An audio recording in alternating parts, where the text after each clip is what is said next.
Alright, we should be good. Okay, so I've got 3 new accounts here. If everything is correct, you can see them all 3 on the screen. I am going to get some of the items you get for registering a new account, and after that we'll just go outside the rune fair, get a quick level 10 and get some field of valor things going, which should be here. There we go. PCMD, and we're making a few macros right away as well to make it easier for us in the future. Macros, added macro, and delete. There we go. Let's get that there.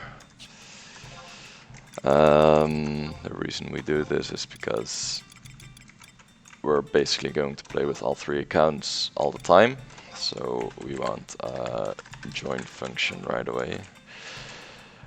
Add arbam1, which is going to be my ranger. Wait 1 PCMD add wet. Alright, and when we use this now, everything should go automatically. There we go.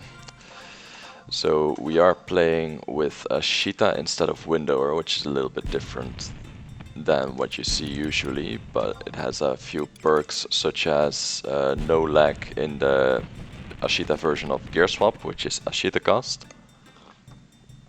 Because the problem with Gear Swap is when you are in laggy situations like, let's say, the new Dynamis zone or whatever, well, new, you know, the Dynamis zone that already exists. The lag you get there makes your gears swap at the wrong time, which means you can weapon skill in your TP gear, which means you can take damage in your non-damage taking gear, which is all very, very bad. So we're going to go for future proof here. Also making a follow function, which is going to use the multi-send feature on Ashita cast. And if everything is correct, I should just use this. And when I use the macro... Oh, wait. Almost forgot. Yeah, it's not big. There we go. And that should make them follow me forever. I kind of want to make this a toggle, but I don't know how yet, so I'm just going to use this instead, which will work as well. Alright, first order of business, get a home point. There we go.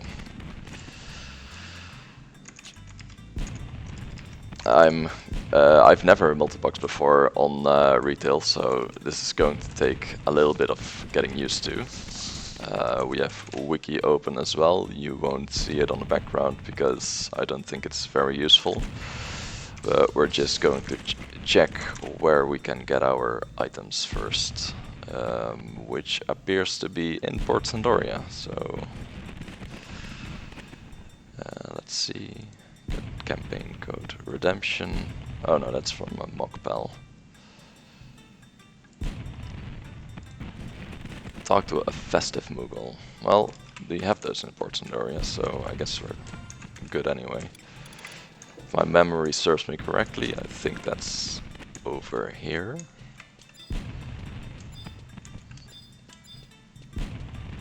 And then again, my memory might not serve me correctly, and they're not here. Let's see, J9. Yeah, that's not here. And that's at the mock house where I just was, so guess we're going back. It's gonna take a while before we get all the teleports, home points, etc. So there's an add-on for it as well, but I'm kind of iffy on using it because you can go to areas where you haven't been before, which feels a little bit cheaty to me. And I know I'm using a fuck ton of add-ons, so I can't really consider that cheaty, but it's also a good way to get banned. I know someone who did get banned from doing that, so let's not do that. Alright. There we go. There we go. And there we go. Got all the items. Let's put them on. Meanwhile, in the background, my cats are absolutely wrecking the house.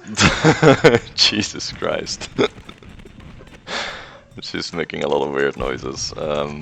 We'll just ignore that.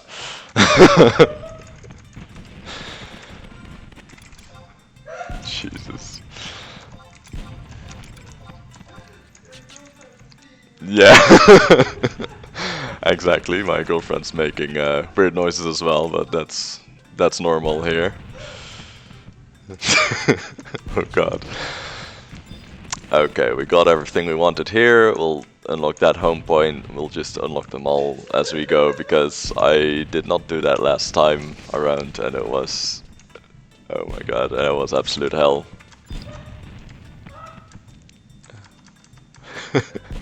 Are you okay? Jesus. You good? Okay, okay, she's good. No worries, everyone.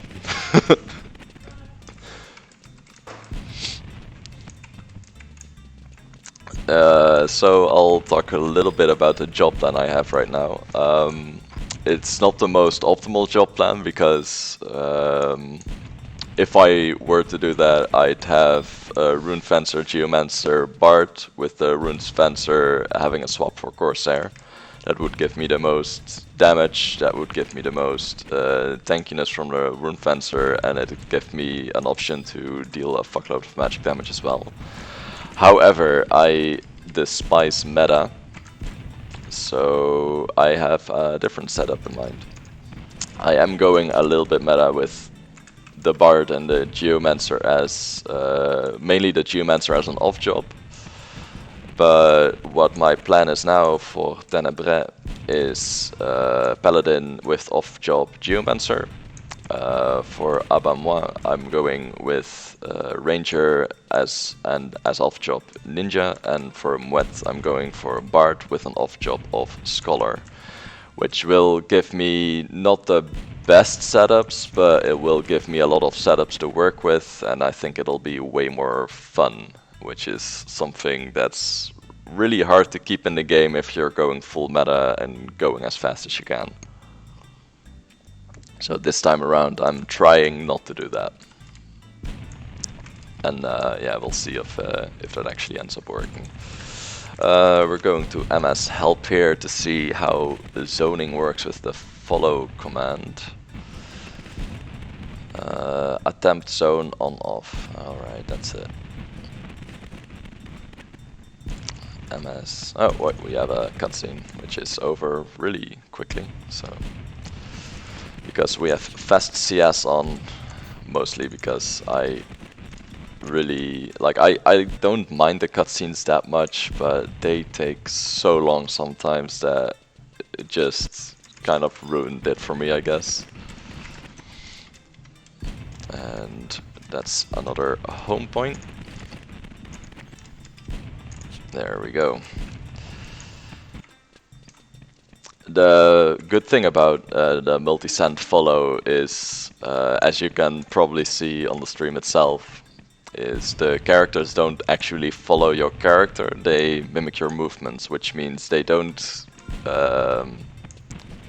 they don't go behind your character. They move at the exact same time, or nearly same time, I should say.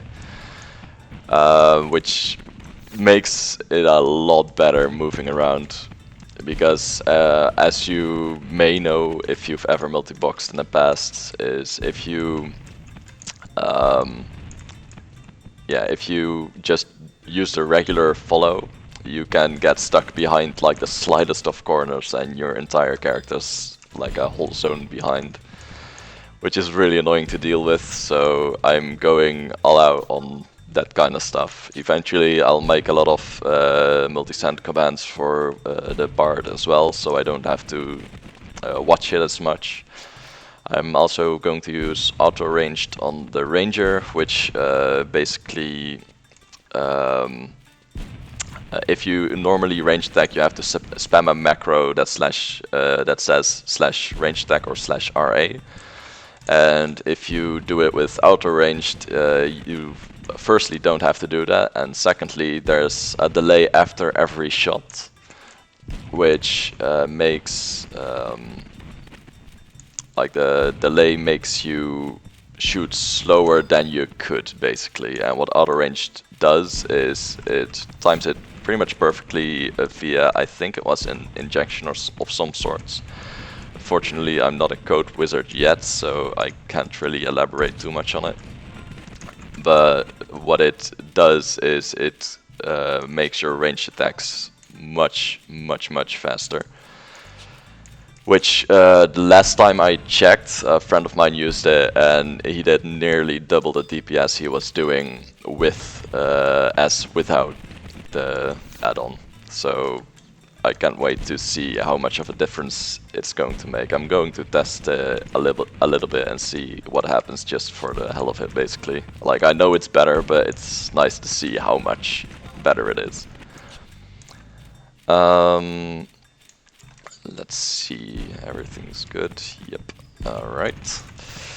So that's North Sandoria done. We're going to South now. We're going to the next to the Unity NPC. There's the Records of Eminence NPC, which a lot of our early game gear is going to come from, because basically the entire early game economy is dead, and this next to that the server is also kind of dead. Oh. Which means yeah, we need some gear to get started, and Sparks is the way you do it now, basically, so we're going to go that route.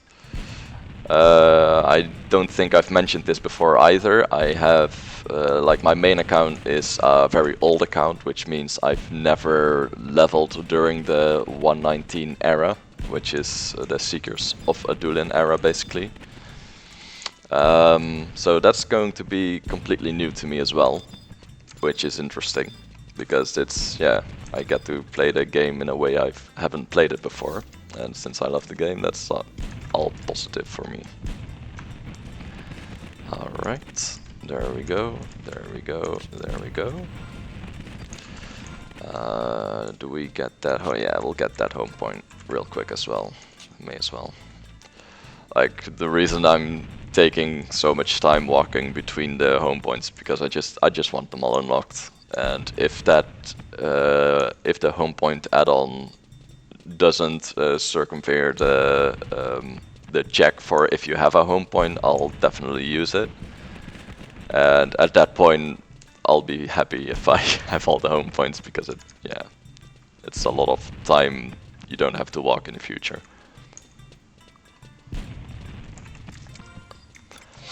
I've already made a small mistake, by the way. There's I was going to start everyone out with the right subjob, but at the last moment I have switched up a job that I wanted to use, because on Abama I wanted to use Red Mage instead of Ninja as the off job. I've done Red Mage before. It's a very solid job, but I haven't seen much Ninja, honestly, and I think with a Geomancer and a Bard, Ninja could do some work. Apart from that, I kind of want to see how Ninja is with their ninjutsu in a Magic Burst situation, which means Geo Ninja Scholar might be able to do some work, since Ninja is also very tanky with the amount of Futsusemi shadows it gets. which is a redundant way to say it, but yeah. So that's something I'm gonna try, and we'll see how that goes. Like, it might just be really bad, I don't know, but if it is good, or even if it's decent, it'll be fun to use at least. And that's the way I want to play this game for now.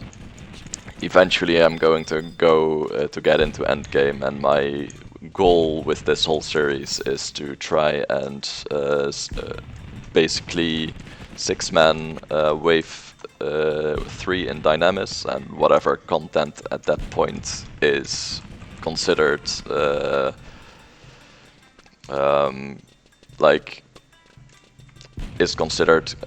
good to do with 6-man. Like if you wave 3 clear with 6-man, to me still, but I haven't played for a year, that's considered like achievement. So that's what I'm trying to go for. We'll see if it eventually happens or not, but that's also why I'm looking for a duo partner right now, because if there's a way to find someone that also likes to play like this, and we'll see if we can see if we match and see if we can actually make things happen instead of me just triggering most of the content. Like, I'm not going to be able to get all of the content done this way. I'm not even sure. Like, for example, I've seen a solo of U in Omen, which I thought was really impressive by a Japanese red mage. But with current setup, I'm not sure if I can even trio it. Like, I know I can easily trio it if I go Rune Fencer, Bard, and Geo, but again, I'm trying not to go full meta, just to see if how far I get, basically. Okay, so I've done this on one account already. Basically, I needed 2k gil to get the gold world pass, so I did it ahead of time. But nothing else was done, basically. So the cutscene will go really fast, which is nice. Because this cutscene is... I don't know what this is supposed to be. It's so weird. Like, I feel like since the technical re-release of the game from 99 on, they had to make content, and they just pulled some stuff out of their ass, you know?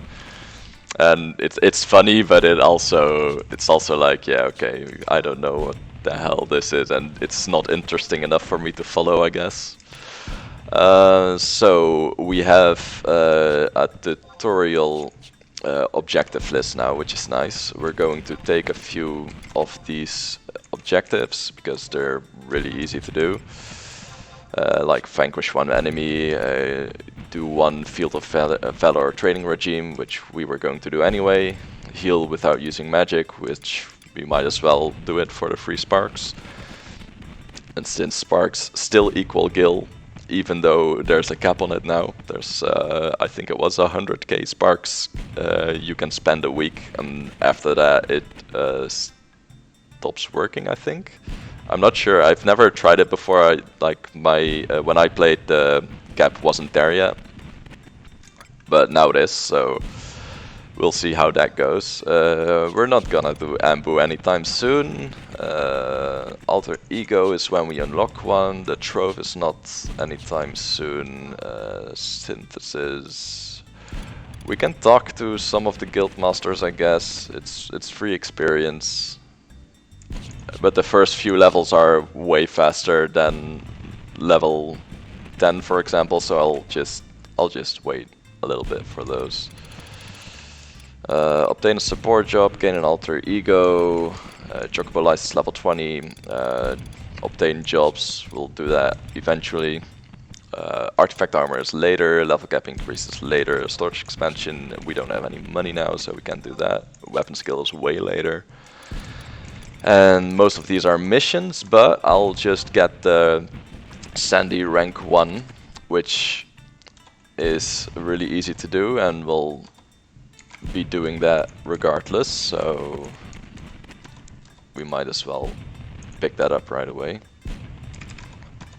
There we go. This is going to take some getting used to for me as well, like, because I've never really multi-boxed on retail, there's a lot of things I have to do 3 times, which is really weird to me, but yeah, we just have to do it, so. Mission Sandoria, there we go. And yeah, all the other missions we're not going to do anytime soon. Rhapsodies of Vanadil, I'm fairly sure is pretty easy to do too. Let's see. There we go. There we go. I'm not sure how to do that yet, but we'll see.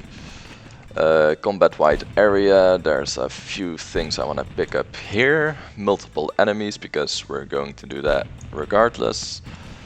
Level sync is kind of interesting, because all my characters are basically going to be the same level, but I can still level sync and not lose anything that I know of, so there's really no reason not to take this. Deal 500 plus damage is not gonna happen anytime soon. Total healing and total damage, we may as well take it, and we'll see if we complete it. Weapon skills is definitely something we'll complete. 500 HP is not.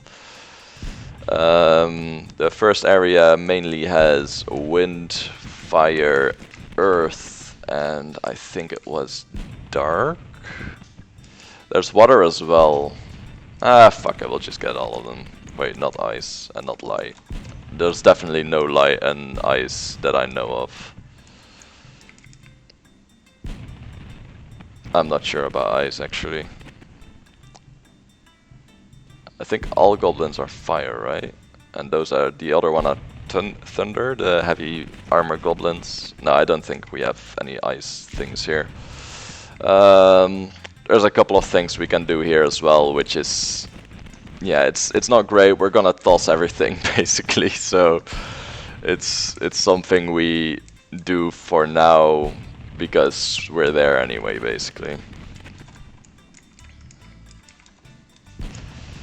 I'm fairly sure these are repeatable. I'm fairly sure, not entirely sure. Yeah, we'll just... Is there a dance room as well? Might have looked over it. Beetle shell. There we go. And flintstone, of course. Alright. That's enough for that.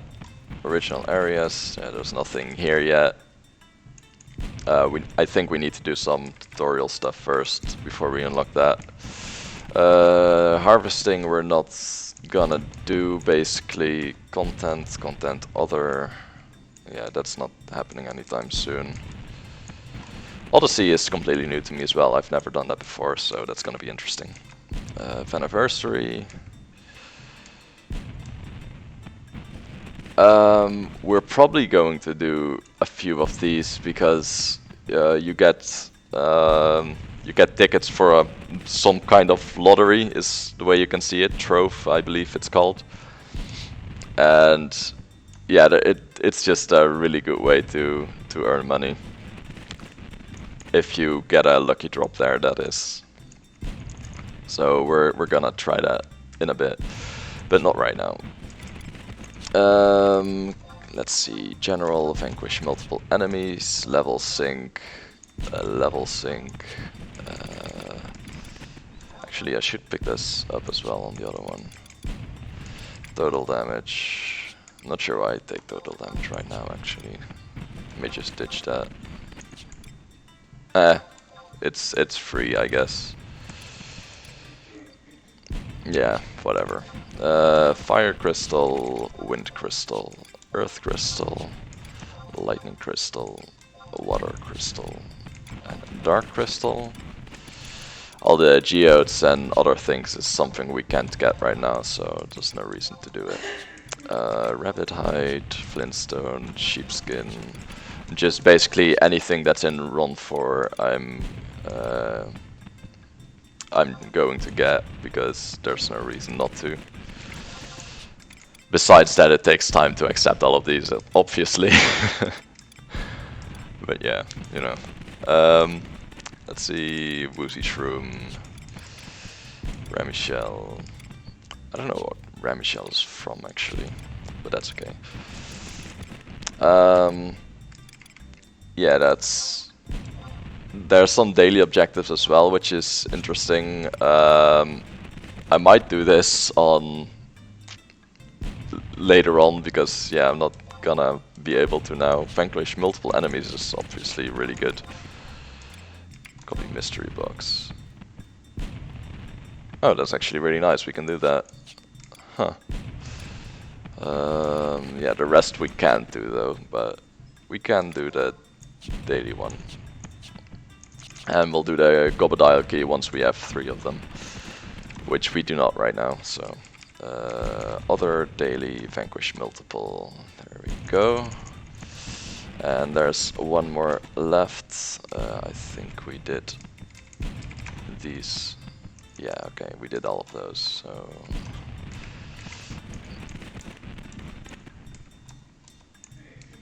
There we go. Deal 10 to 20, total damage, total healing. We'll just keep those ticking since they're non-repeatable as well. I just want to get them out of the way, honestly. Earth, lightning, and let's see, water. Yeah, that's what I thought. It's sorry if I'm not responding to chat too much right now. I'm just trying to get everything set up so I can start playing the actual game, which is basically the story of this entire game if you think about it. 90% prep, 10% actual playtime. Alright, sleep room, there we go, zinc ore, bird feather, fuck all that shit.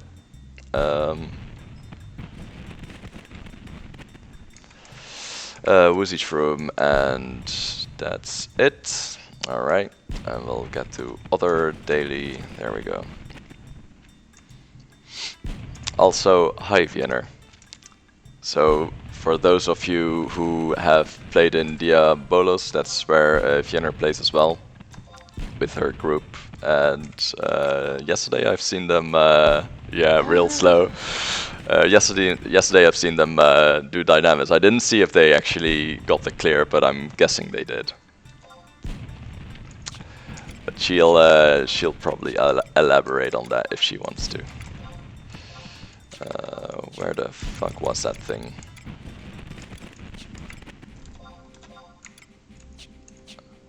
I completely forgot where. Is it here? Oh yeah, here it is.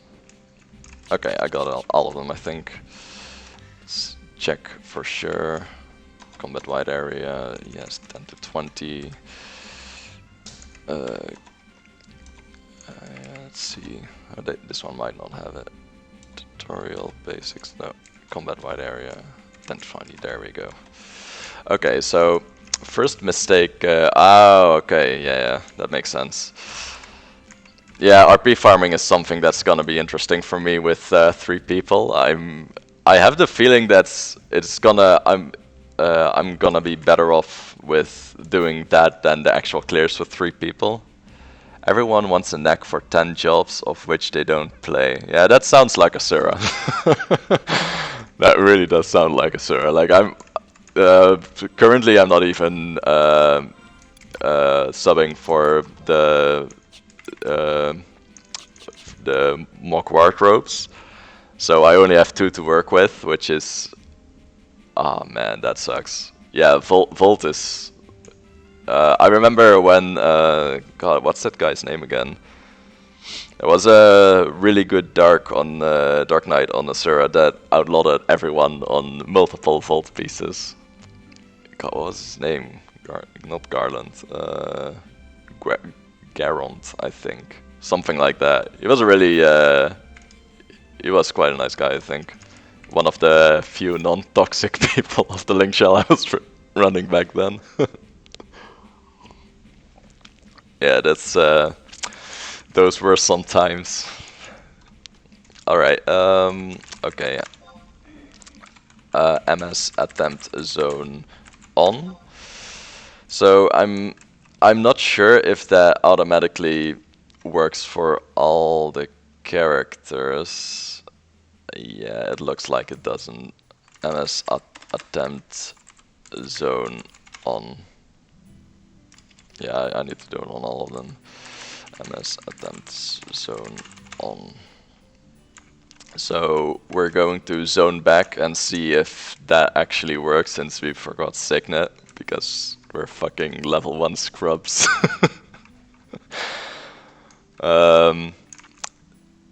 They should follow? Yeah, okay, they're following. Alright, let's see if they automatically try to zone this time. I hope they do. Are you at work right now, Vienner?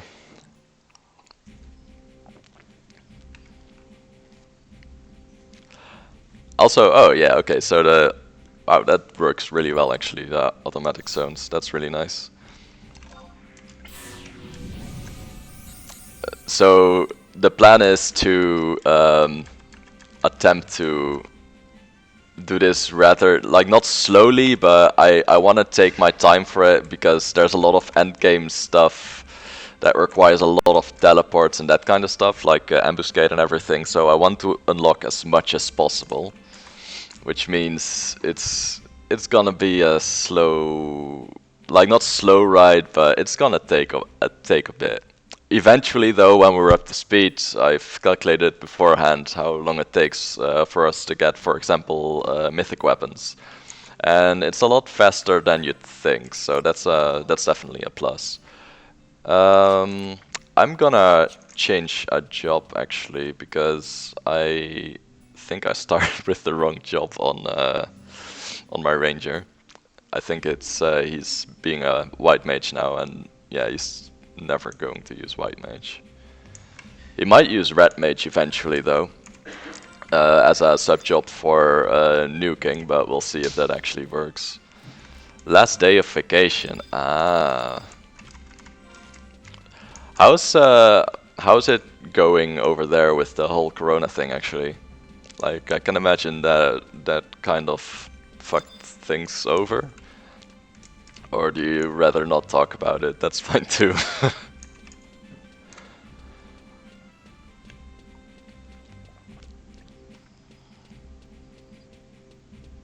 Oh wow, really? And you haven't really noticed any clientele that,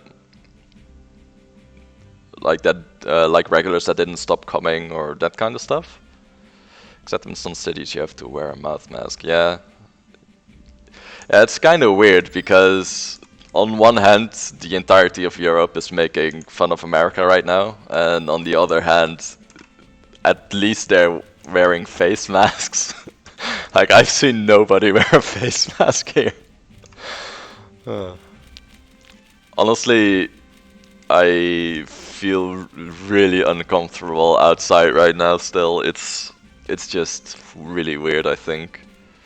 July and August have been the busy months. Wow. Yeah, I can imagine that actually, because yeah, people haven't been able to go out for a really long time, so everyone's like really irking to go out and go eat in a restaurant and that kind of stuff. That makes total sense to me. But on the other hand, it's like, oof. Like, it's good for business, obviously, but it just feels weird to me that it's a thing, you know? That makes sense. Yeah, okay, so... I'm not going to melee on this guy, since I don't own a fucking sword. But that's okay. Oh, wow. That's really interesting. So, that's really funny. They even follow each other in a mock house, look. That's so busted. Wow, yeah, this is just fun. Uh, that's really cool. Let's see if they zone out of the mock house automatically. I don't think they will. Yeah, they won't. They won't. Oh, he's he's going somewhere. And yeah, okay. That's really funny. Wow, I did not know that. Yeah, I'm using Ashita because I don't know if you were here before, but basically the reason I use Ashita is in dynamic zones and other laggier zones. Gear swap is really bad. Like it's basically the way it works is gear swap swaps your gear in a certain kind of interval and says like, okay, you pressed weapon skill, so I should swap now. And when you weapon skill, and then you weapon skill, and after an X amount of milliseconds, I'll swap back. But if you're in a laggy zone, what happens is it says, okay, I'll swap now, but your weapon skill gets delayed because of the lag, and then it swaps back, and you're weapon skilling in non-weapon skill gear. And Ashita has, I don't know how, but it does have some kind of workaround to it, which means that can't happen. So basically the reason I'm using Ashita is because it's future-proof in comparison to gears, in comparison to Windower's gear swap. Which also has a very big con because most newer apps are made on gear swap instead of Ashita. But there's a workaround to that as well, which makes it, yeah, less of an issue. And the way you do that is there's a Windower, there's an Ashita plugin, I think, or add-on. That's something I'm not sure about, but I have it loaded, so. Let's see, a Windower. Okay, that's it's probably in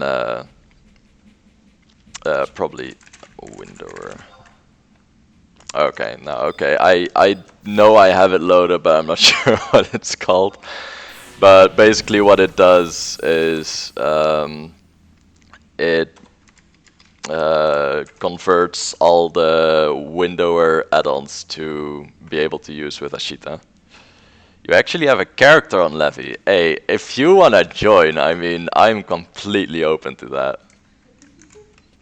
Like, I really wanna set up some nice people and that kind of stuff. And the reason why I chose for that server is because it'll be a lot easier to progress at start, especially for like two of my jobs, Bard and Paladin, both require Abyssia stuff, and in Asura that's heavily camped. Like there's a very little chance to get the harp and the shield.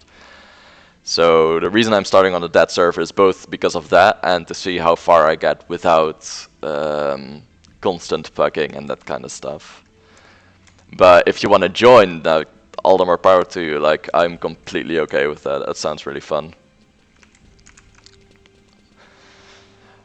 Like, what I was planning on... Really? Yeah, I've had a lot of problems with Twashtar. Like, every time I tried to camp any of the NMs, they were camped as hell. And it was so frustrating to do. So I basically gave up on Twashtar because I thought the only way I'm going to... Yeah, that's true. And... Well, technically I play odd hours as well, though. But the thing is, like... when I... let's see what we get here, actually. Worms? Yeah, sure, why not? But basically what I wanted to do for Twashtar... apart from that is I wanted to go towards that server, get my Twashtar, and then just leave, basically. So it's kind of a weird way to do it because yeah, you don't really want to do it that way. But I think that I don't know, it just burned me out so much with so little progress that I just thought, okay, fuck this, I'm not doing this. Wait, actually, why did I take the worm one? The rabbit one is way better. That's okay. I'll get it in a bit. So there's a few other commands I need to make here, which is attack, multi-send. I don't know if this works. Wait, actually I'm going to ms help here first to see if it does work. Okay, I need to send to and send group. Oh, just send. Okay, cool. ms send target bt.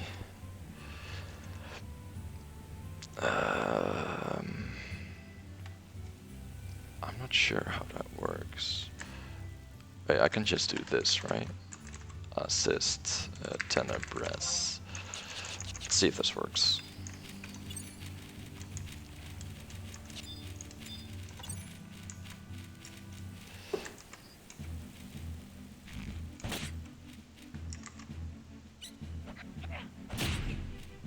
Okay, this does not work, it seems. That's okay, we'll figure it out. Wait, why are you level 3?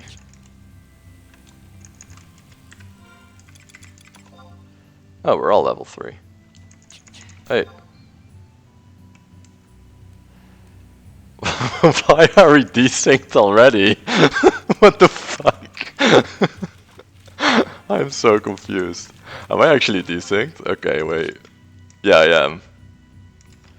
Okay, this guy doesn't have one of the Field of Valor things, I think.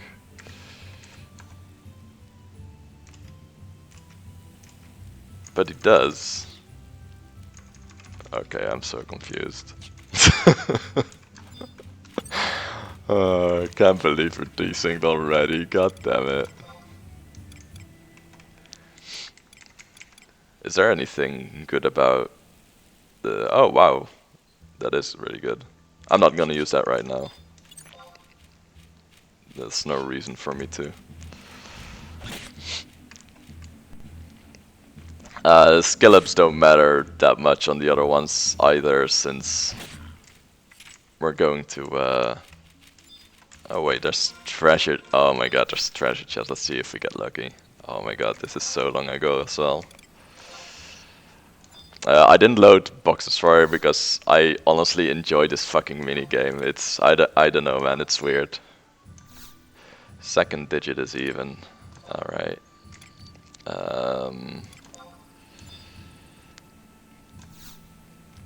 Alright, let's say 86.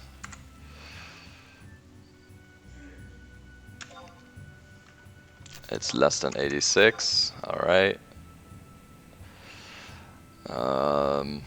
We know that it ends with a 6 and it has to be... Oh, it's 76 then, right?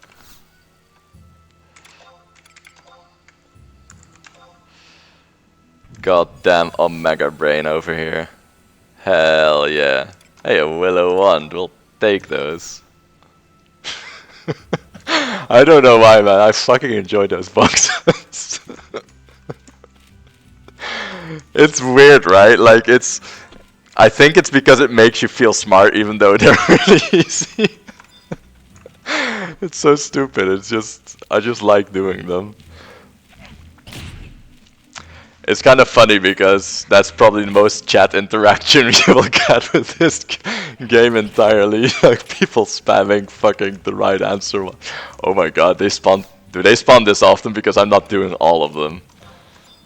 This one is 6. So maybe this is the one, you know, the one that gives you the good thing. I don't even know what this zone drops actually. Okay, first digit is even, one of them is 5. I think we can solve it from there, right? Let's say 4, 5. It's greater than 4, 5, then we say 8, 5. And then it's... There we go! Fucking... Oh my god. That's it. That's the drop. That's the drop. I got it! Blind ring! Enchantment blind. What the fuck does that even do? I don't know why I wanted it. I just wanted it. Okay. Uh, it's so like this mini game is so stupid, but it's so funny at the same time. It's just nice, you know.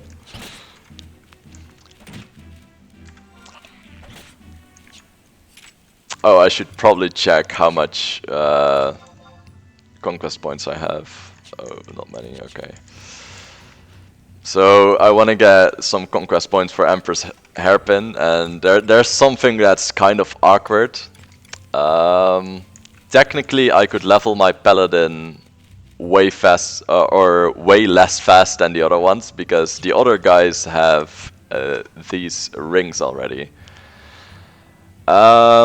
I kind of want to keep them synced right now, so I'm not gonna use it quite yet, but I'll probably use them in on what's it called, on subjobs, because yeah, I just want to keep them synced for now, and the subjob thing is gonna desync them anyway. Okay, we're 6 out of 6. I'm gonna change this training regime because it's absolute trash.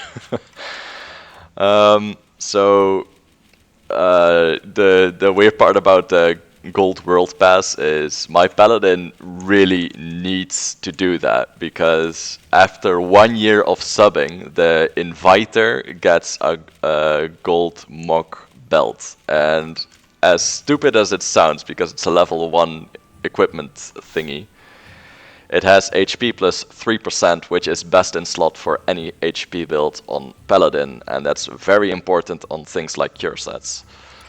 So it feels really weird that that's needed, you know? Like if you've never had a world pass on Paladin before, you can't get best in slot. How fucking weird is that? Then again, like this entire game is weird, so you know. Training regime cancelled. Oh.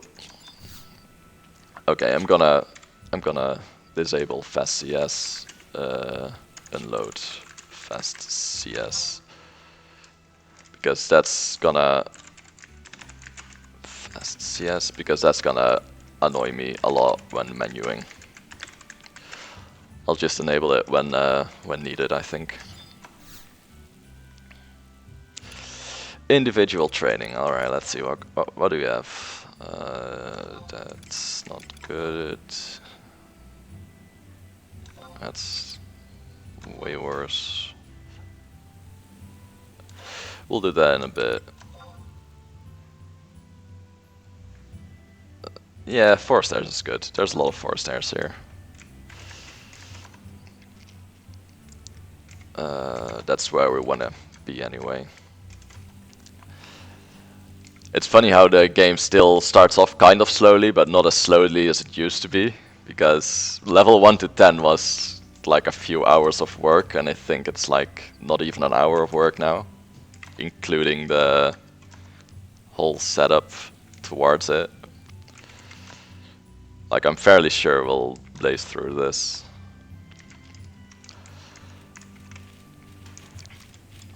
Let's see if this stream is still running as well, because I'm very new to streaming as well. Yeah, missioning is awful, I know. It's so there's a lot of missions you need to do for basically every unlock towards endgame. Like, it's not endgame, but there's a lot of unlocks you need to do, and if you don't do them, you're basically shooting yourself in the foot, because your experience will be slower, your job points will be slower, you don't have any you won't have any easy to purchase food, that kind of stuff. So there's a lot of stuff that you're missing out on if you don't do the missions, and some of them suck real hard. For example, I think it was Change of Promathia, where you have to ascend a mountain, and it's a fucking maze, that one. It's really, really awful. Like, if you follow Wiki, it's not too bad, but Jesus Christ, it's just awful.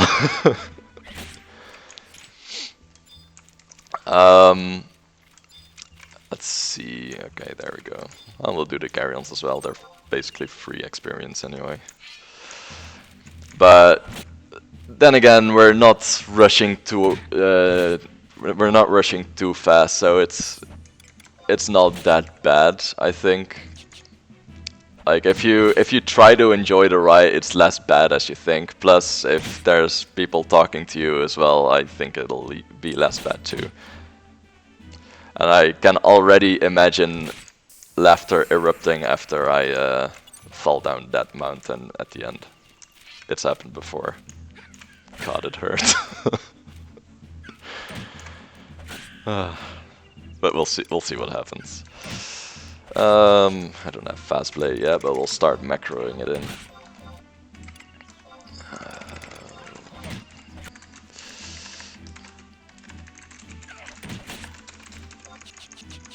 And there we go. Oh, there it is.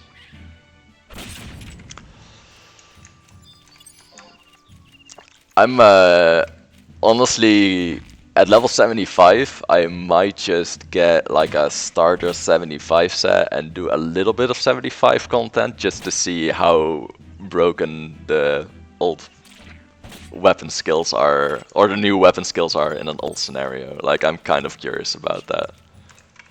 Like, I remember when at 75 people had like a 2,000 or 3,000 shark bite in their bazaar message because they were really proud of getting that high of a number, you know? And I can imagine that new Savage Blade might just shit all over it. We'll see if it does, but I have the feeling it will. So Spark's experience is definitely getting yeah, getting in there. Yeah, we'll do another box, why not?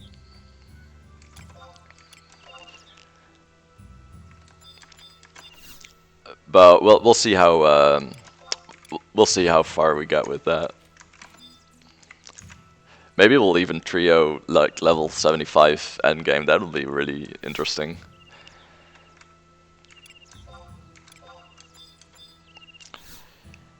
Well, that's not helpful.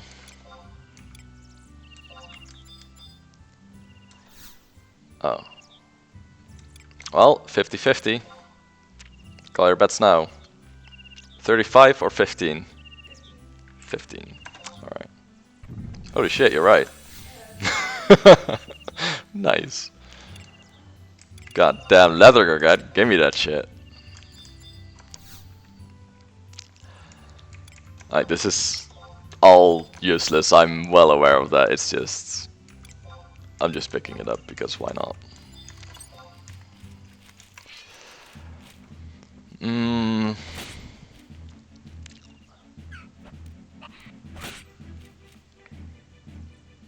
I should probably check out how to do that. What is save mode? Okay, oh, that's interesting. I used to like these when they had daedalus wings in them because it made the grind a little less bad. Let's see, at levels... Yeah, we're at level 7 already. We're going to get some Orcish axes.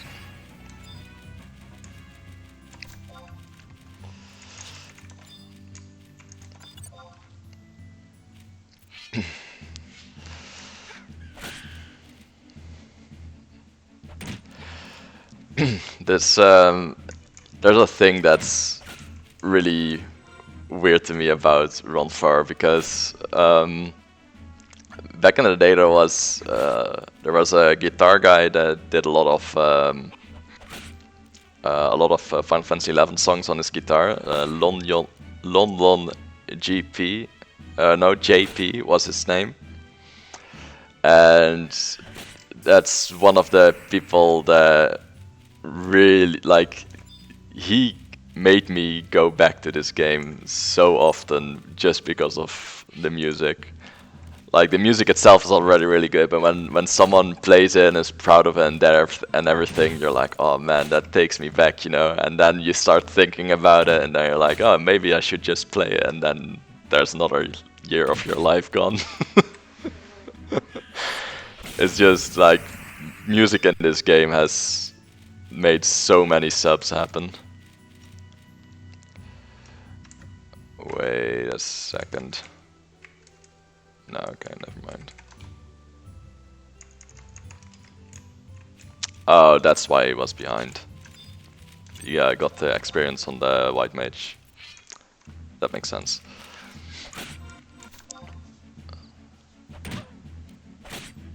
Yeah, that makes sense. That sucks, but that makes sense. Because these two should be equal now. Wait, they're not. How the fuck is this one behind then? Campaign battles were fucking crazy. Like, I remember campaign battles being like... A lot of people really hated the content, but the red mages amongst us they felt like gods in there. Like, we were finally able to super tank an entire zone, and it felt so good. Like it was stupid because they didn't do any damage. Yeah, the music is not my thing. I think there's a lot of music in this that's really good though, but there's like 90% jammers and 10% kind of like missing the point. But it's for example, Run 4 I really like. I like Selbina a lot. That's also a song that that guy covered, and it felt so good. I can actually kind of play it on guitar, but I am not good enough to be able to reliably do it. Like my rhythm is off, I think. But it's basically all the early game zones. Maybe it's just Stockholm Syndrome since I've been there so much. It could be that. But I really like the music there. Unfortunately, we cannot enjoy some Run Far music right now because there's an event going on. And it's basically all up in Sandoria as well, so no bagpipes either.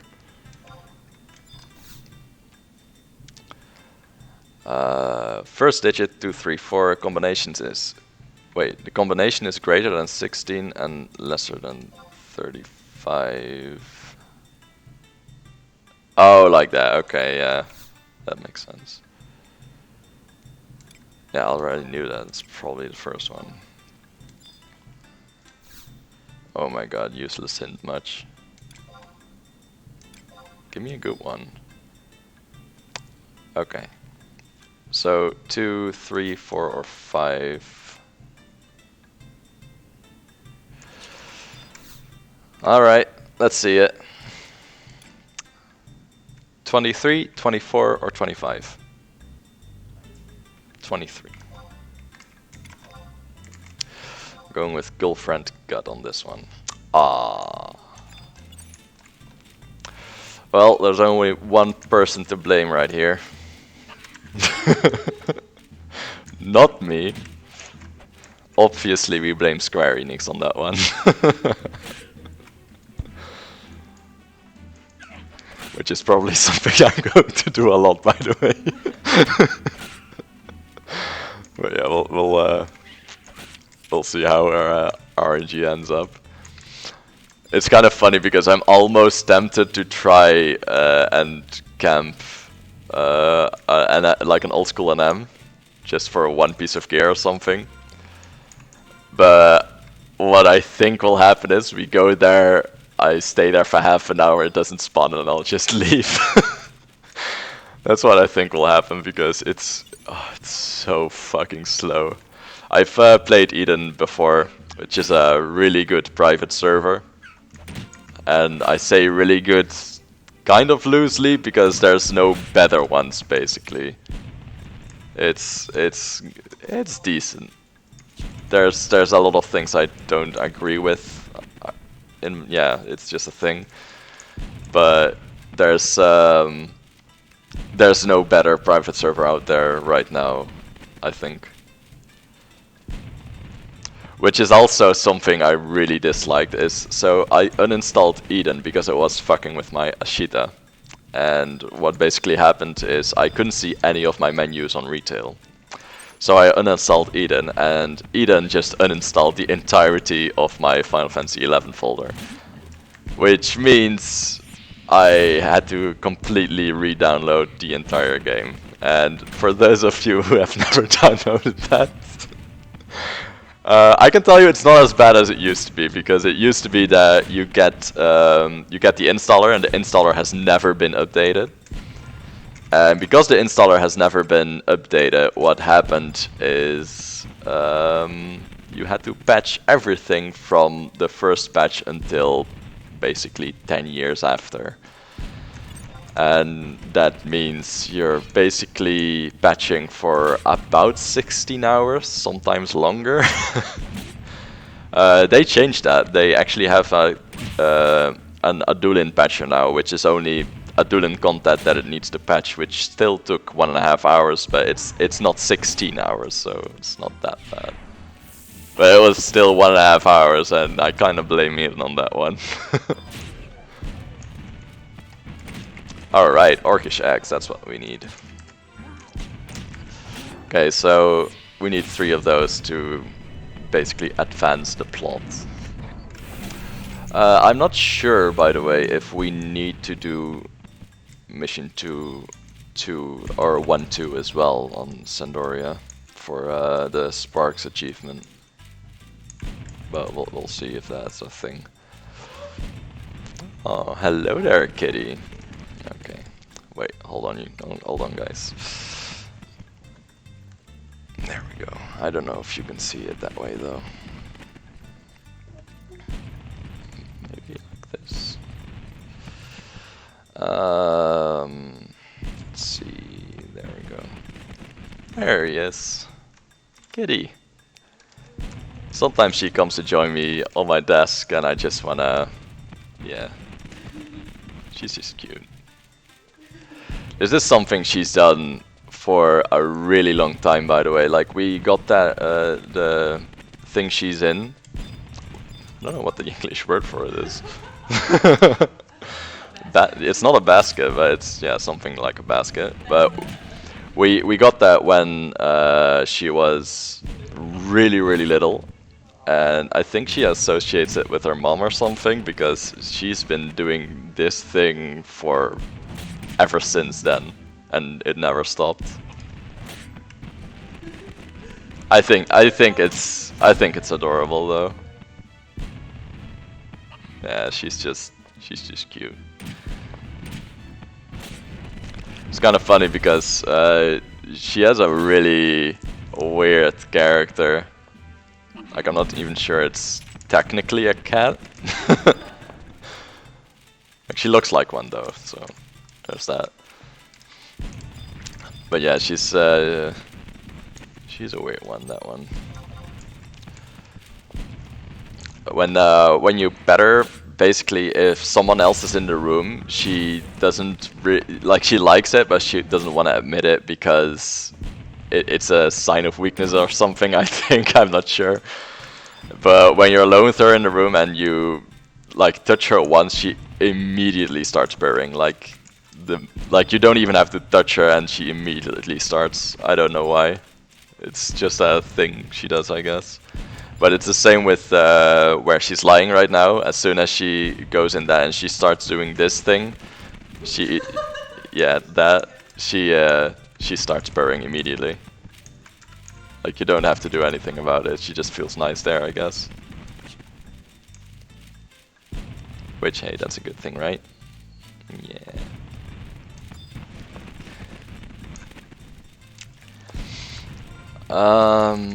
We only have one Orcish X, right? Okay, find Orcish.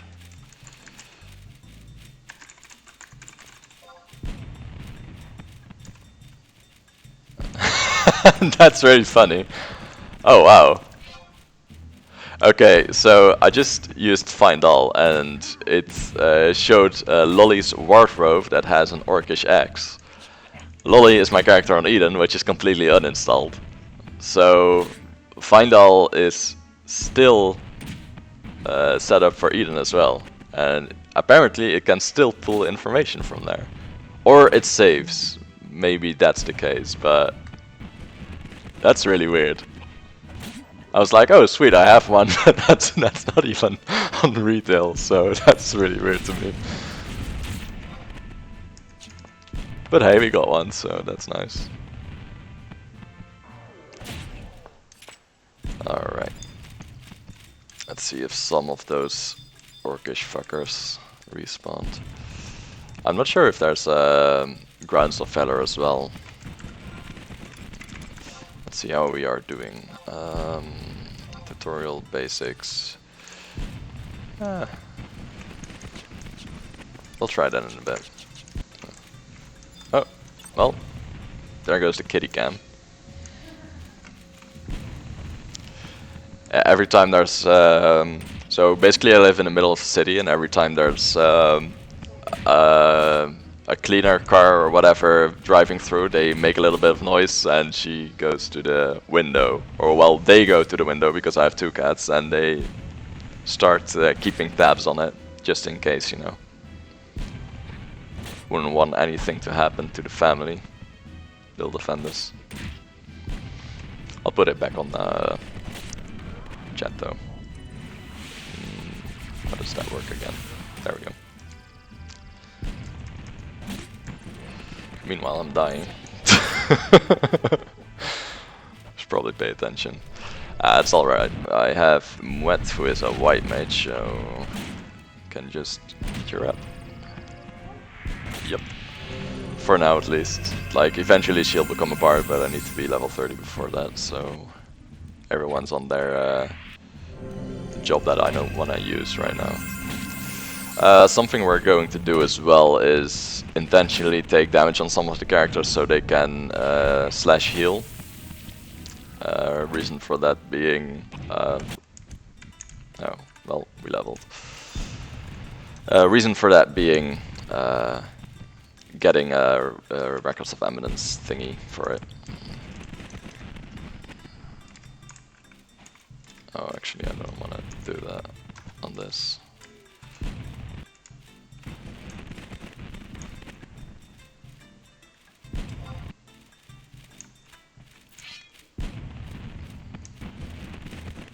Oi, stop walking.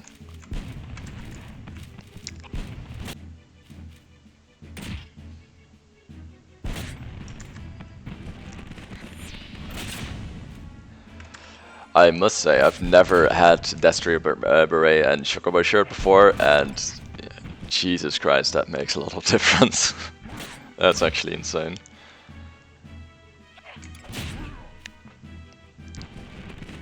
Oh wait, this is at dispense crystals. I should use that. Oh, Orcshax, sweet.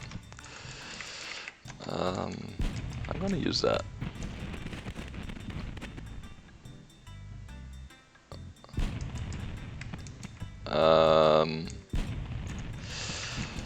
Treasury, there we go.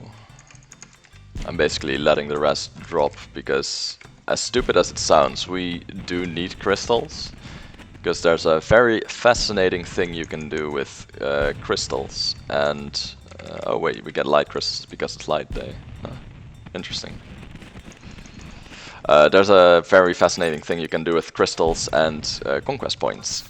So if you do, like, it's a feature basically because they haven't patched it out in 18 years. If you have your rank up thing, basically you need a certain rank before you can use new thingies. Oh, there it is, the cat again. New missions. So there's a thing you can do where you trade in enough crystals to barely not get to that rank, and then trade in 8 crystals at once. And what the game will say, and that makes it a feature instead of a bug, is you traded in too many crystals, but instead of refunding the crystals, we take them all and they'll be converted into conquest points. And you can get a fuck ton of conquest points that way. On Eden I have, I think, 78,000, and I'm rank 5. And I have 1 job leveled. So, yeah, it's... The reason why I'm not going Asura is because there's a lot of stuff I can get here way easier than I can get on Asura. So I'm going to check something, because obviously Enchantment Blind is really fucking weird. I want to know what it does. Does it actually blind you? Blind ring.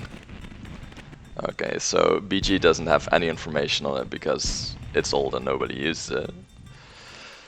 Blinds an enemy. Ah. And the added effect of magic and job abilities not being able to be used for 10 entire seconds after using the enchantment. Jesus. I'm gonna keep it at 100 out of 100 just because, like, that's one of those things that I'll keep in my mock house forever just because it's funny. It's a good reminder for when we started the stream. Is it 300 now? Yeah, 318. So far I've been... if you re-enter town, you automatically start Arbufi. Yeah, I think I have actually started it. So when I was doing the Gold World Pass, I had 2 cutscenes, so I think one of them was the ROV one. But it's... like, ROV is important, but I know I need to do a lot of sandy missions and stuff as well. So I'm just gonna do those as I level, because basically everywhere I go there's free experience to be had as well.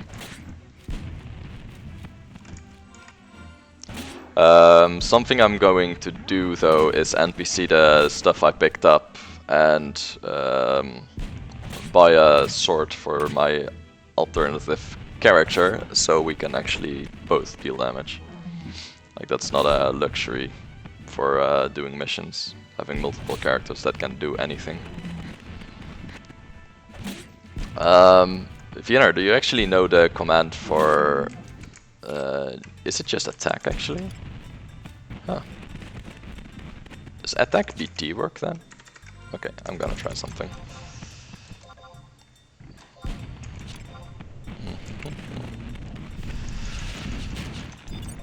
There we go. Macros.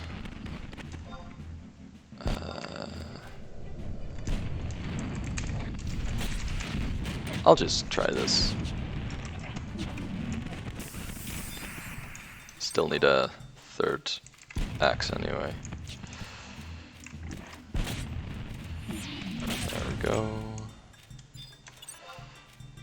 You know what's weird? Fast Blade seems stronger on Eden than it seems here, so I think Eden did something wrong there. There's also the case of Burning Blade being insanely strong on Eden. I don't know why it does that. Okay, let's try it. Oh, yeah, there we go. That does work. And my 3rd axe. Great, we're going to town. I don't know who has the axe, but yeah, okay. So I have loot for, I think, or help.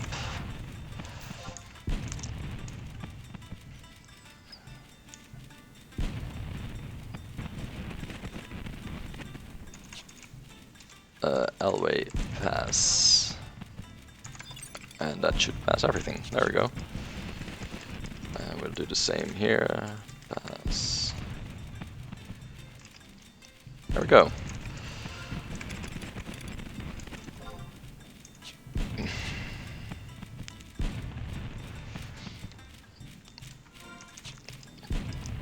Let's see if we got the hand-to-hand skill up. Yes, we didn't. I'm glad. we didn't, because that's ugly. We want a nice clean 0 on it. Time to OCD this entire game.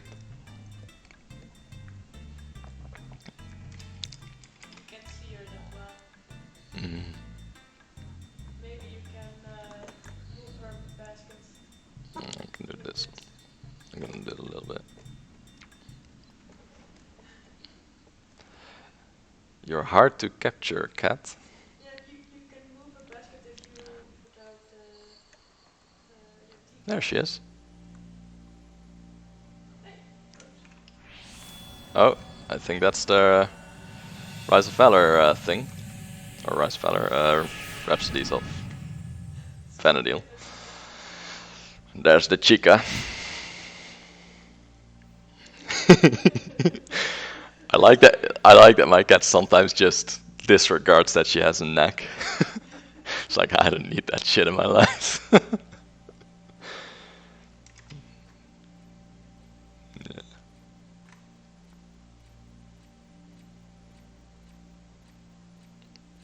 Yeah, she's a sweetie. Okay, so Rhapsodies of Vanadil is one of the things that you need a lot of mission unlocks for, which is also one of the reasons we're doing this godforsaken journey of all the missions and experience the old-fashioned way, basically. So the thing is, there's a lot of stuff we need to do for Rhapsodies of Vanadil unlocks, basically, and you need those unlocks to get a certain key item, and basically there's different key items, and the first key item gives you additional experience gained, and the next one will give you an NPC that you can buy food from instead of from the auction house, which is much cheaper that way. And there's a lot of unlocks you need to do, and Rhapsodies of Vanadil is the mission line that unlocks everything. But to do that, you need to do all the other missions as well. So basically, you don't need to do all of it, I think, but we may as well, because like you're nearly at the end for a lot of them. So there's really no reason not to. Okay, I'm going to follow me off, and I'm going to Armament, and I'm giving this one my shit. There you go. I'll keep that. There we go. There's something also entirely useless to be doing, but we're doing it anyway. I think it was this one.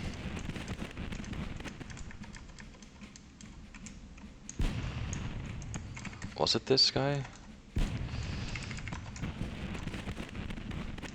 No, it wasn't. Okay, so I don't even know which guy it is.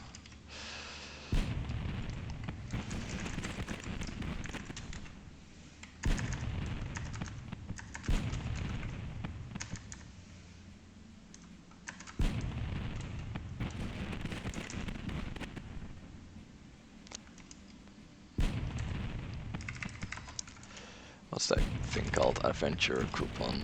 Adventure coupon. So you get like 10 gil, I think, from this. Oh, Southern Sandoria. Yeah, okay, we'll do that in a bit then. But there's also a couple of quests that you need to do for fame, and I'm not sure if this counts as one of those quests, so we may as well do it and see if it amounts to any fame at all. And here you'll see that I'm getting used to controlling 3 characters at once.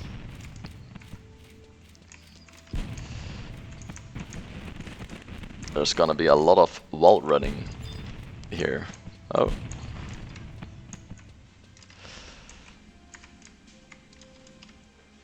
Alright, so this guy is going to change his job. Wait, this guy already changed his job. What the fuck am I doing? I'm a dumbass. Okay, so I just need... yeah, I'll just wait here then. There's some stuff that I need to do, like I need to get some weapons for level 10. And once I have those,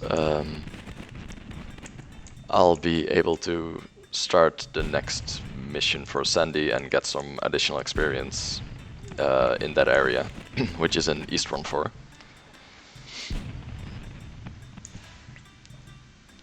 There we go.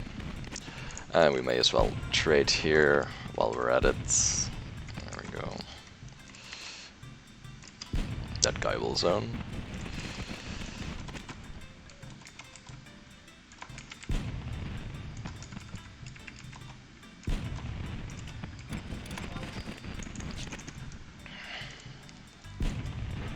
Alright. Follow on. Oh, I love this function so much. It's so good. Leviathan in I9. That's this person. Okay. Hi.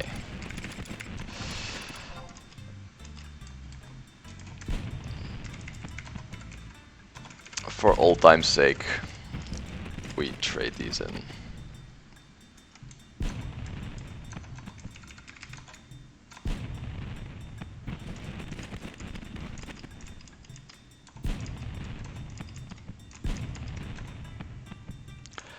Alright.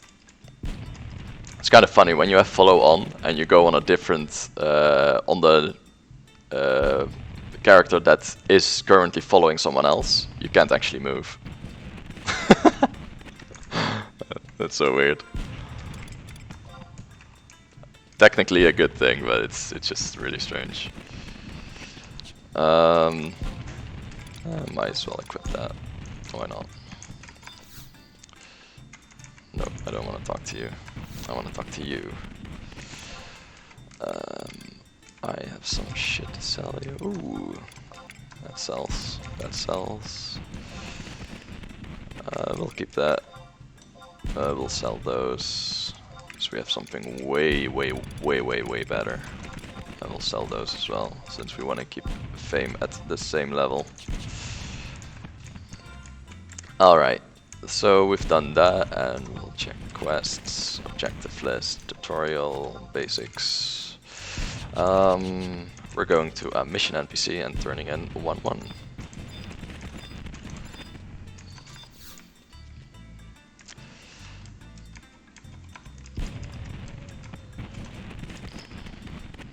A mission, please. Oh, this reminds me of RuneScape. Do you have a quest for me? Honestly though, the way RuneScape has done their dialogue for quests, it's so fucking funny. Like, I don't know if you've ever played it, but Jesus Christ, that game is so good at taking the piss out of itself. Alright, and then we just trade the X, I think. There we go. And we trade the second X, and we trade the third X. I honestly have no idea what crystals go for on this server, by the way. I hope not too much, because I need a fuckload of them to progress missions at a decent pace while getting all the conquest points I want. Since I need 8 stacks per rank, basically, per character. So 24 stacks per mission rank. So let's hope they're not too expensive, otherwise, yeah, that's gonna suck. Honestly, I'll just probably put the missions on hold if that's the case, and level to 50, I'll get plenty of crystals that way. I have no idea when I can actually call trusts, by the way. I think it's pretty early on, but it might have a rank requirement. I'm not sure. Let's see. Trust magic.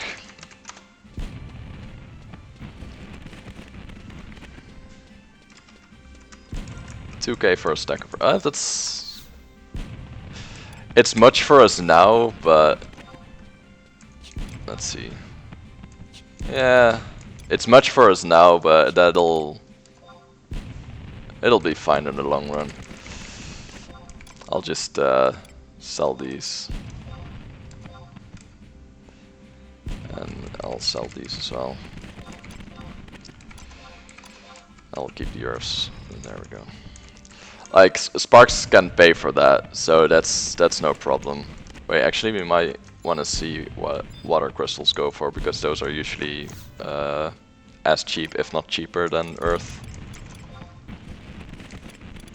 This is such a weird thing to do, and also this is probably not even a valid strategy, since we're on a dead server. There aren't really.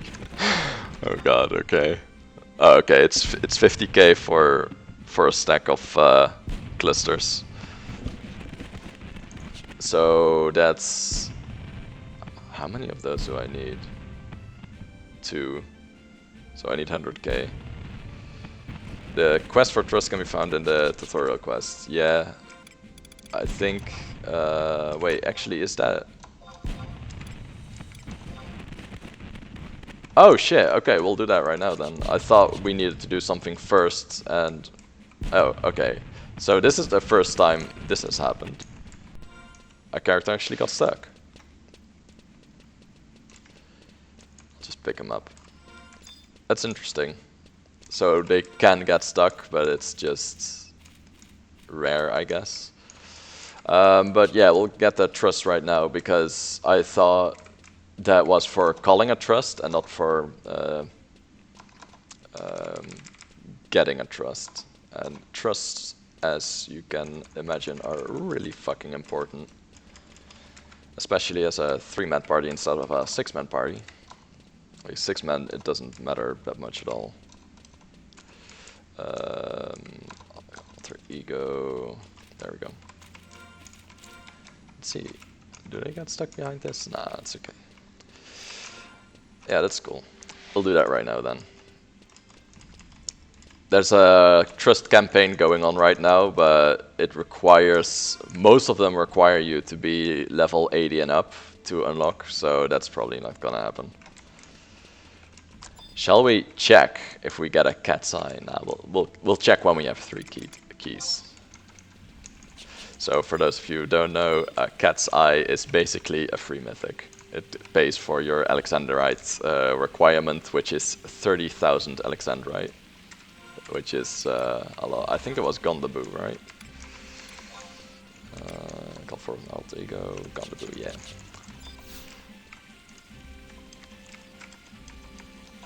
There's a lot of login campaign trusts we'll get right away as well, because there's no reason not to really. Like login campaign things are really nice for example, getting a defending ring, which is going to take a while to get probably. I got so lucky on my main account for that. I went 1 in 3 on the defending ring. I have the feeling I'm not gonna be that lucky this time though. Yeah, sure, why not? Oh, right, I think there's some trusts that are locked to your country until you've done a certain amount of quests in the other country. Okay, you are to make for the Repangate. Seek out X and Mia and pray do not affront him in any fashion. So X and Mia is what I actually wanted to call my character, but it was taken, which is a shame. So I went for, like, usually my thing is naming characters after trusts because I just think it's funny. And what I've done this time around is I gave them all Elvan names, so basically French. And I made them all in contrary to the jobs they're going to play. So Tenebre is going to play Paladin, and Arboma is going to play Ranger, and Muet is going to play Bard. And what they stand for is, Tenebre is, I probably mispronounced it anyway, but that's French for darkness, which I think it's funny on a Paladin. And Arboma is, you have Arbalète, and Arbalète is a crossbow. And moi means less. So this is like half of a crossbow, but crossbowless. Which is funny because we don't have a mythic and we won't be having one for a really long time, since Bard is probably the first one that gets one. And Ranger is probably the last one that gets one, actually, because I want a Paladin one too. And Mouette is French for mute, which I think is pretty funny for a Bard as well.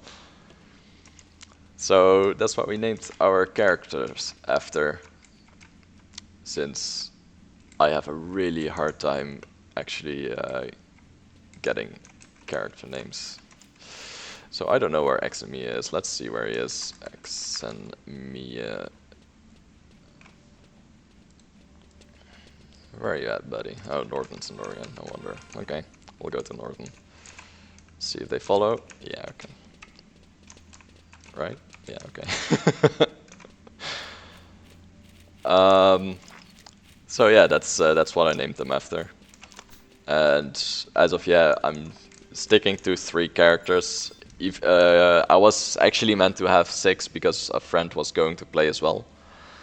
And our party setup was him on, like me on these 3 jobs that I just said, and him on Geomancer, White Mage, and Corsair, which is really meta, but he's a meta slave, and I'm not. Yeah, I know, right? And you know exactly who it is, too. That's the worst part. But he's doing his own thing right now, which is completely fine. Like, I'm completely okay with that, but it's just... I kind of want to stick with what I was going with. D9, that's probably at the watchtower here. Yeah, it's definitely at the watchtower there. Okay, so it's he may come back. We don't know. Maybe Vienna will like watching so much that she'll join us. So we'll see what happens. If we get people to join, though, it'll be a lot of fun because I know for a fact that 6-man can complete this entire game. Probably. I like the sound of that. I like the sound of that. It'll be fun because it's like a bit of old school and a bit of endgame and a bit of everything. You know, it's less rushed as Sura players, where it's Rema only. Even though the rest of your gear is shit, which is really regular there. All right. I like Exemi's appearance. Unfortunately, Exemi is his hair is you can't choose his hair in the Elvan character creation. Kind of wish they gave that an overhaul as well and gave everyone like a free character thing. That would be really fun. Get a little bit more personality in it. Also, yeah, what you're seeing now is Trust Magic and 2 Laughing Elvans, which is the greatest thing ever. That's also why I chose this class, because Elvans are fucking funny. And because I'm cosplaying a low intelligence character in real life, so...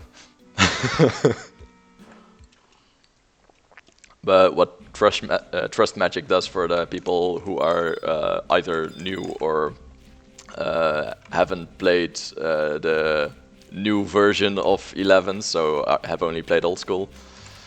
Trust Magic is really fucking interesting. You have a trust menu, and there's a couple of people you can summon, and they all depend on people you've met in the game and that you have had a story connection with. So X and Me is someone that we talked a little bit to, and we've done an experiment for some NPC, and now we can use him in battle. And especially for solo players, but also for tri-boxers, Trust Magic is really, really, really, really, really, really important. Because you get, for example, you can get White Mages with them, you can get Corsairs with them, you can get Bards with them, you can get tanks with them that do the job pretty nicely. It's not like like a human tank, it doesn't fall over, and a trust tank might. So they're good for certain content. Let's just keep it at that. But it's definitely good to own, basically. Wait, actually, we want to go there. Do I have money? Yeah, I have money. I'm getting a sword for our crossbowless men. But yeah, so there's a lot of trusts that are very good. There's some that are very bad, but we don't care that much about the bad ones. We just care about the good ones. There's a few niche ones as well, and there's a new one which I can't wait to try out, which is a chemist kind of class. And he uses a lot of potions and shit, and it just seems like a really strong trust if you have a white mage trust next to him. Like, he seems like he has pretty much the entire utility department covered. Yeah, that one.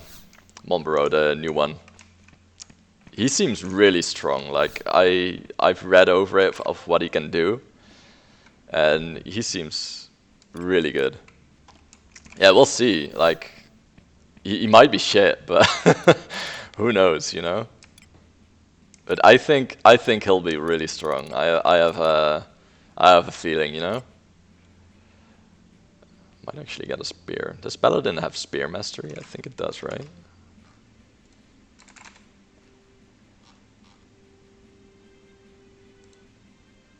Oh yeah, it does. E. It has an E in spear. That's funny. We wanted a sword though, so we'll just go somewhere else. Have you really never used him? By the way, do you have Ignas?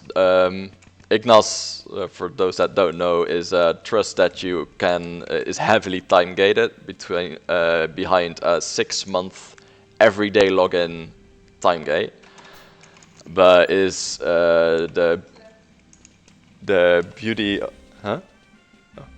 The beauty of it is Ignas is a trust that's not tied to Unity campaign. And most good white mages are tied to Unity campaigns, but you can only have one. And if you have Ignas, you don't need to tie yourself to a Unity campaign for a white mage, and you can use a Geomancer instead, which adds a lot of damage to your party. So that's also a goal we're going after. Ignas, and eventually because we're there anyway, that it's the same requirement as getting a Geomancer's ultimate weapon, the Idris. So we're trying to go for that, and we'll see how far we get, because it's really tedious to do. But if I'm going to stream every day, I might as well go after it.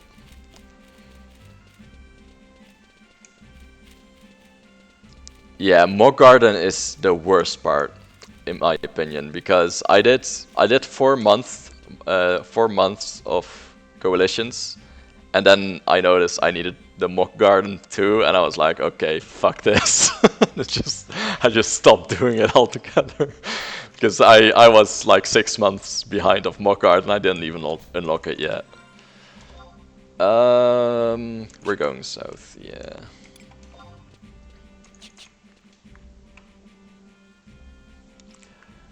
I think it's really, yeah, it's really awkward that you need both. Like, 6-month time-gated content is bad enough, but 6 months on 2 time-gated contents and Mockguard, you don't get shit from Mockguard, like nothing at all. The only reason you do it is for Ignas and Idris. Really? How do you do that? I found it so boring.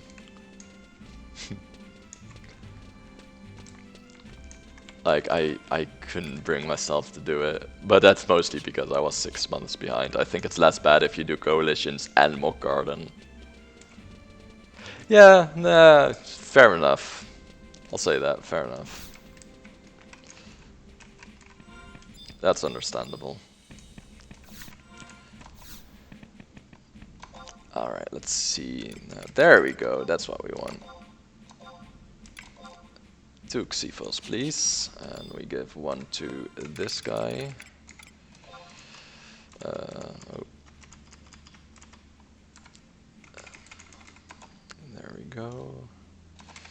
Get the fire crystals back, because why not? And there we go. And we'll ditch the onion rod too, because we're not going to use that. And we'll ditch the Elfan jerkin as well, because we're not going to use that. The rest we're going to keep. Do I want to keep that? It might be useful eventually, but I have to yeah, I'll keep it. Just in case I never find it again, because this server is dead. Like, I have to actually think about that. Yeah, it's so weird, because there's a lot of stuff that that I need to take into account on a dead server, because I'm so used to just buying everything. But I think it'll add an interesting challenge to what we're doing here. And we give the willow one to this guy, or girl, whatever. Alright. That's done. And then we willow wand it up. There we go. That's that part done.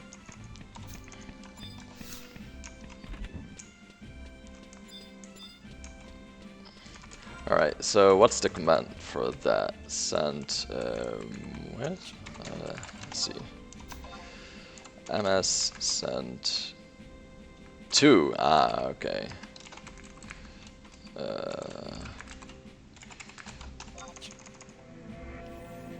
Oh, okay. It doesn't say. So when you type me in chat like that, it says the character name that that uses it. But when you send it, it actually goes to them. So I need to use this, and that should work. Yep. All right. Cool. That's very interesting. You get god pops from the flotsam once in a while, and I grow ores in the furrow and mine for ores since I'm a goldsmith. Are you a goldsmith like shield goldsmith, or are you a non-shield goldsmith? Because there's a lot of difference between that, I've heard. Lots of orichalcum can be attained, yeah. Well, I mean, if you're going after a craft, that server is probably like the best place to do it, and I can give you all my mock garden drops. I don't mind that at all. I'm not using it. Oh yeah, wanted to see objective lists, tutorial, Sandoria. Oh, it does actually do that. What is Bat Hunt? What do we do for Bat Hunt? Is it a bad mission, or is it not that bad? Like, if it's just a turn-in mission, I'm probably gonna do it.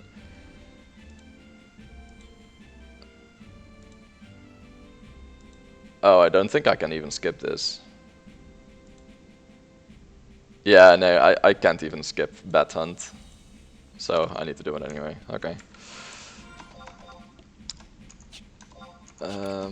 Wait. Oh, do I still need to talk to that guy after? Call force an alter ego by speaking. Huh. Yeah, I think I still need to do that. Okay, we'll do that then.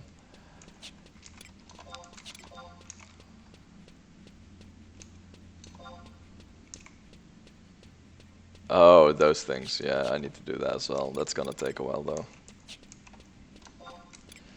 Obtain alter ego Sandoria.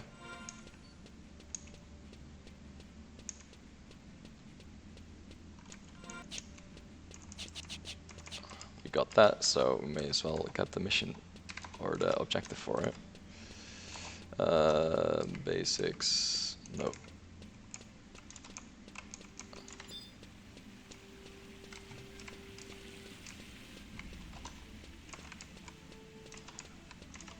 Wait, I'll just do this real quick as well.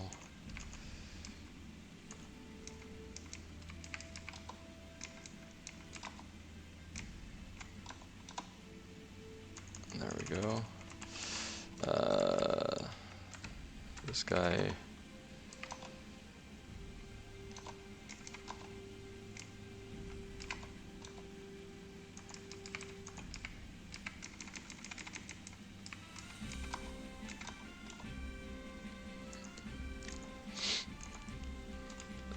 Eight. 28. 26. This one is missing something. Not sure what though.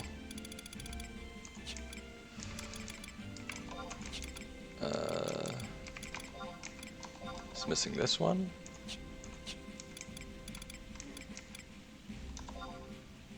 Oh, and I think I undertook that one on the other characters, right?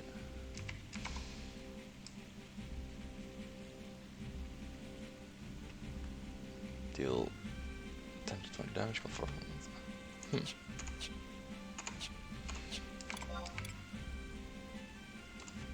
Oh, wait. Oh, this one missed out on a lot. Fuck. Combat. Combat. Oh no, I did that. Oh, that's why. Okay, that makes sense. Yeah, I already did the non-repeatable thing and I didn't on the other characters, so that makes sense. There we go. There we go. What happens when one uses trust? What trust is sure? What trust is sure? What trust is sure? Not sure what to do here though. Trust Sandoria.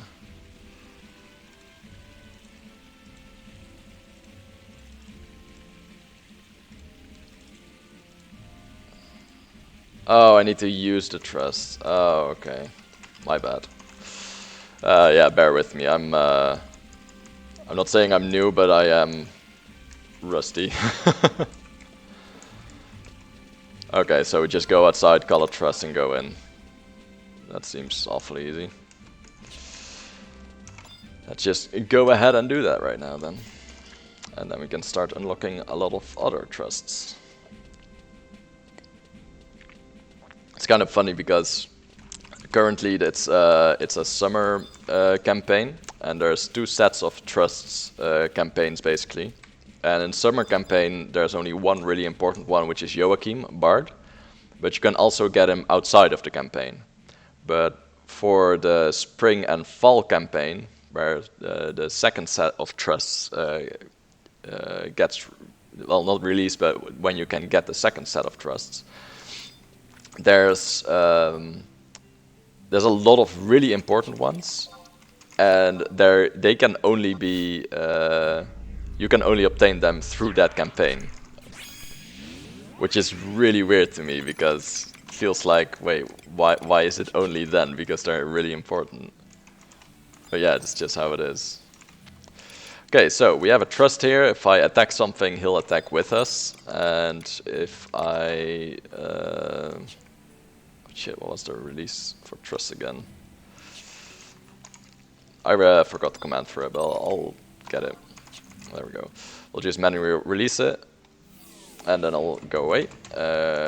Change leader Obama. Is that how you say it? No. Okay. Wait, did this work? I completely forgot all the syntax.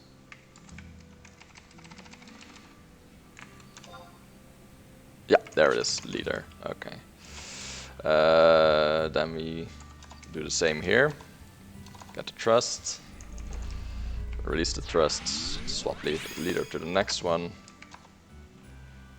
Alright, later Ridge. PCMD leader Mwet. I still like that name, it's funny. There we go. And that's a lot of sparks we have already, actually. We can get some decent gear with that. We'll swap back to PCMD leader Dyna. There we go. And we'll go back to the NPC, that should be it.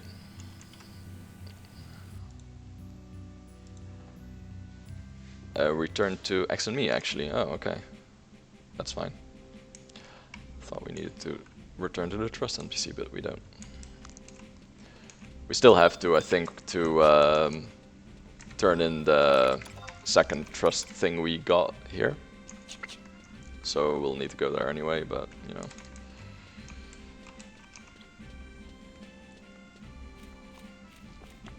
And I am aware there's a lot of walking right now, but I kind of want to save up money for early game gear instead of home point warping anywhere. Plus, not using our home point add-on right now, so it's probably faster to walk than to to do it that way. Since I have to do it on 3 characters. Yeah, we can do Bat Hunt in a bit, which is kind of an interesting mission. We have to go to King Rampert's tomb, and for those of you who have played private servers, I'm sure you've had nightmares about that area, because in private servers, elevation level hasn't been programmed for a long time, so what happens is you go there and you get attacked by level 75 plus mobs from the cellars of King Rampert's tombs, and they one-shot you while you're trying to do a mission there. Alright, bon appetit is what I should say then, right? Have fun. I'm just gonna keep playing until about 3 o'clock my time, so... And after that I'll do some IRL stuff. There's XME. But yeah, there's for fresh accounts there's just oh wow.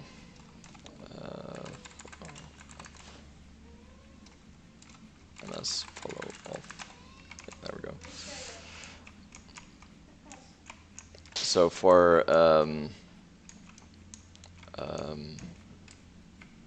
yeah, for fresh accounts there's a lot of pre-work you gotta do. There's a lot of unlocks you gotta do and stuff, and it takes a while. It's like, I wouldn't say it's a grind, but you could compare it to a grind.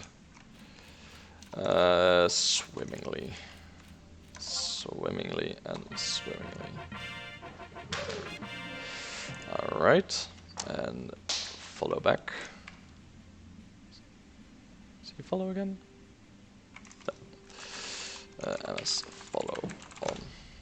There we go. Cat's gone. Yeah, cat's gone.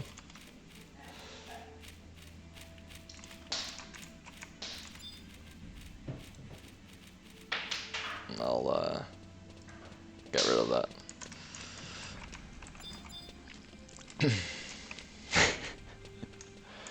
They're very playful right now.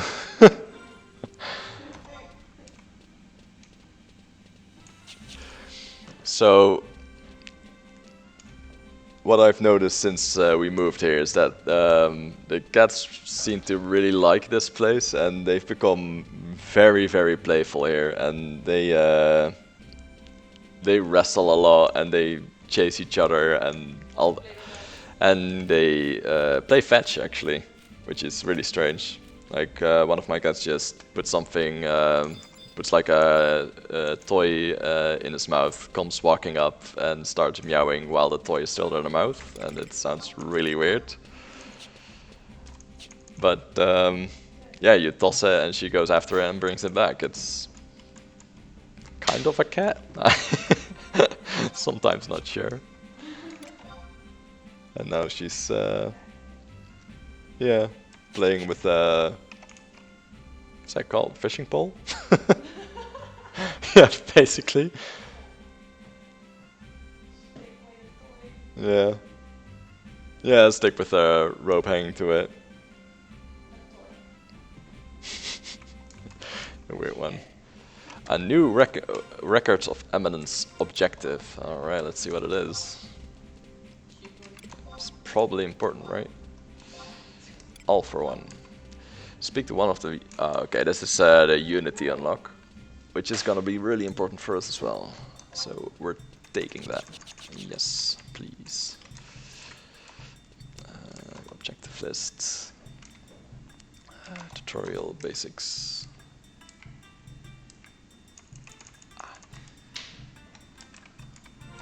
And why is it...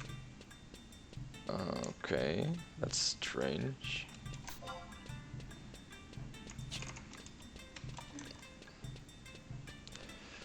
Okay, not everyone has it yet, so I'm guessing that's because you have to clear a certain number of record of eminence things. But we'll get one of those from turning in Valena roll, I think.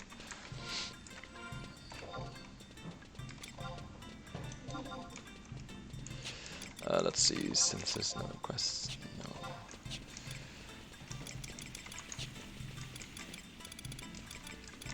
Achievements, job levels, no. Fame, no. Anniversary. That's kind of funny. That's not interesting. Yeah, we need 3. Wait, do we have 3? We have 2, right? Yeah, we have 2. It's not happening then. Alright, we'll just trade in this thing real quick. Valena roll. There we go. Trust. Valena roll achieved. Which is not a great trust, but it's a tank, and a tank early game is kind of nice because you can just resummon it and have full health again. Plus it's another body on the field.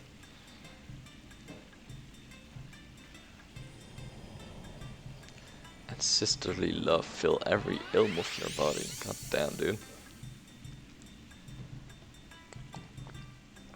There's probably a fanfiction about this. Alright. We'll gain one more Records of Eminence objective for some character. What's an easy one? What's an easy one?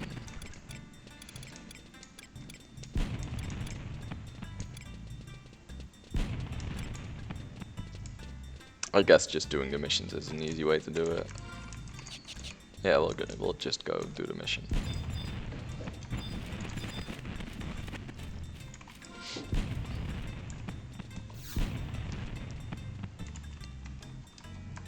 At first you don't have a lot of trust slot as well,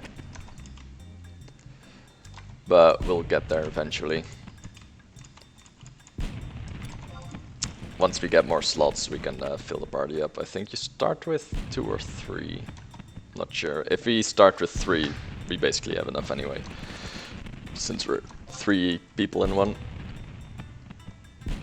As I fill the party already. Okay, so what I'm trying to go do with my Unity is, so you have to pick one Unity you want to be a part of, and that Unity is the Unity you get a trust for.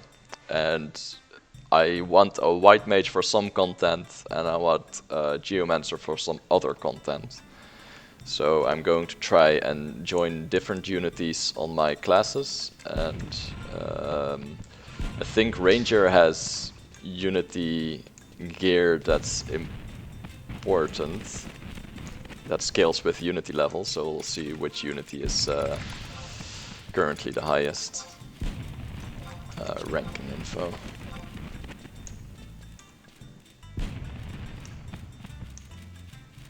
Yeah, Sylvie is on top. That's really nice actually, because that means we can use Sylvie on Ranger. Which is basically what I wanted anyway.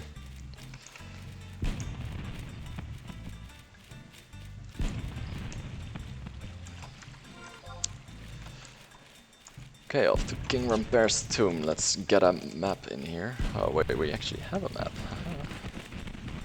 Which we can zoom out a little. There we go. could be considered a little bit of a cheaty add-on, but getting maps is so fucking 2005. So I'm just gonna, yeah, just gonna do it this way for ease's sake. I do not remember that being there. Rambuk, you seem dangerous. Alright, let's see if we die. Oh god, yeah, this is not a good idea, is it? Oh no, it's not. Attack everyone. MS sent to Muetz Macure. I am so dead.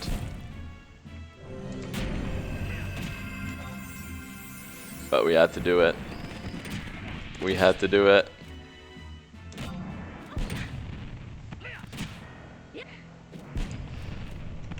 Oh no. Forgot to equip. Xephos. No, I get one hand to hand.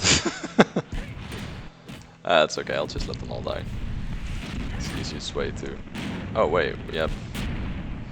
Shit, I forgot about that. That's so weird.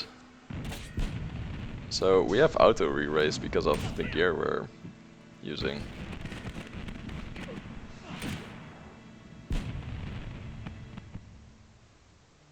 Ah, that's okay.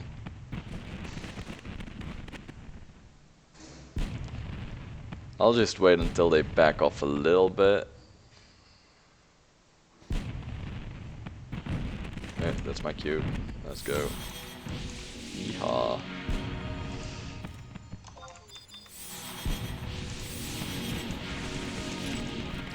Run.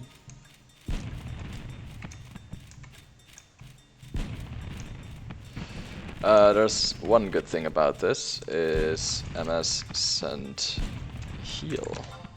We can get our Records of Eminence thing here. We need to rest for 1 heal tick. And that'll give us an ROE completion. Let's see. Unless we already did it, but we might have actually. Oh, no, we did. There it is. There we go. What happens when I do this? Do they automatically stand up? They do not. Huh. Interesting.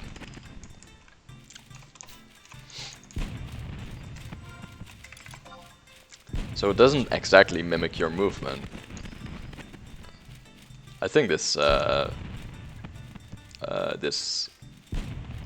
multi-send add-on is really cool, but it's still a bit confusing to me because I don't know what it exactly does behind the screen. But I think it's really cool. And hey, at least we get some healing magic skill ups for our later to be bard. It's gonna be interesting for Abamois because since I'm going to let him play ninja, I might be able to get some weird setups going. I'm kind of excited for that, but I'm also excited for Ranger because I've been wanting to play it for a really long time and I just haven't really. So I really can't wait until I can just start playing it and see how strong it is right now. Like, I know it's no Corsair because Corsair is frankly way overtuned. It's basically Dark Knight but worse. And by worse I mean stronger.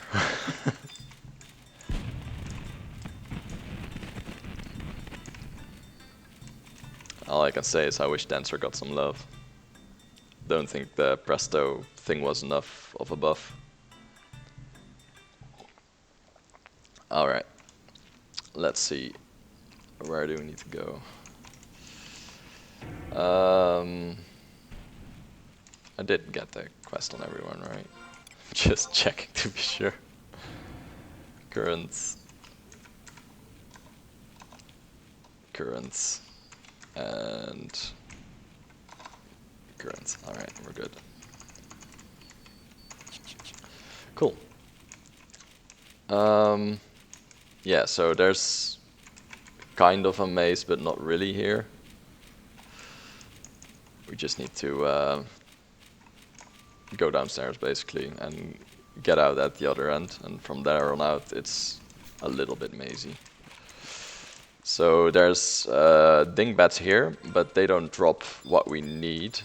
And the dingbats near the grave are the ones that do drop what we need.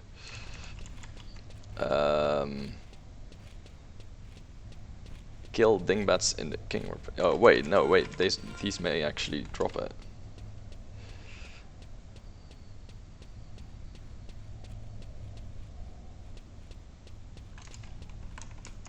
These might actually drop it. Wait, I'll just check to be sure because it's night now, and otherwise I need to wait a fucking hour.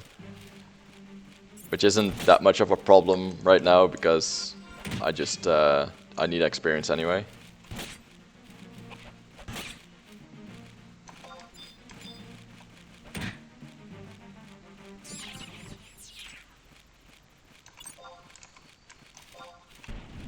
Yeah, okay, so Wiki says they can drop from these, so we'll see if Wiki is correct on that. I hope it is.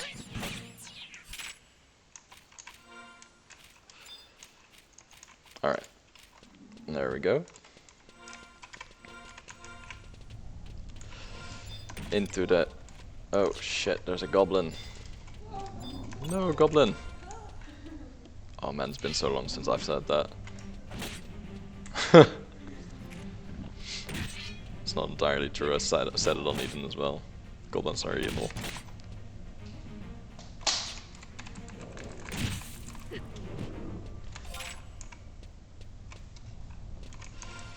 I'll just get all the drops on one character right now. So I'm not using the all maps add-on. I feel like the minimap is enough, and that way I can actually see which maps I did unlock and which I didn't, because I do want to unlock some maps. Not for a good reason, mind you, just for completion's sake. Ooh, that's not good. Cure, please. But we're not weakened anymore, so we attack a little bit faster at least.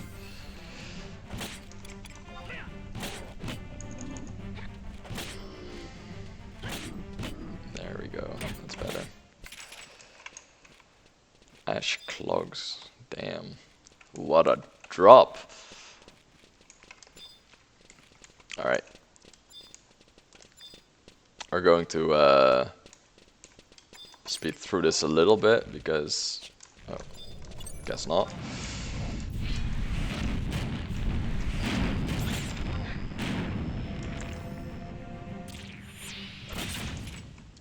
With the main reason why I wanted to speed through this is because it's not night forever, and those dingbats only spawn at night, and I need 3 orcish scale mails instead of 1, so I want to be a little bit fast about it. Unfortunately, the mouse pads do not drop them. I probably should have picked up Grounds of Valor here as well, but I have no idea where it is.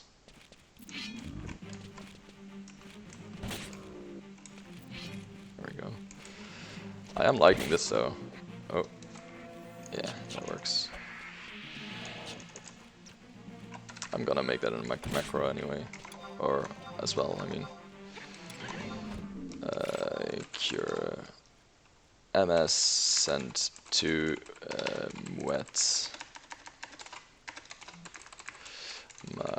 Cure Dyna. There we go. That works. Or it should.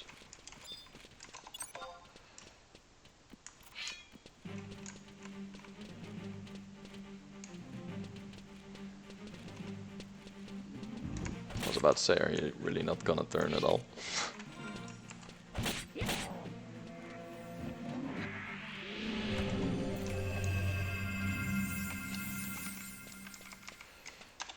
There we go.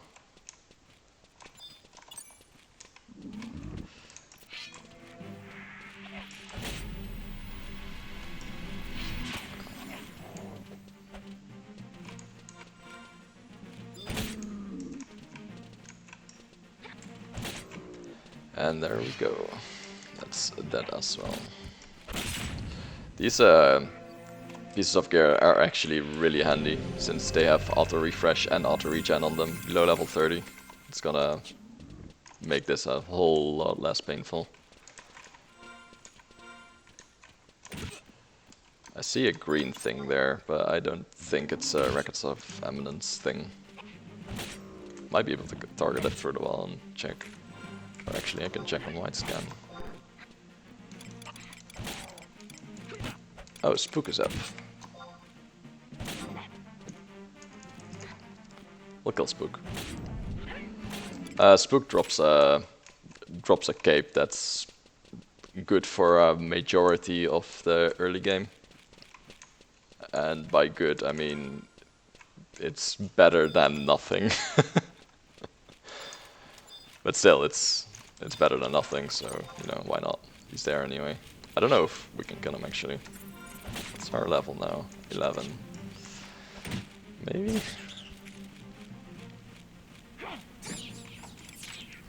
I mean, we have a couple of weapon skills at our disposal.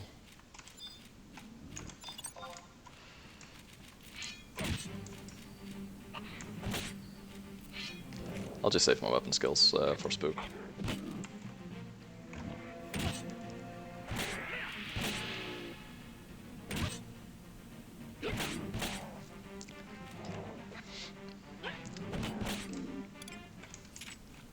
If we find him in time even, which is another thing. Oh, there we go. Since these goblins are pestering me.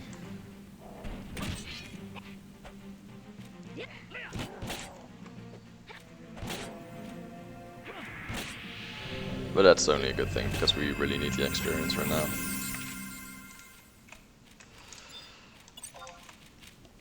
We need a lot of things, because it's very early in the game. There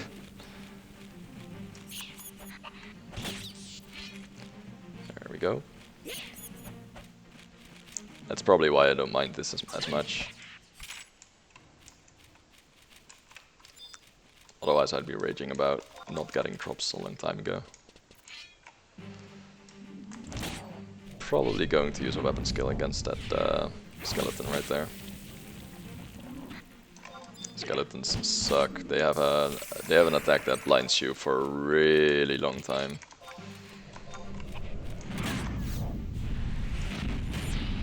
Fortunately, we have a fire weapon skill that disregards their slashing resistance entirely.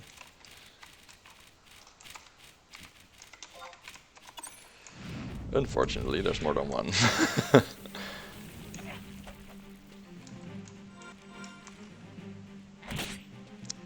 That's okay.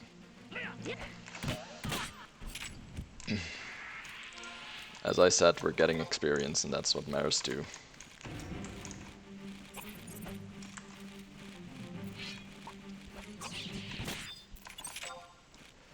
Level 12. Still no Orcish scale mill though. It's not really what we want.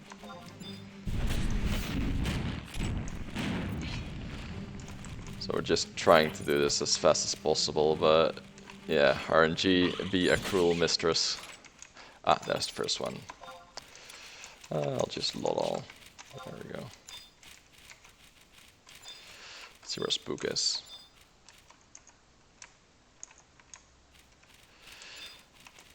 He seems there. Okay, he's there. We'll do it this way then. Dingbats have prio right now. Plus I need TP for him anyway. Damn, still nothing. So Spook should be about... There's the tombstone. Spook should be around this corner somewhat.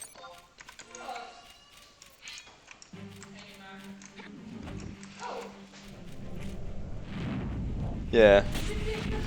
Yeah, that's not your spot anymore. The cat owns it now. It is.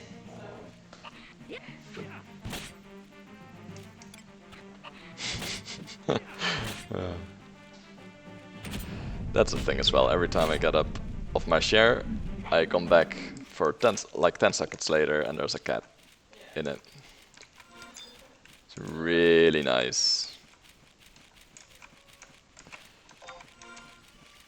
Alright, dingbats first, since those are most important. Might just not get it though. Oh, there it is. Very nice. Skill spook real quick.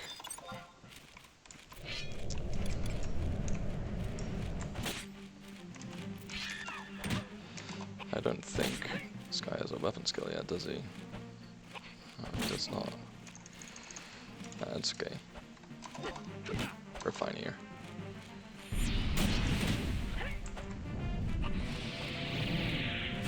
I hate slow so much. Can't wait until I can erase it. But that's not for now. Oh, that's cool.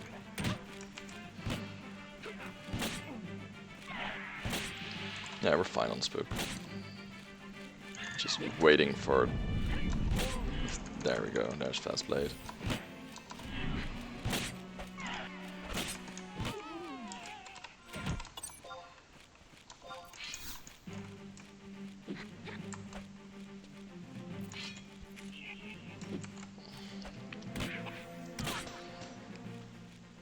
Alright. So we got fast blade on our alt as well now. It's gonna make the damage a little bit better. Actually, I'm really stupid. I'm here without trusts. I don't think trusts affect treasure rate at all. Like, I don't need it obviously, but I might as well use them. Is that an orcish? Are you kidding me already?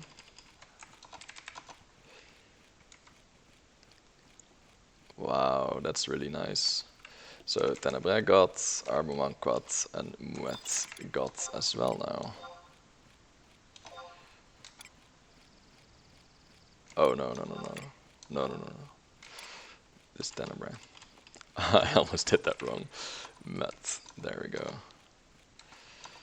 So, there. And there. Tenebrae needs to pass both now.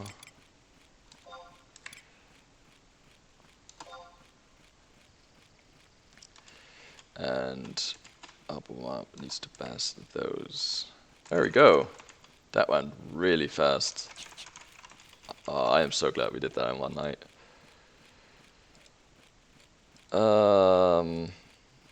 Yeah, okay, so here we touch the tombstone. Get a cutscene probably.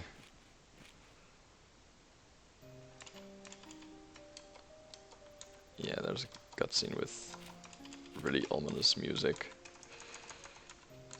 I am really glad that we got this out of the way in one night. Otherwise, we needed to be here for a whole other hour. No, we don't. We can go to the Orcish area and see if there's a Grounds of Valor there, and we need to do a mission there as well. So we'll get that right out of the way. But first, I'm going to need crystals, which is gonna suck a little bit, because it's gonna cost me a lot of money. I need 100k for that, damn. Wonder if I can get that. I might be able to get... No, I can get 100k from Sparks, I think. I think I can get 100k from Sparks. Which is definitely worth it in the long run, because conquest points take fucking ages to get, and eventually you just don't do regular content anymore, so... Like conquest points content, if that makes sense. Touch the tombstone for a cutscene, that's what we did. Return to the gate guard. Okay, easy enough. Now, here's where I wish I had a warp ring. I think the easiest way to do it is just aggro everything and die. It's probably the fastest way to do it as well.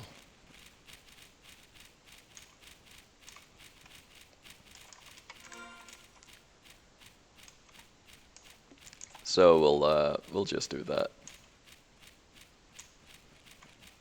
Because I really can't be asked to go back.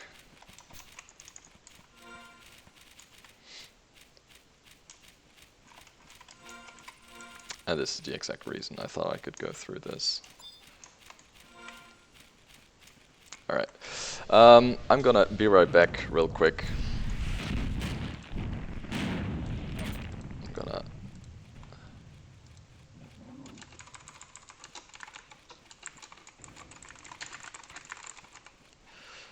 There we go. I'm gonna be right back real quick, and when I'm back, all my characters should be dead, and we should have the free death warp. Alright.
Alright, we're back.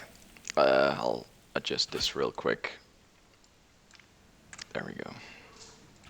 So, one of our characters is dead. I forgot to unequip the regen gear, which makes it way faster.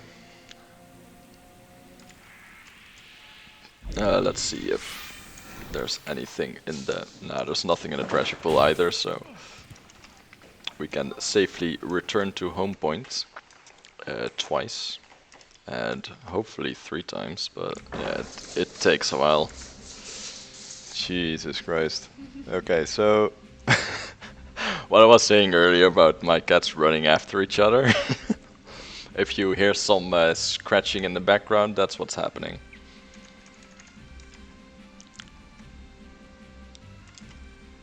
But yeah, the walk back takes a really long time and you lose nearly no experience for dying here, so there's really no reason to walk back.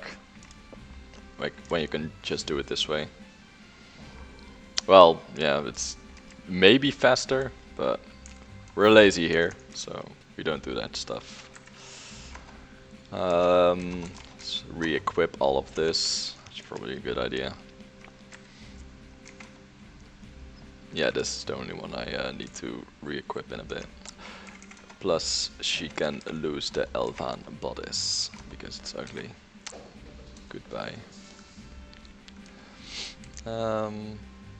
Yeah. She's nearly dead, so we're waiting for that real quick, and when she's dead we go to the gate guard and turn in our mission.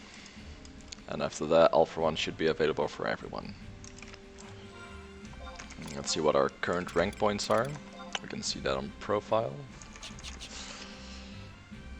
There we go.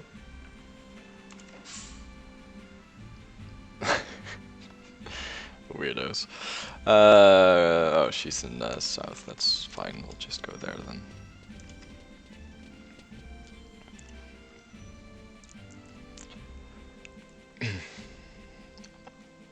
We're going to wait with 1-3 though. Like, unless we really need to for another reason, but I really want to wait until we have crystals to afford getting all the conquest points. If I recall correctly, there's Void Watch stuff you can get for with those, so it's like, it's not super important to get them, but it's also not unimportant to get them, because Void Watch campaigns can easily give you a free Iberian weapon, which is something really nice. Alright. We trade the scale mails on all 3 characters.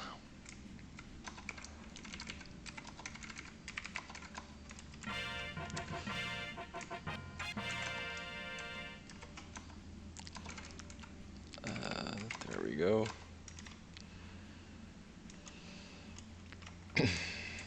That's that records of eminence thing done.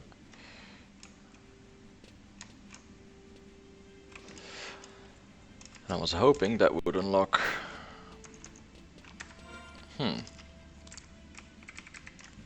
Let's see what the issue for that one is. All for one. One for all. No, it's not one for all, it's all for one. Records of eminence. Let's see if we can find it here.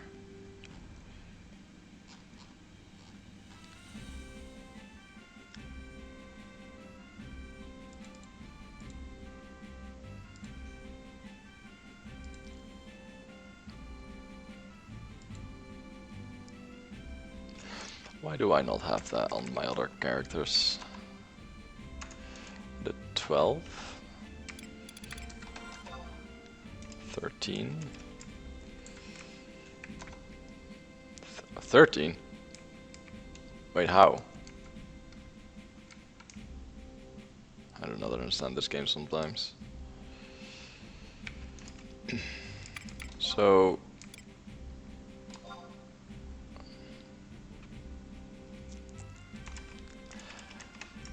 all for one prerequisites.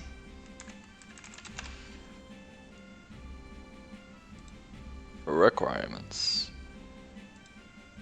you have completed 10 or more records of eminence objectives and moved to the following areas. Oh, I think I know what's up. No, I've been there.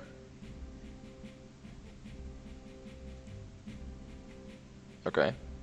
So it says I need to be to have traveled to all 3 sandy areas, but I'm fairly sure I have done that. I'm gonna do it again just to make sure that's not it.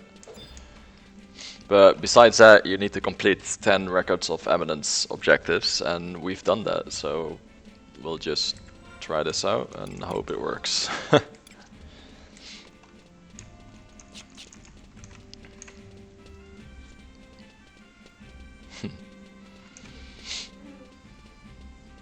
Which I really hope it does, because this is really weird. I love that auto zone function, it's so good. Okay, so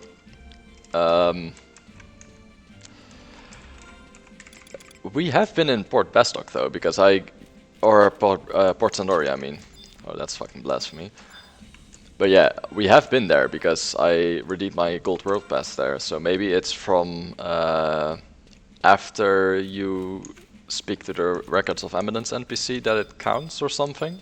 It could be that, since I'm fairly sure the character I'm on right now is the only one who has been to Port Sandoria since then. So I'm going to bet on that, and I really hope it works. Otherwise, there's no unity for us people. Oh, I'll just wait a second here. MS follow off. MS follow on. There we go. Just re-equip this as well. Yeah, I hope this will work. But we'll see. I think it does though. Like, that's the most logical explanation. While we're there, we're going to turn on our login points as well for trusts, because there's a lot of trusts you can get for login points right now. So we may as well unlock all of those. The sooner we have them, the better. There we go. With a bit of luck, there's a white mage trust as well. That'll make it a lot easier.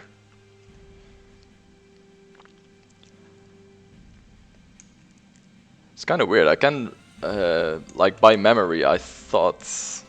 Oh wait, did we get it? Yeah, by memory, I thought Kultada was from a login campaign as well, but she's apparently from a extravaganza, so I have no idea how that works. I could have sworn I've seen her on the login campaign as well.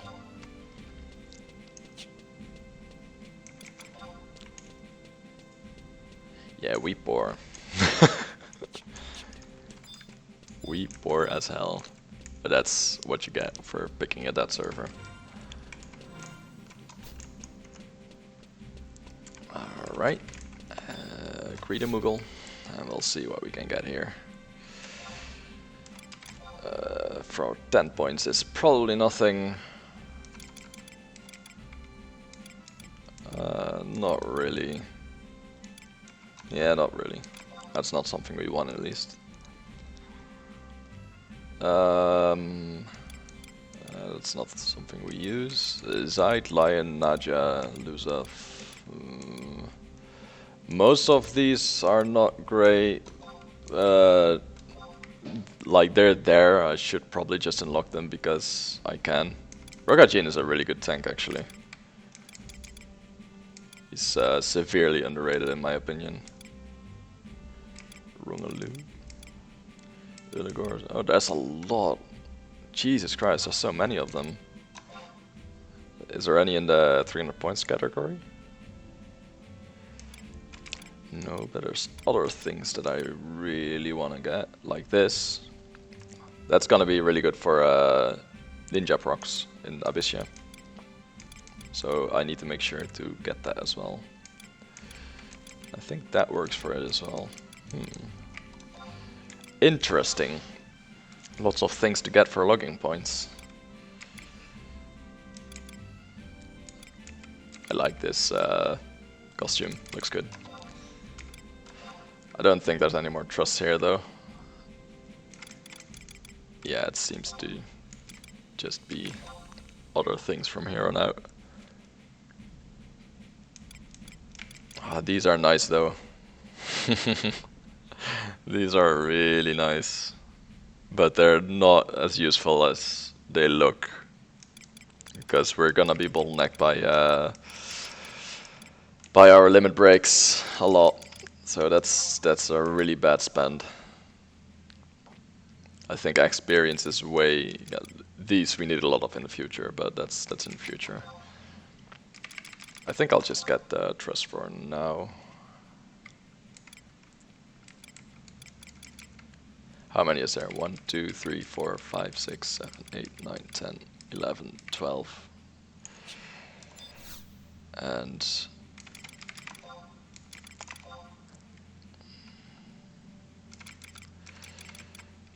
13, 14, 15, 16, 17, 18, 19, 20, 21, 22, 23. 23 trusts to get. Damn. That's a lot. I'll pick up a few up. I think Side's really good for early on. And I think... let's be honest, Shantato is decent. And I know Rukajin is a really good tank, so we'll take that as well.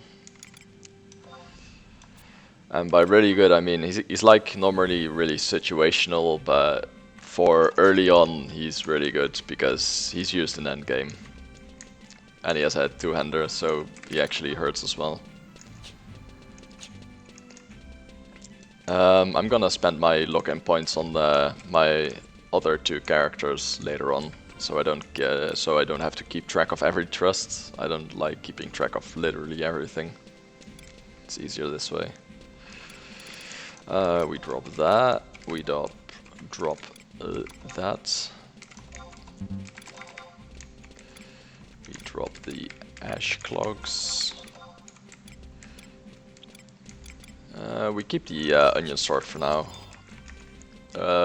Reason mostly being I'm gonna level Paladin on this, and having a level 1 sword is nice, so I don't have to buy one. Like it doesn't cost much to buy a level 1 sword, but I'm gonna change anyway, so why bother? Just quality of life. Not having to run to the store and everything. Never a good idea with the whole corona thing going on.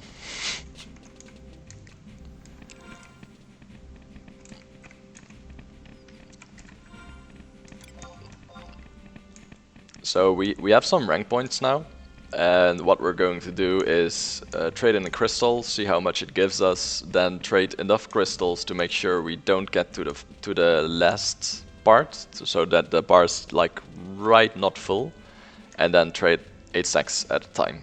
And when we do that, we get a fuck ton of conquest points, is the idea. I'd be really surprised if they patched that, because that's been in for literally 18 years. So I highly doubt that. What we can do is actually go this way, and we're going to check outposts. Thank you. So there's a couple of outposts that I really want. I don't care too much about round 4, but Zulkheim is one I really want, and I think we'll be able to get it pretty easily once we start exping there. Zulkheim's nice because there's a few thingies there, a few teleporting points there, and it's just all around really easy to get through early game by having a spot right in the middle of Bastok Bastok and Sandoria. So that's what we're going to do. How many conquest points do we actually have? 897. Can we actually buy a warp ring with that? Because warp ring is so nice. Common items, return ring, homing ring. Next page. 5,000. Oof. Well, the positive thing is we'll easily have 5,000 once we're done with the whole shenanigans we're about to do. We're getting the... Ooh, Sandy is not doing well on this server, Jesus. We're getting the run for supplies, and we'll just run those, and we'll unlock them as well, since we're here now. Or Hola, I mean. So we'll just do that. I think it'll be pretty easy to get areas with 3 people exping though, so that's nice.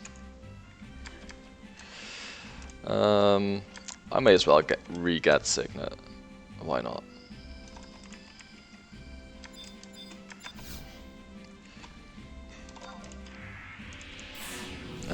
Supplies quest.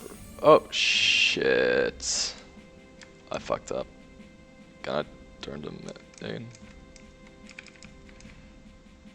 Oh my god, that sucks. Okay, so one of our characters is not getting the run for 1.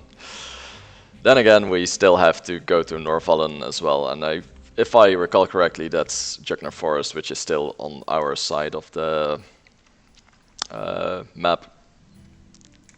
Let's make sure that's the case. Yeah, okay, so that's Jugner Forest. That's not that bad. I can go there from... we'll just have to make the trip twice, which kind of sucks, but, you know. At least we can do it with 2 characters, because I can just let the third one stay at home. Like, it's inconvenient, but it's just how it is. I was going to go to Orktown right there, but I think I'd rather go downstairs, get the outpost, and go to Leviathan and get some exp there. I'll use my food in a bit as well. It'll be nice having at least some levels behind my belt so I can not die everywhere. That's always a good thing. And I really want level 30 so I can start on my main jobs. Subjob leveling is kind of weird now, because it used to be like you'd get called out for being a gimp for having a subjob that's not half your main job's level or above. But honestly, now I think it's better to level your main job up a little bit, get some Rhapsodies of Vanadil missions done, get some key items done, and get a boatload of experience bonus and level your subjobs that way. Like, nobody's gonna call you out, you have trust in everything that can carry you through everything as well. And that way you'll spend way less time doing it. Because that experience bonus, it really adds up. Like, the more key items you get, the easier your subjob leveling becomes. Plus, there's a lot of subjobs I want to do. Like I really like niche subjobs. It's just fun to use sometimes. Like for example, I had Slash Blue Mage leveled for my dancer. Because there's one fight in the game where you want a light-based dispel, and Blank Ace apparently has a really good magic accuracy when you is it this guy or is it the other guy? No, it's this guy. Okay, yeah, this guy's lagging behind as well. But yeah, so it has really good magic accuracy when you face target. Like it's insanely accurate. Which is really nice. Oh wait, I need to get the Signet on this guy as well. He's fucking... oh wow, I'm not doing that right. I really have to get used to this. Multiboxing on retail. And multi-cent not allowing me to walk.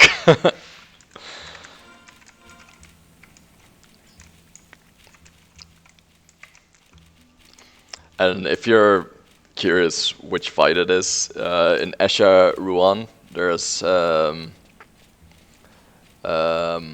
a demon-like thing in tier 2 that spawns other demons, and he has dread spikes. And I don't know if you've ever had dread spikes against you, but if you're meleeing a dread spikes enemy with the speed that melee's melee with right now, so pretty much cap delay, which means 80% delay reduction, which means 5 times as fast as usual. Yeah, you die instantly, basically. So the strat was bait out his dread spikes, and when I see dread spikes, I blank gaze him, get rid of the dread spikes, and try to one-shot him. And it worked. And that's a really scuffed setup for it as well, because what you usually do is just pick a range job and slash RA it, and it's dead. So, but I really like doing things like weird ways, because it's still possible, but it's just like it feels good to think of something that that others didn't really think of, or at least something that you thought of yourself, despite if others thought of it too. Which is what I did a lot for both Dancer and Warrior. For example, back in the day when Ragnarok was meta on Warrior, Shockwave was really weird, and you could tell which warriors knew their arsenal and which ones didn't by whether they used Shockwave well or not. Because Shockwave is an AoE sleep, basically. So there's a lot of NMs that you can do that spawn ads with Warrior just because it has Shockwave. For example, the bird in Ruan that spawns ads and keeps spawning ads, you can just Shockwave them once and nothing happens. And same with the dragon, Yilan, he spawns ads as well. You Shockwave once, they're all gone. It's so easy to forget that weird weapon skills exist. And that's something I really like about auction house forums, is that people really go into depth there of what might be good and what's not, and that kind of stuff. And yeah, I just think it's interesting. Which is also why I really like the Red Mage Dynamis D weapon, because it just completely rewrites one certain playstyle, and it suddenly becomes viable, and there's like a whole new playstyle waiting for you there, which I think is really nice. I don't know which FOV I'm gonna take, honestly, because these are all kind of I'll just get the Akbaba one, I guess. There's a few Akbabas here at start, and we'll move on to Match Sheep eventually. Like, if we even get one page, then it's worth bringing. There we go. And there we go.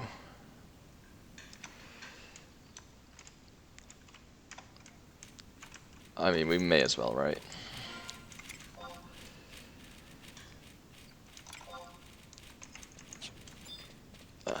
Feels good to be back on a fresh account, that's all I can say. It's just really weird, because I've done this start a gazillion times on private servers, but it just feels off. It just feels better on the real thing.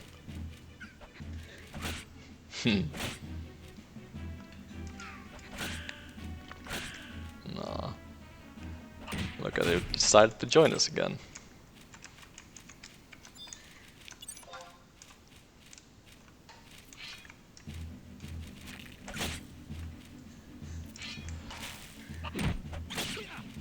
Such a weird thing. Keeps going on my desk, but the moment I give her attention and my girlfriend's in the room, she's like, nah, fam.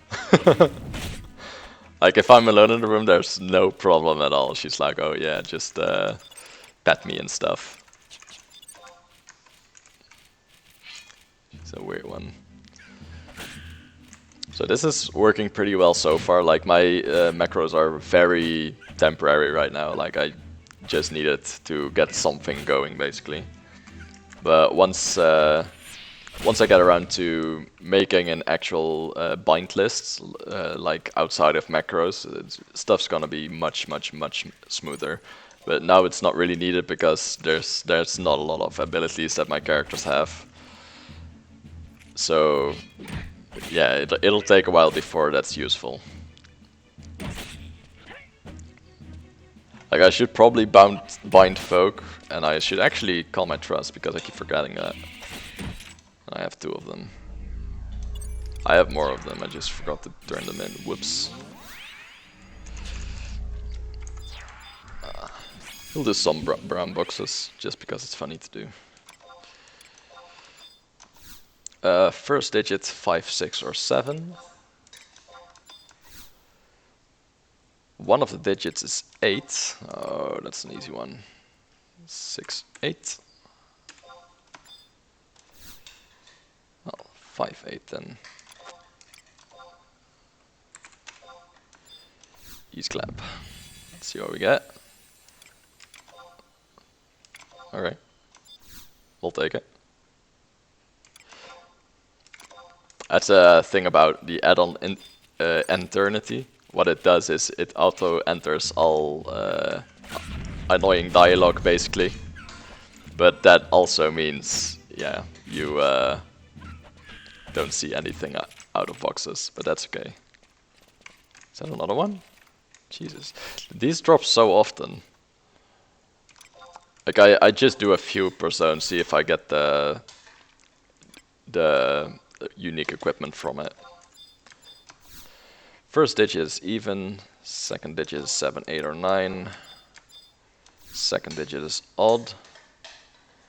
I need another hint here. Greater than 75, okay. First is even, so it has to be an 8. So it's 89 or 87.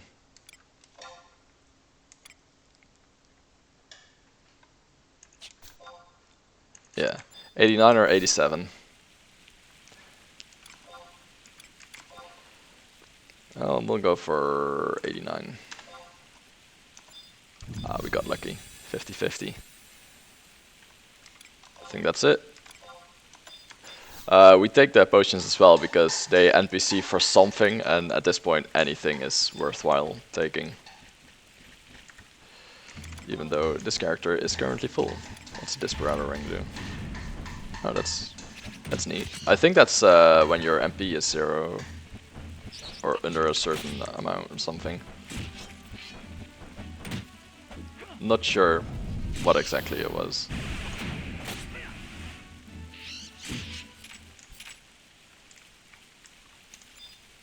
But that's okay, we'll figure it out.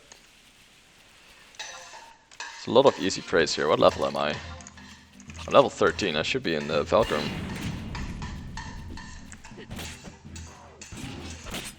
Guess that's what we're walking towards then. I'm gonna take a visit through the pond there because I remember there being an M there. I don't know what it drops though. Let's see what it drops. Leviathan Plateau.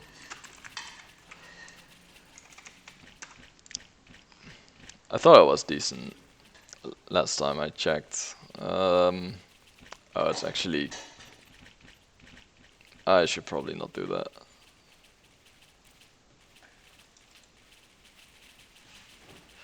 Yeah, I should probably not do that. Never mind.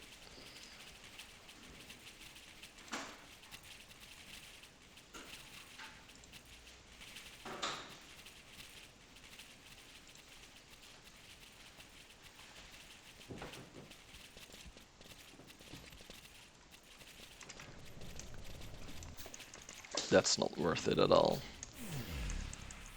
Oh no, I'm being drained.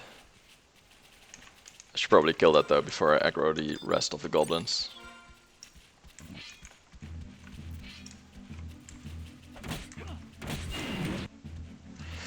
Oh, never mind.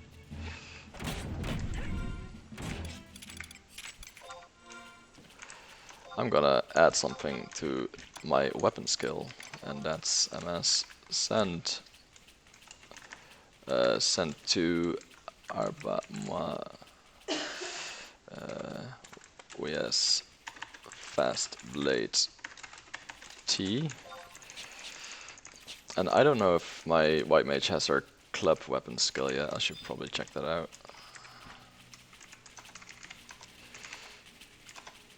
She does, Shining Strike. Okay, wait. You know what? We'll add that as well then. Why not? MS sent to wet the Shining Strike T. There we go. That should work. I'm not too bothered with skill chains at the moment.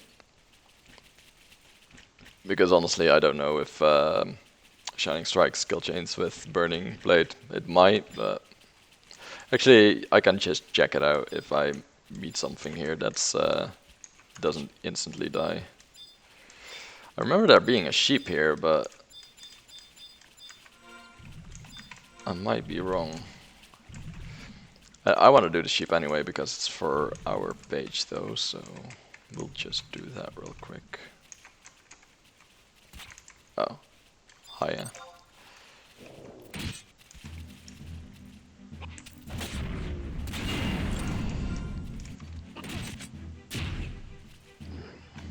Let's see if there's a sheep in here.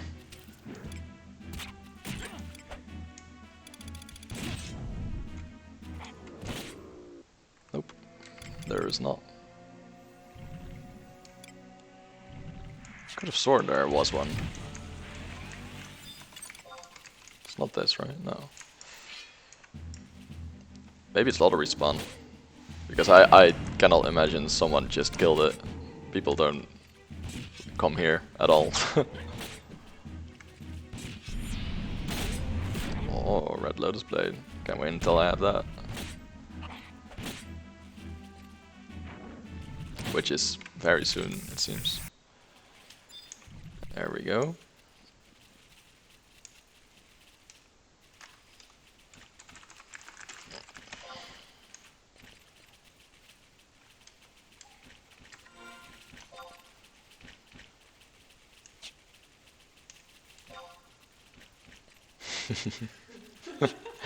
You're being so weird, looking at those and shit. Weird cat.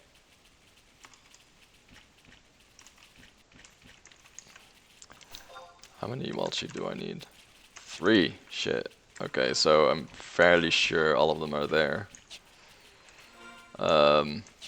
We'll see if there's one here, and otherwise we'll just go back for the final 2. Or we just ditch it altogether and go to Velcrum. I think that's a better idea because I also want to get Mary's Horn for the Bard until the Bard grows up. It's gonna be interesting for the actual spells, by the way, because I have no idea if there's an NPC that sells them. I think there's some new ones, but I'm fairly sure it's not a lot of them. I'll just fuck them up. Huh. So MS is so fast that they weapon skilled before I did. What? Excuse me? I am a little bit flabbergasted by that. I did not think that was a thing. That is so weird. That's not a telepoint. Okay, we need to go north then. Oh, wait, you can actually see it. Oops.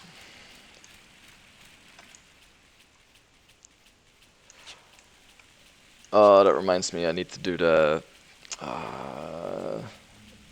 those hunters books. I don't know what they're called anymore, but I need to do those 2 for teleports. I should do that right away.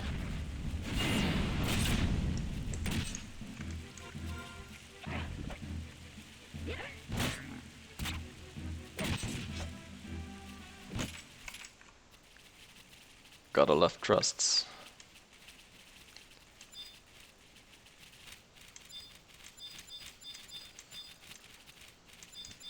There's the telepoint. There it is. I hope I can actually unlock those books.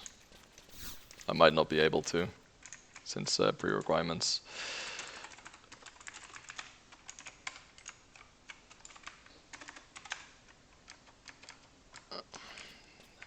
One.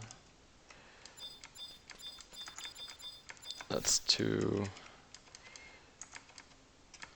And that's 3. Okay, okay, okay. Yeah, all of them got them. Alright, that's nice. So now that that's done, we go to... Do we go to Juggner first? Yeah, I'll go to Juggner first, just because that book's there.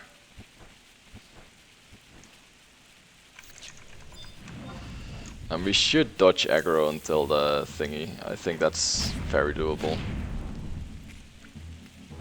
The targets are, if I recall correctly, after the outpost, and the outpost is where one of my characters needs to be, because I'm an idiot.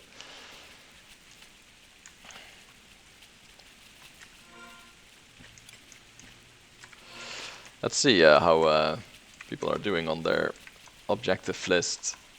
All for one, there it is. Completely forgot about that. That's what we're doing next then. I might just die in a little bit, because it's faster. Oh, that's something we can instantly do, or not.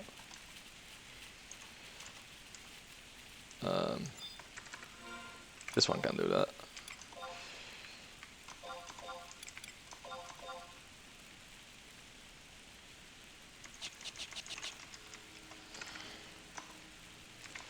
Objective lists. There we go. That's Moet, and that's... Okay, we're good.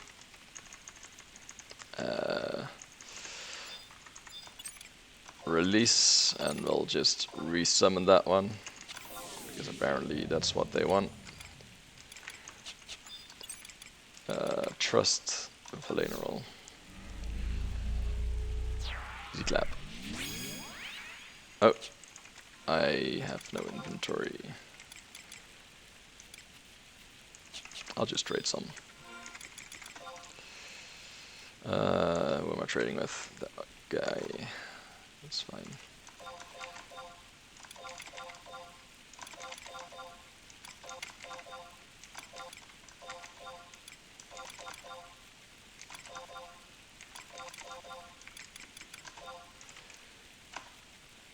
There we go. Should be able to get it now. Currents. What do we get for it? Oh, we get the next. Oh, okay, that's kind of nice. Yeah, all right. PCMD leader Arbama. Should get rid of all of them. There we go. Trust Valenor. Once we've done that, PCMD leader Moet. And here we do the same thing. There we go. It's that easy. Alright, PCMD leader Dyna. There we go. And we go to Juggner for the first time. And we're going to speak to this tome and see if we can unlock the teleport there. I really hope we do. Survival guide, that's the word what I was looking for. God, I really hope this works.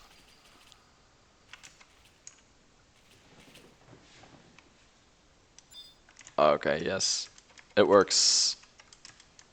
At least it says it works, so we're just gonna assume that it works. Oh, that's really nice. Okay, we can get the second load of outpost thingies really easily then. Since we just skip these zones and then go to Valcom Dunes after.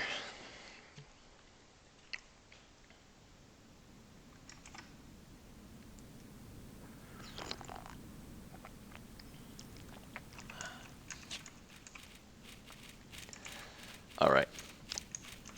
Is this a tome as well? Oh, that's field manual. We're not fighting here. Not yet.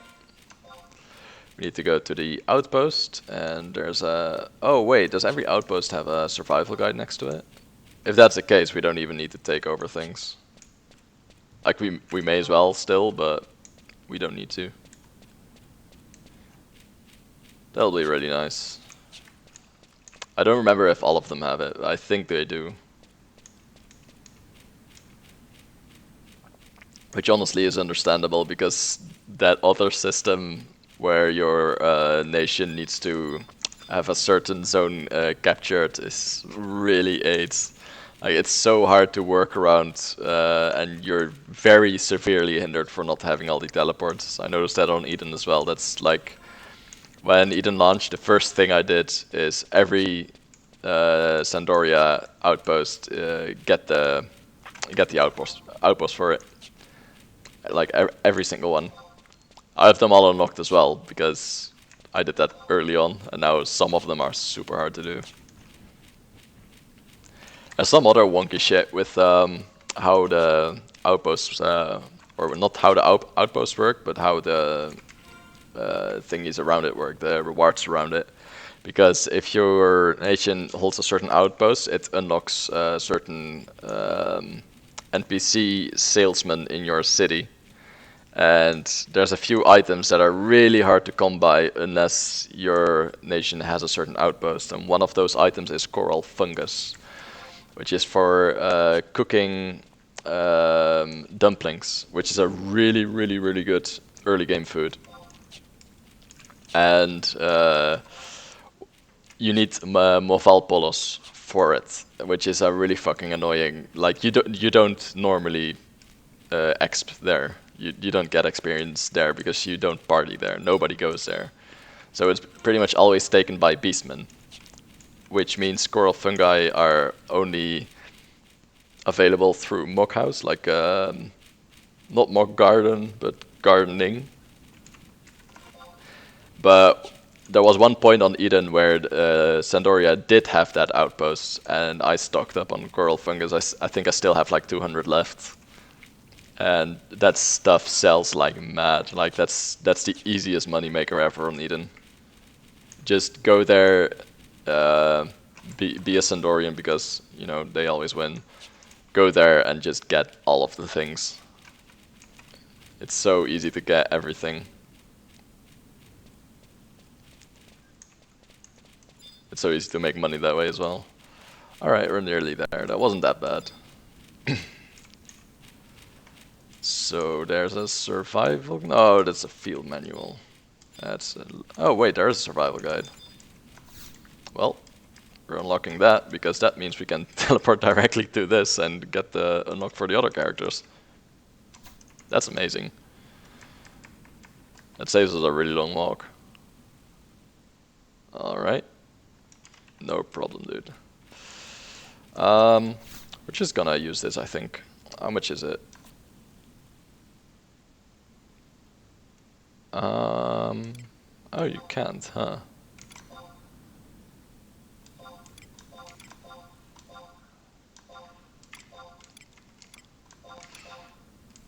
We'll sell that. That's not really useful. I thought you could teleport from the NPC. Nope, apparently not. That's completely fine though. Now there's two ways to go about this. The fast way and the slow way, and I'm gonna use the fast way. So everyone,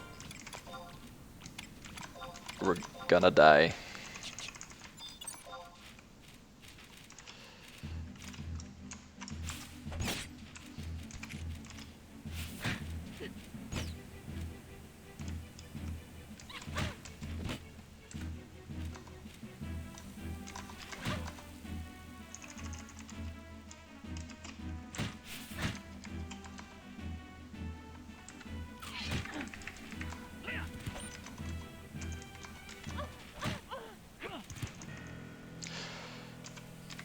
Can't go faster than this, right?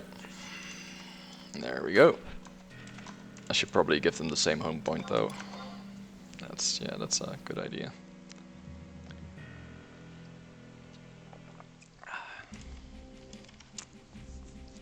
There we go. Death warping is severely underrated for early game. Like even if you lose some experience, you gain that back in like one mob you kill. So why even bother? What is in south? That's fine. We'll just equip our stuff again.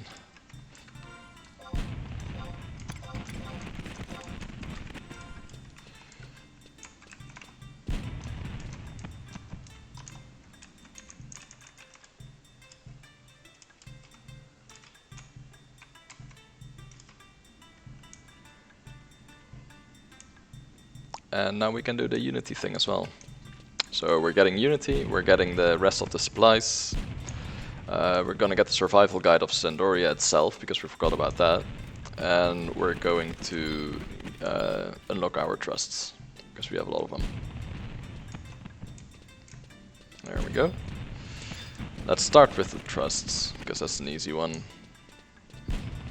Wait, actually no, let's not start with the trust, because we might get one from the Unity NPC. I don't think we do, but just in case we do. Just in case.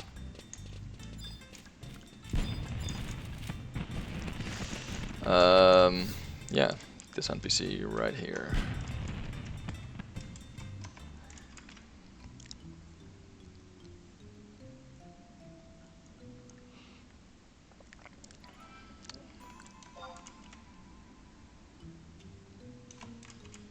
Let's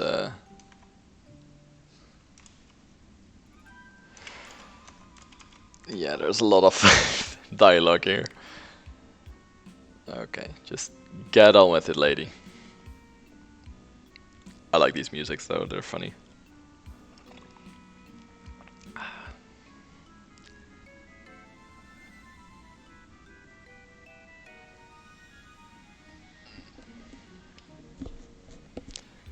Like the whole story part of this is just completely beyond me.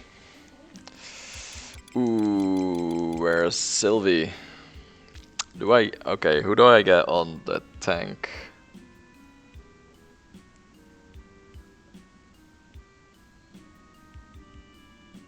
I think you run around on the tank, and Sylvie on... I think Sylvie on the tank actually, because... Yeah, I'll do Sylvie on the tank, I'll do Sylvie on the ranger as well, since there's no real good ones otherwise. And I'll take your run on the Bard, so I do have a good white mage at my whim. Okay. Is something bothering you?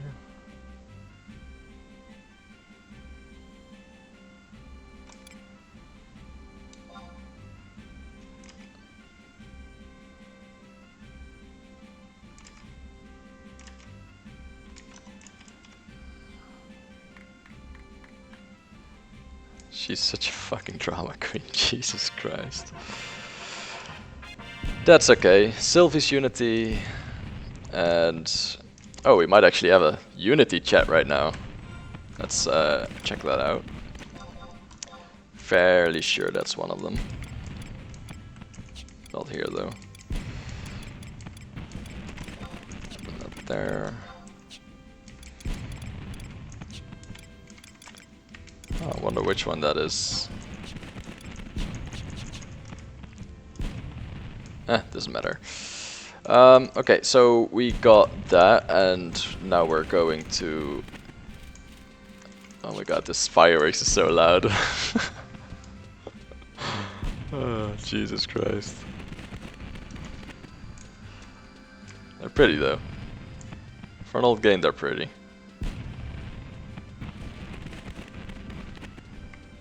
I like festivals. They're fun. It's we're gonna turn in all of our zippers now, so we can use them as trusts.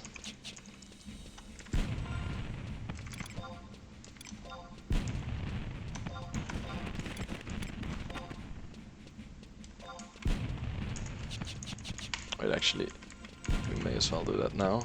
Do we have her already? No, we don't.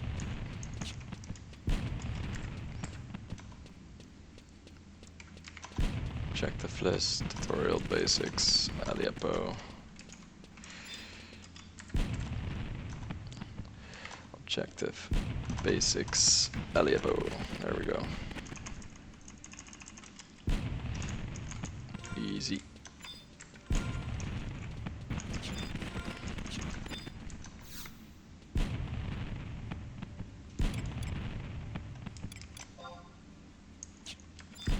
I think we need to go to the character itself for that, but that's okay. We'll just... Oh no, we have it in our inventory, never mind. These two should have it as well. Yeah, we do. That's nice.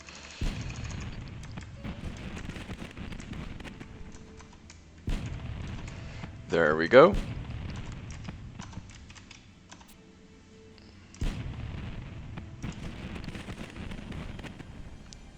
So that's a couple of trusts unlocked.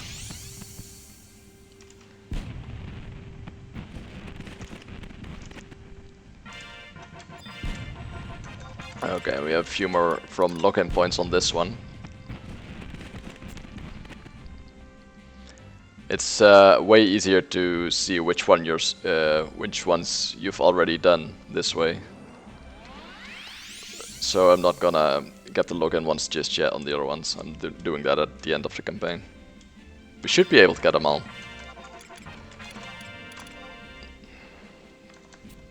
So that's probably what we're going after right now. Though on Arbama I'm going to try and get the polearm as well.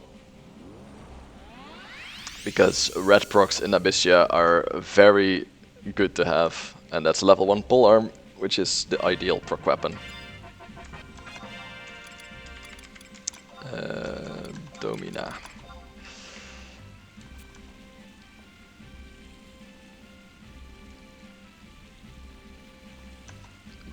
Like, Abyssia will be a while away, but it's good to start collecting level 1 weapons for it. The sooner we have those, the sooner we can start getting a lot of our gear there.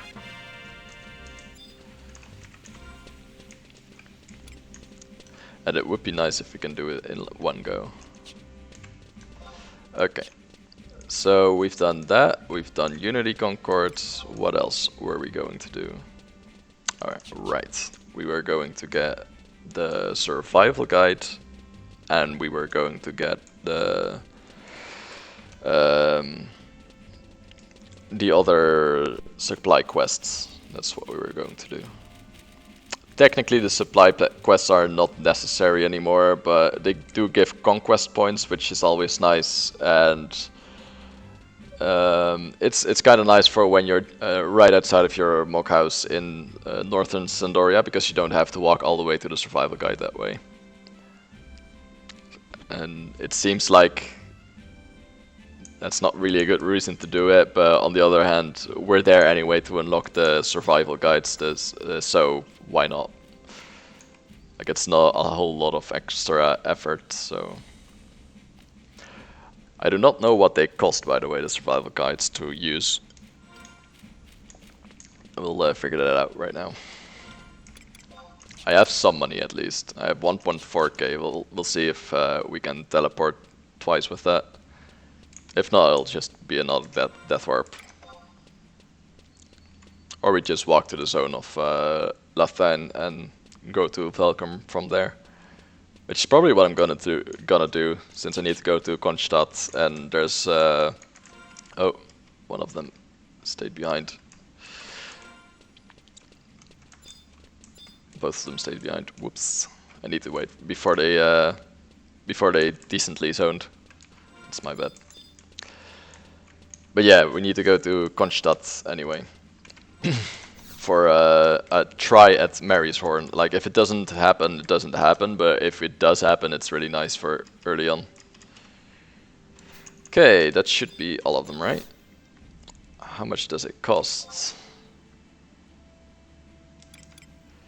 So Solkheim, Leviathan. You can use tabs. Okay. Or 1k gil. That's actually quite expensive for now. I'm gonna take the things and I'll just like I need to go to Run 4 outpost anyway. So I'm going to get the just walk there. There's no reason not to since I need to go past it. Norvellen. I need to make sure I don't mess it up this time.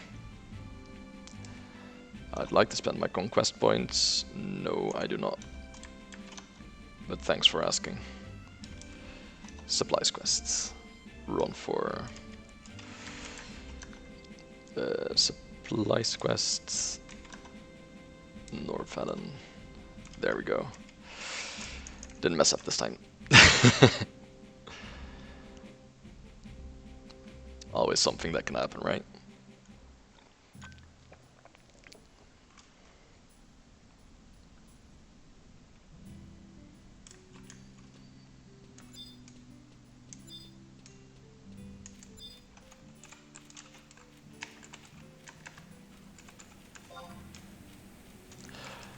What's that Unity chat again?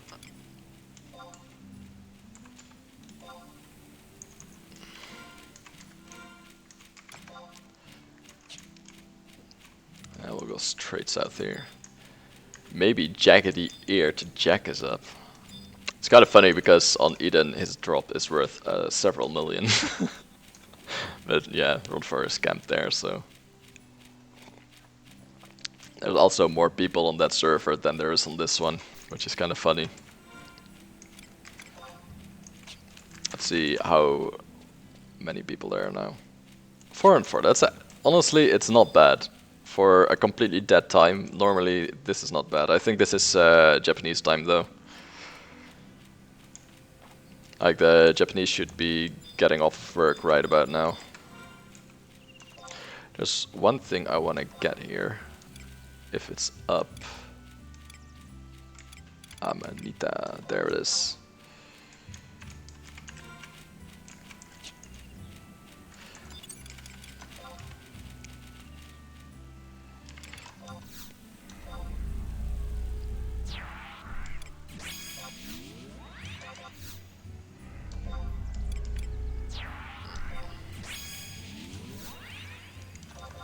So, I'm getting a couple of thrusts out there because I don't trust myself right now. And I want to get carried. There's a really lackluster drop that this thing drops, but again, if we're there, why not?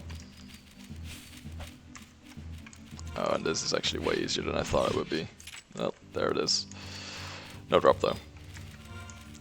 Let's see if Jagged Ear jack us up. We did kill some force hairs earlier.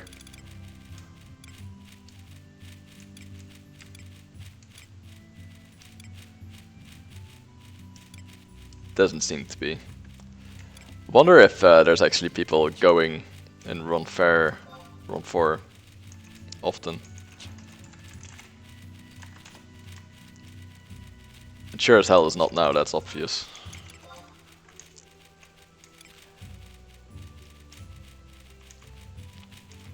$20-hour cooldown on that. Oh. The more you know. The fact that that auto re-raise isn't even a consumable thing, by the way. It's just weird. Like, it's really good though, like, it's nice being able to auto re-raise. I think a lot of exploration is way easier done below level 30 because of it, since you can just auto re-raise a fucking gazillion times. Alright, that's a survival guide. And there we go. It's 1, 2, 3. And I think Abamama's missing this one. Yeah, it is. Alright. And then we go towards Jugna Forest, get the other two, and then we go to Falcon Ruins. Seems like a plan.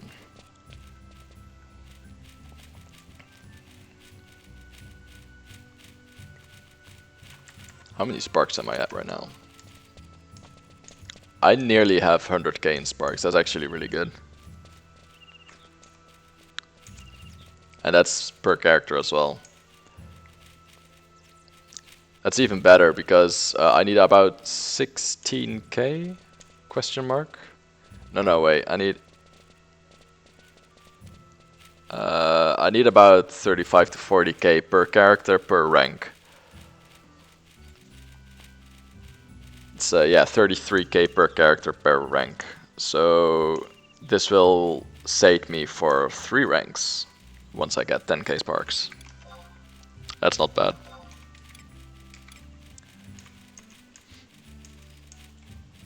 That's not bad at all.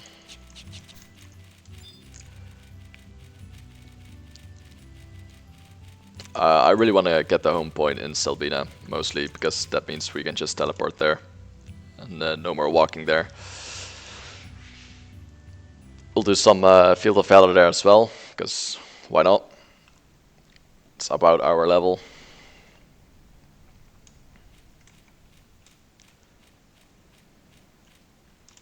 This time we're waiting a little bit. Yeah, there we go.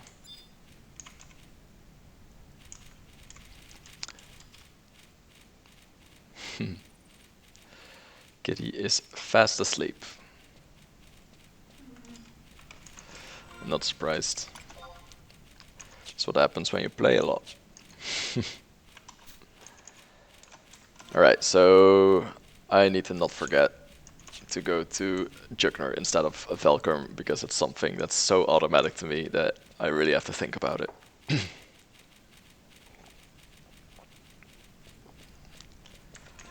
And once we've been to Jugner and unlocked that, we'll go to Velkerm, unlock Selbina, we'll do some Field of Valor, then we'll go to Kronstadt, get the survival guide there as well. And we'll try our best to get Mary's Horn, but I'm not sure how well that's gonna go because it's a lottery spawn and lottery spawns are really annoying in this game.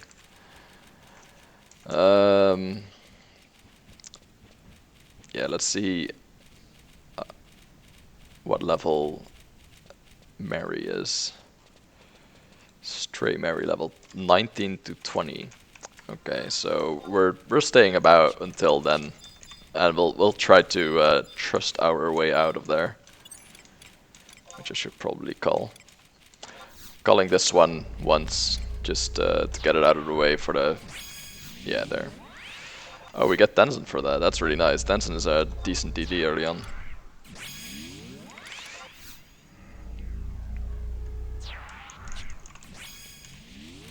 There we go.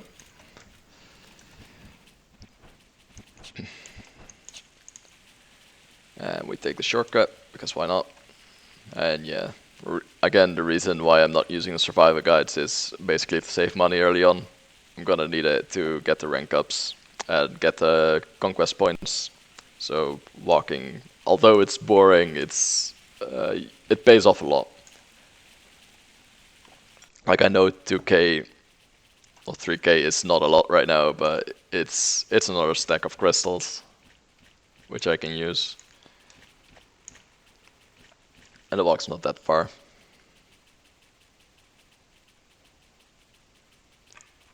I'm glad we think of the survival guides early though, because I completely forgot those existed.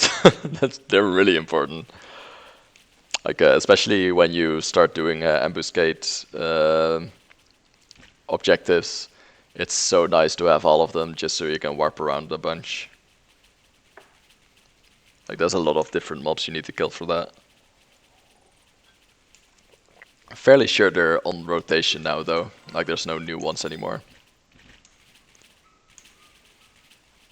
Oh. Is that a dog? Yes it is.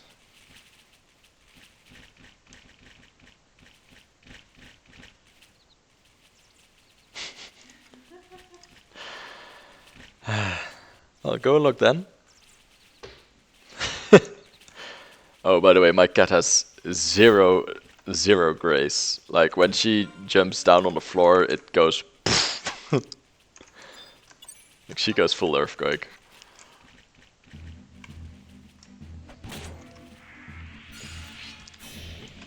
But I'll turn that off since she gone. There we go.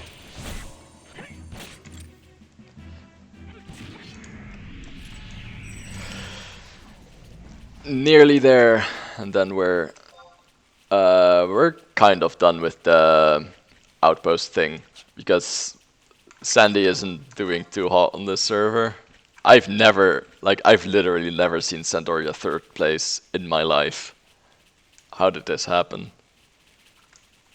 How is best stock first? What?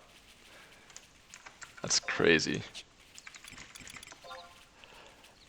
Like, luckily we don't need anything from, like, gear-wise from any of the Conquest NPCs, but still, how does this even happen?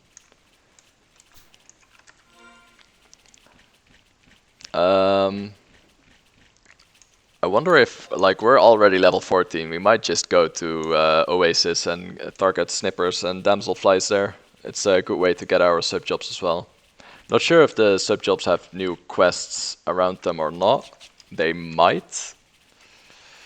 Rhapsodies of Vanadil, maybe. I'm not sure. Let's see.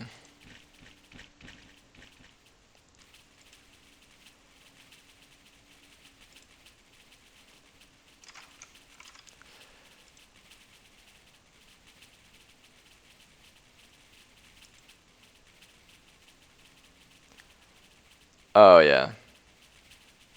Yeah, you can get the sub-jobs through that way, through the Rhapsodies of Fan deal. So basically at 113, mission 113. Oh wait, I need to go the right way. Hold on. There we go. There's bee pollen you can get from huge wasps in Leviathan and Konstedt Highlands. Then you get a cutscene reward, and then you get the thing. You get the subjob item.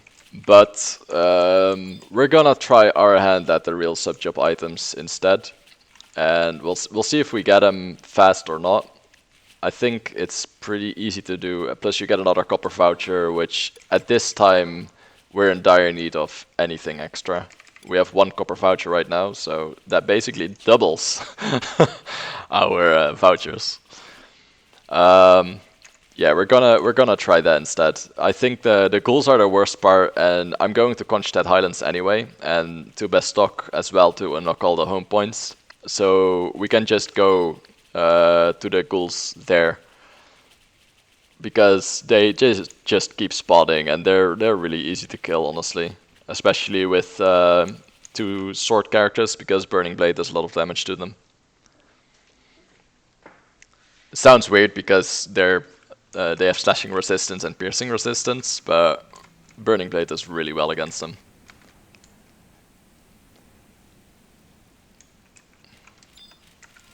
I am still loving this follow command, it's so good.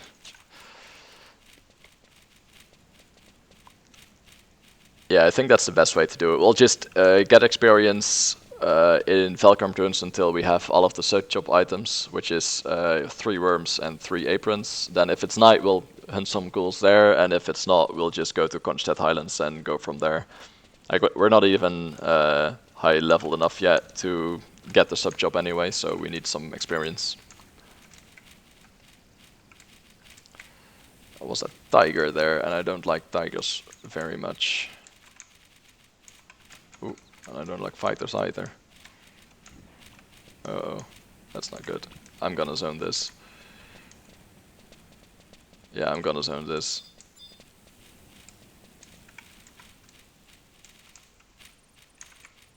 I don't think staying here is a good idea. What level are you? Ooh, yeah, no, we're going.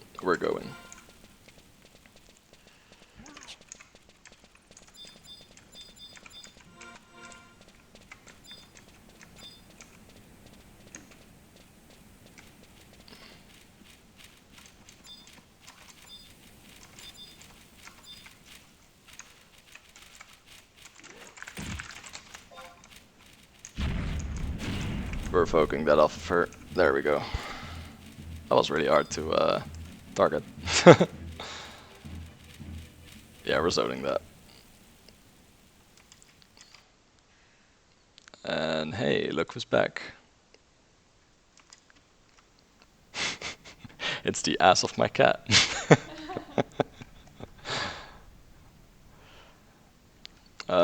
Let's go to Muet real quick and cure her up. Or cure him up. A little bit of skill ups didn't hurt anybody. I'm gonna reduce the sound effects volume a little bit, because that's really loud. Like, I need to have it on though, because I would definitely have died by that orc if I didn't hear him aggro. It's only a small sound cue, but it's a really important one. Luckily, eventually that doesn't matter anymore, because there is no aggro.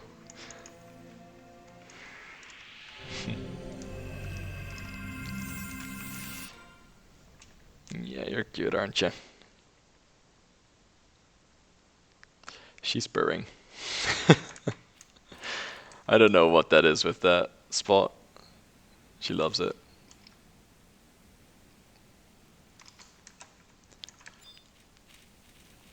Alright, let's try that again.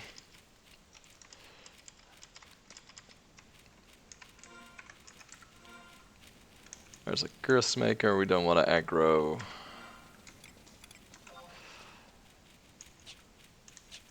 I think last time I just went straight here.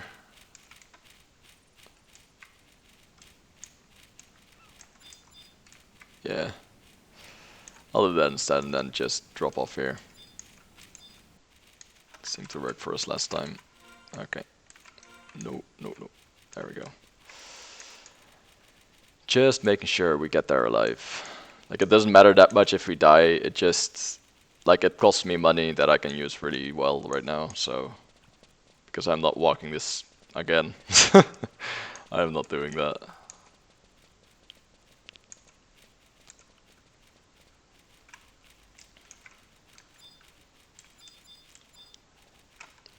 Orcish grunts are right over there. Let's keep moving. Oh, there's a tiger there. Uh-oh. That's gonna aggro, isn't it? Yup. God damn it. I didn't have any trouble with aggro last time around. Okay, you there.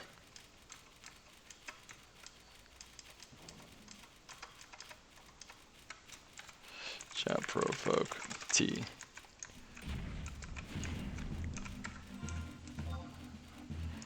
Looks like we're zoning again.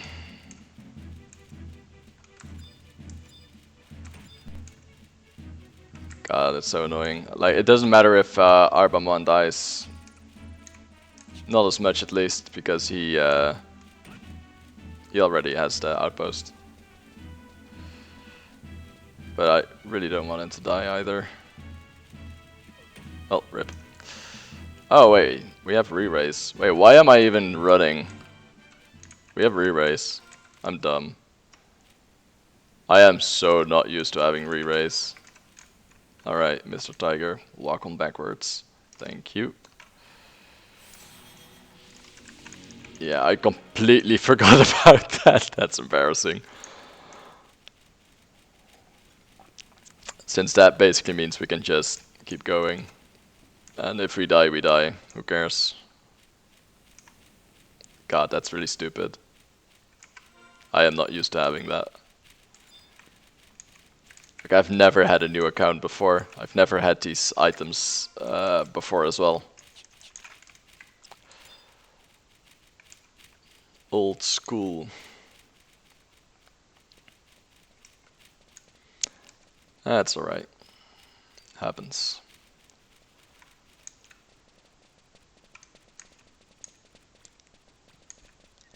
I find it very interesting how I didn't aggro a single thing last time, and now I'm literally aggroing the entire zone just like the old days.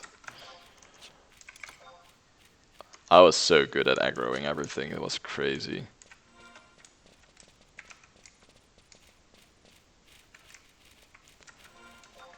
Alright. I want to take the shortcut, but I know there's more mobs there than here, so I'm not gonna. Okay, couple of orcs. Let's see what they do. Okay, we're going this way. I said we're going this way.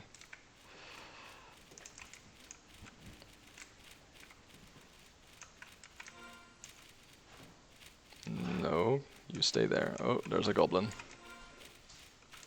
He might see us. He might see us. I'm not sure. I don't want to look back. Okay, we're looking back. I don't think he saw us. Oh, another goblin. Why did I not need to have... Like, I didn't pay any attention last time around, and it was completely fine. What happened? Oh. We good? Yeah, we good. Weird stuff.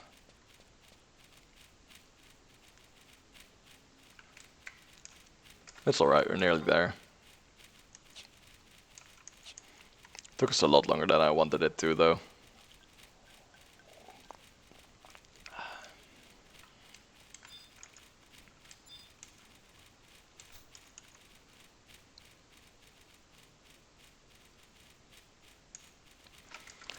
One thing that's really weird to me as well on retail is it's fucking serene in Yell chat. Like I'm from Asura last time I played, and it was constant bickering in there. Like Yell never shuts up. It's just completely silent. And I didn't even filter it. Like on Asura you need to filter it. It's that bad. It's really that bad.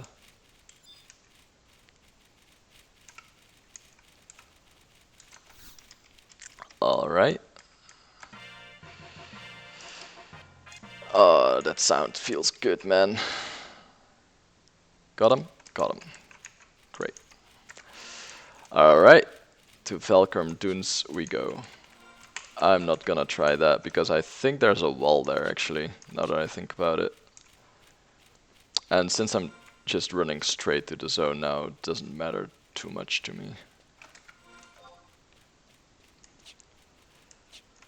Like if I get aggro, I get aggro. I got re-raise anyway. Don't ask me why, it's just what SE decided I should have at level 1.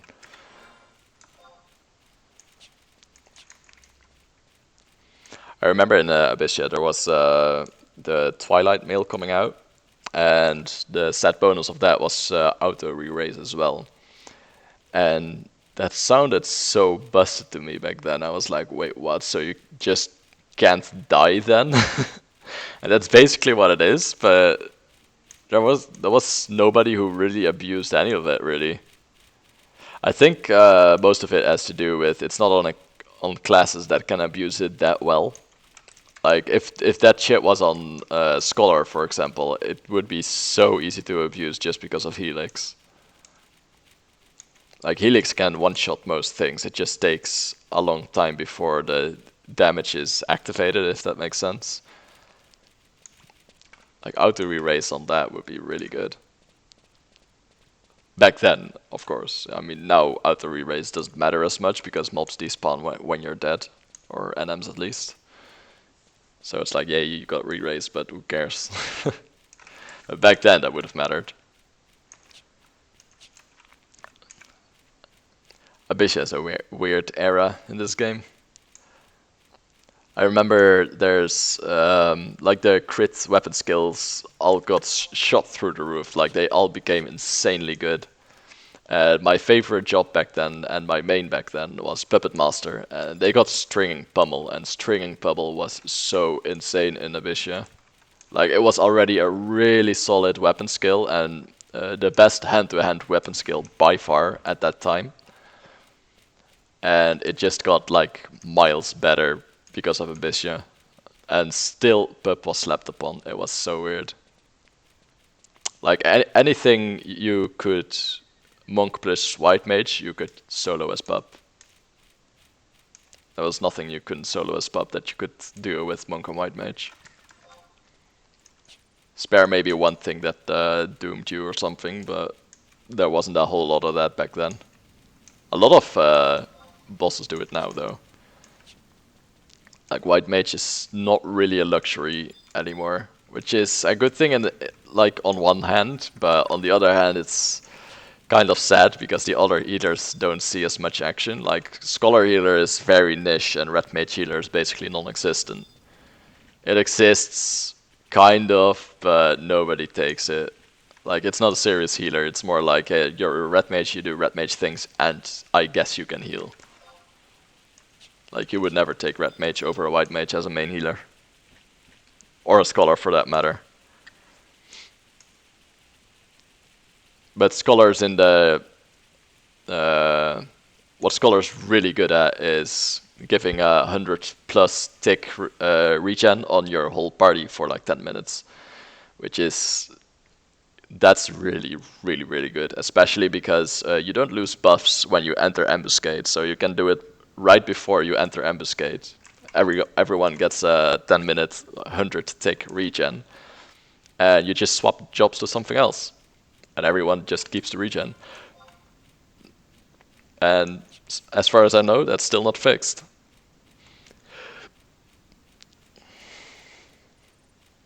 Used to be a thing for summoner burns as well. I'm not sure if that's still a thing though, because summoner burns are just like its own branch of meta aids.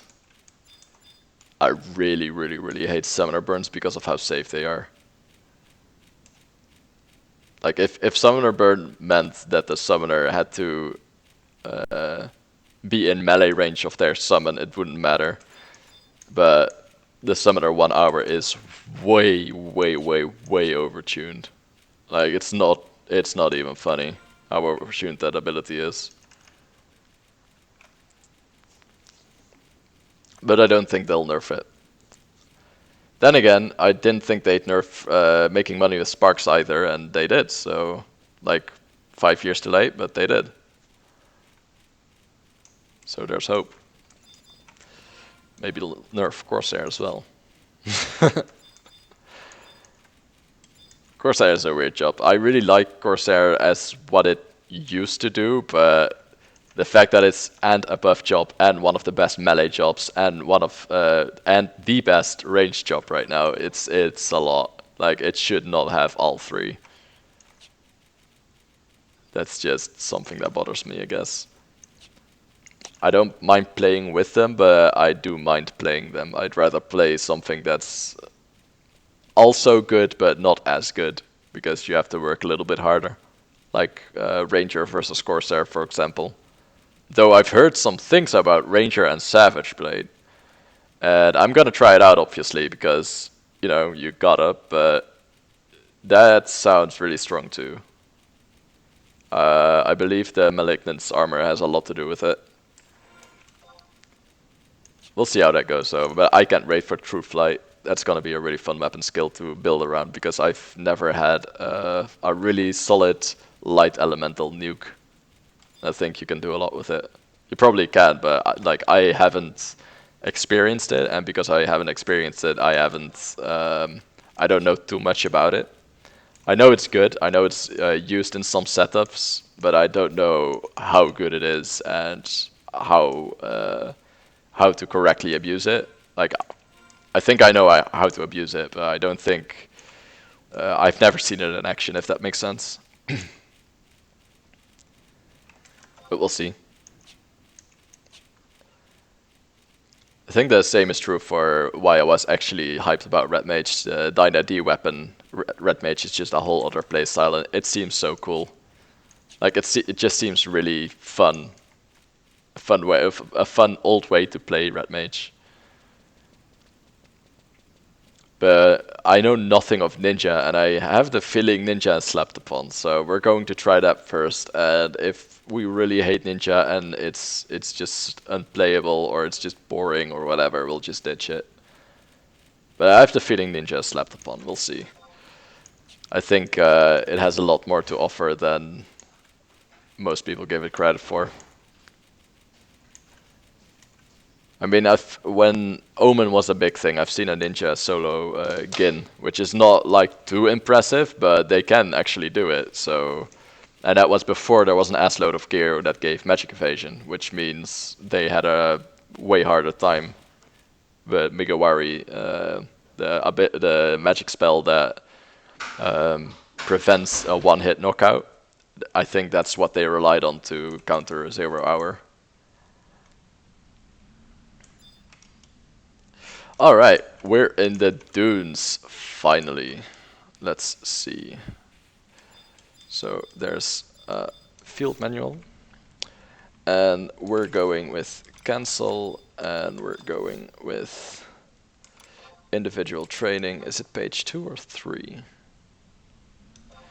Not bad, but I don't want that one. Yeah, 3. Yeah, okay, so we're doing page 3. Damsel flies and crabs, like the good old days. I really want to get some XP here so I can start the journey towards the subjob. I think we're gonna be okay.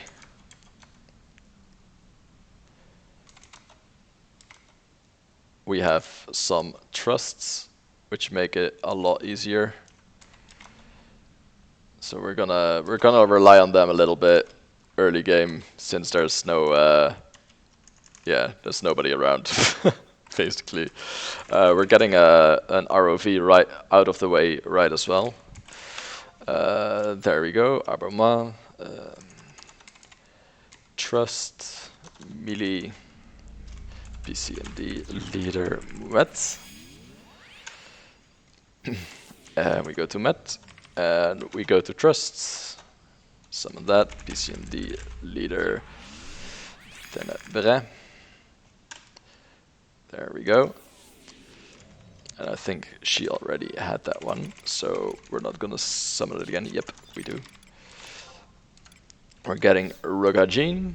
We're getting actually we're getting Exemia because he has a polearm, and polearms are insanely good against flies. So there we go. That's our whole party up. We'll see how far we get. We need to take care of copies, I think.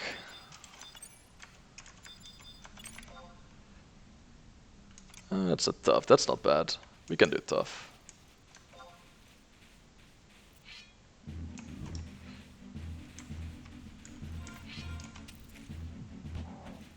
There we go. We can do tough. Easy. Just look at how much damage Trust's do in comparison. Like, they're all skilled up and everything. Your char's on Leviathan. Hey, that's cool. If you ever want to join, then let me know. Like, I'm basically doing early game now because it's like a fresh character, but I want to get as much people in this as possible.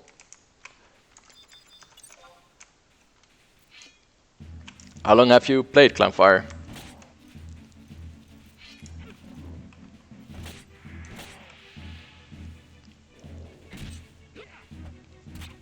Wait, are you online? Let's see. Not on that IGN at least. You never know though. Ah, really? You don't play anymore then? If you ever want to start again, I mean, I'm doing a whole early game playthrough of how it works now, so you can join me if you want to.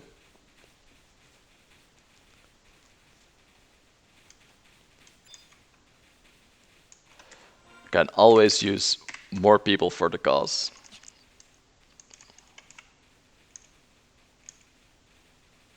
Oh, my chat stopped working. Hold on. Yeah, there it is.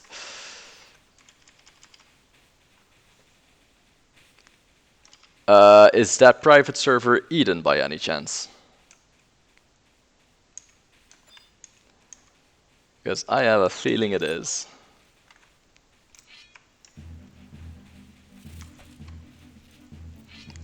Yeah, I thought so. I was talking about that earlier. Um, it's kind of funny how Eden is like it's not the way I would run a private server, but it is a really good private server, and it's definitely the best private server out there, I think. I have 2 characters on there as well, Dogger and Lolly. A monk and a red mage. My monk is nearly best in slot for a level 55.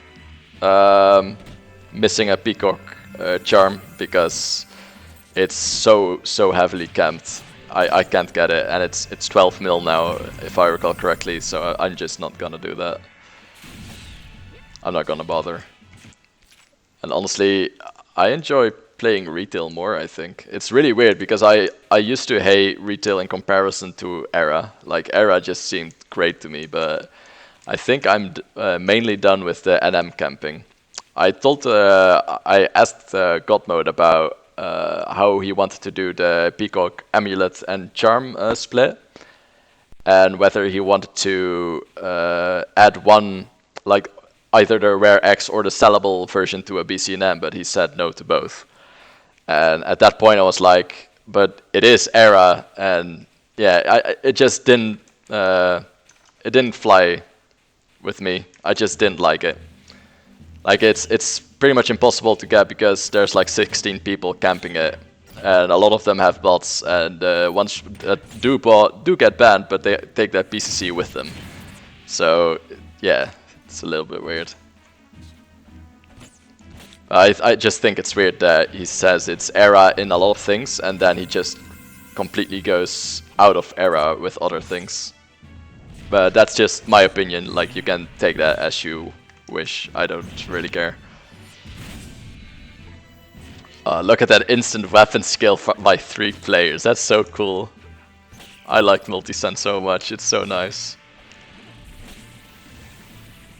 Was FF Era, was it hard against botting? I've never played it.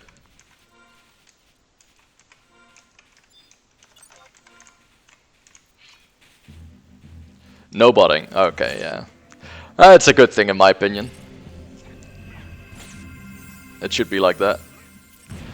For, like, I think old school embotting and new school embotting are 2 very different things. Like, I understand why old school did it, but when you bot in new school, other people don't lose from it. When you bot in old school, you outclaim someone else loses a drop because you cheated, basically. Yeah, I think most people migrated to Eden. Eden is really active right now. Last I checked, it was like 900 people or something. I've been there from, I think, 2 months after launch. But Eden's pretty crazy. As I said, it's a really good server. I'm not saying anything about that. I just don't agree with some of their policies to an extent that I don't really want to play there anymore.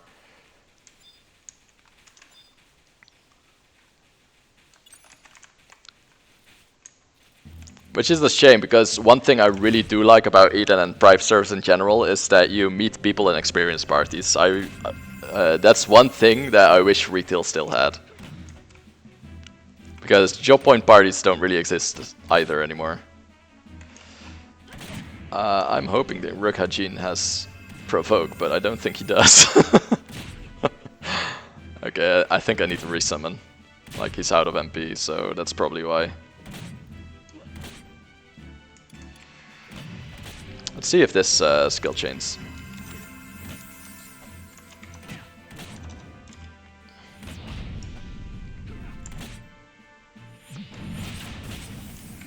No, it doesn't. I think it's a Burning Blade after, maybe. Yeah, that's the thing. You do have interaction with people if you want to, though. It's just you have to more actively search it instead of you just bump into it. Like, that's the thing about private servers, is when you experience, you just bump into people and it's like, hey, I need experience, you need experience, we both can solo for shit, because that's just how the game works. So, wanna XP, and that's how you meet people. But here it's like, yeah, I can solo experience just fine, you can see that right here. Like, it's no problem at all, and On Leviathan is, as I think I have in my description, yeah, is very dead. So we're at 472 people. It ranges from 300 to 500-ish, which is honestly not bad. I thought it would be much worse, but it's not great either. But the way I looked at it, I basically need a duo partner, and after that I'm golden. Like I can clear all content in the game with 6 people. I've done it before, that's not a problem. But I need, yeah, I think so too. But the problem is they are still lottery spawn, so that still means you got it. Like these mobs do not get killed ever anymore, so you still need to, like, the window is up, you know. But the NM itself isn't. I can do a quick check for Valkyrie Emperor in a bit. I don't know how wide my wide scan is. It's a really weird way of saying it, by the way. But yeah, I'll check Valkyrie Emperor in a bit. I don't think I can kill him quite yet, though. Maybe. I'll check Valkyrie Emperor, and later in Kronstadt I'm gonna check for Stray Mary, because I need a Mary's Horn. If you type exclamation point jobs, that's my the setup that I'm planning on.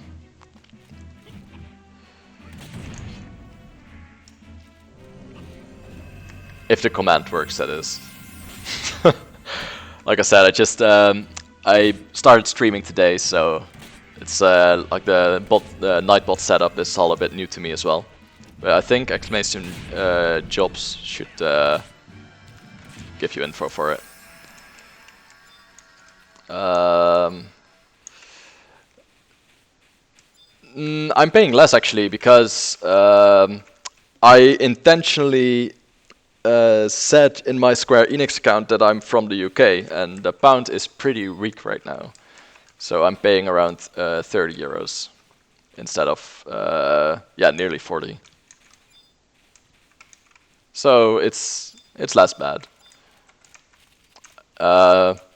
It's kind of weird, because on one hand I didn't want to do it, and on the other hand I wanted to multibox for a really long time, and I've never really done it. Like, I've only had a main that's stacked as hell, by the way, on Asura.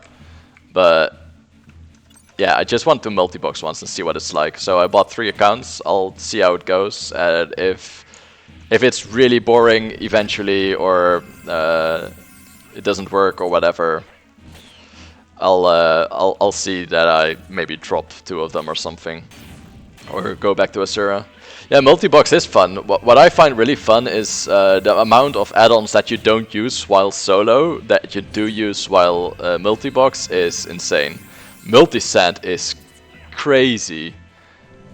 Like the wait, actually, I'm gonna try something. I wanna make a skill chain macro, and I wanna see if it works. MS send to met WS shining strike, I think it was strike T weight 3 4, let's say 4, send to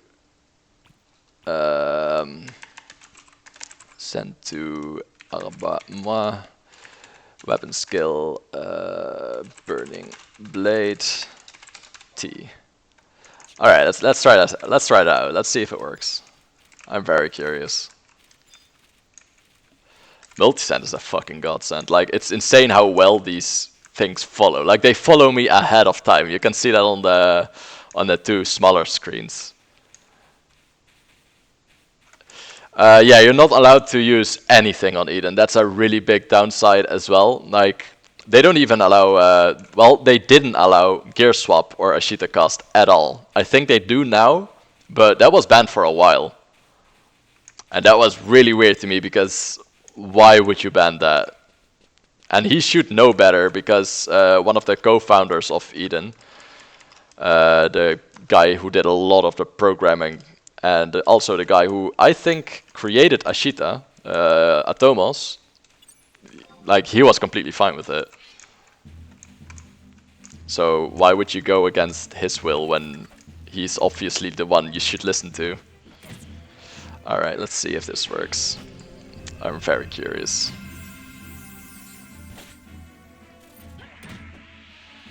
Ah, didn't work.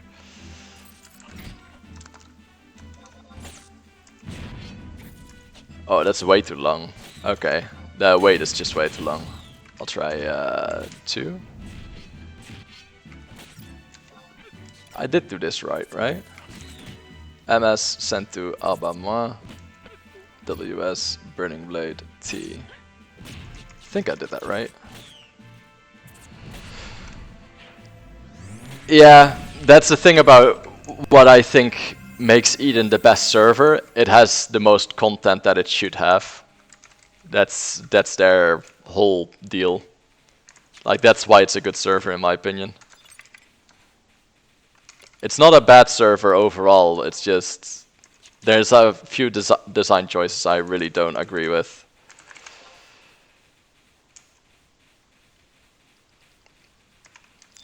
And I think that's one of them.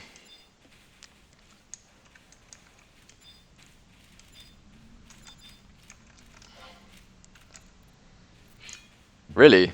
Yeah, that's probably because his server's dead then, right? Oh wait, maybe I misspelled Shining Strike. Hold on, because her thing didn't go off. Shining Strike, MS sent to Mutt. That's how. Wait, that's how you spell Shining Strike, right? Yeah. Wait, why didn't it go off then?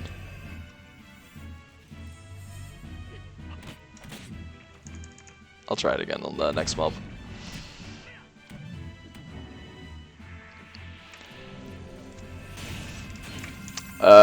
Does salvage work on Eden yet? So that's actually a pretty big one, isn't it? I mean, if you want to play on Leviathan, I'll guide you through it. Like, I would not mind at all. Oh wait, my TP is a little bit weird. What level is it?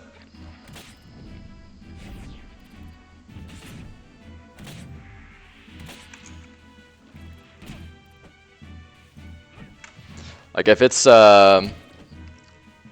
mostly 75, yeah. It didn't have the Abyssia era under its belt. That's what I'm getting at. 75 shouldn't take too long for me. I think I'll be about. I'll be a few weeks in, I think, at 75. Oh, there we go. Grab apron. Anyway, if you want to play or just start over, because starting over is a very valid strategy right now. Just the missions kind of suck that you gotta do them all, but yeah, I gotta do that too. So you can just follow me around if you want to.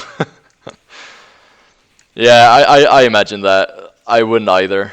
The reason I started over mostly because the sub cost would be cheaper, because my other account is actually European and requires European prices instead of British. And I just wanted a fresh start because my Asura account is like, it's completed. Besides, I kind of wanted a Twash star, but that's the only thing I'm missing. So I wanted to, yeah, I wanted to try something new. Plus, I have to do the missions anyway for alts, so why not start there? We're going to finish this page, hopefully. How many snippers do I need? 3. Yeah, the gear does not matter anymore, though. Like, the moment you hit level 80, your level 75 gear can go straight into the garbage. That's something I also really hated about Abyssia. You can imagine that.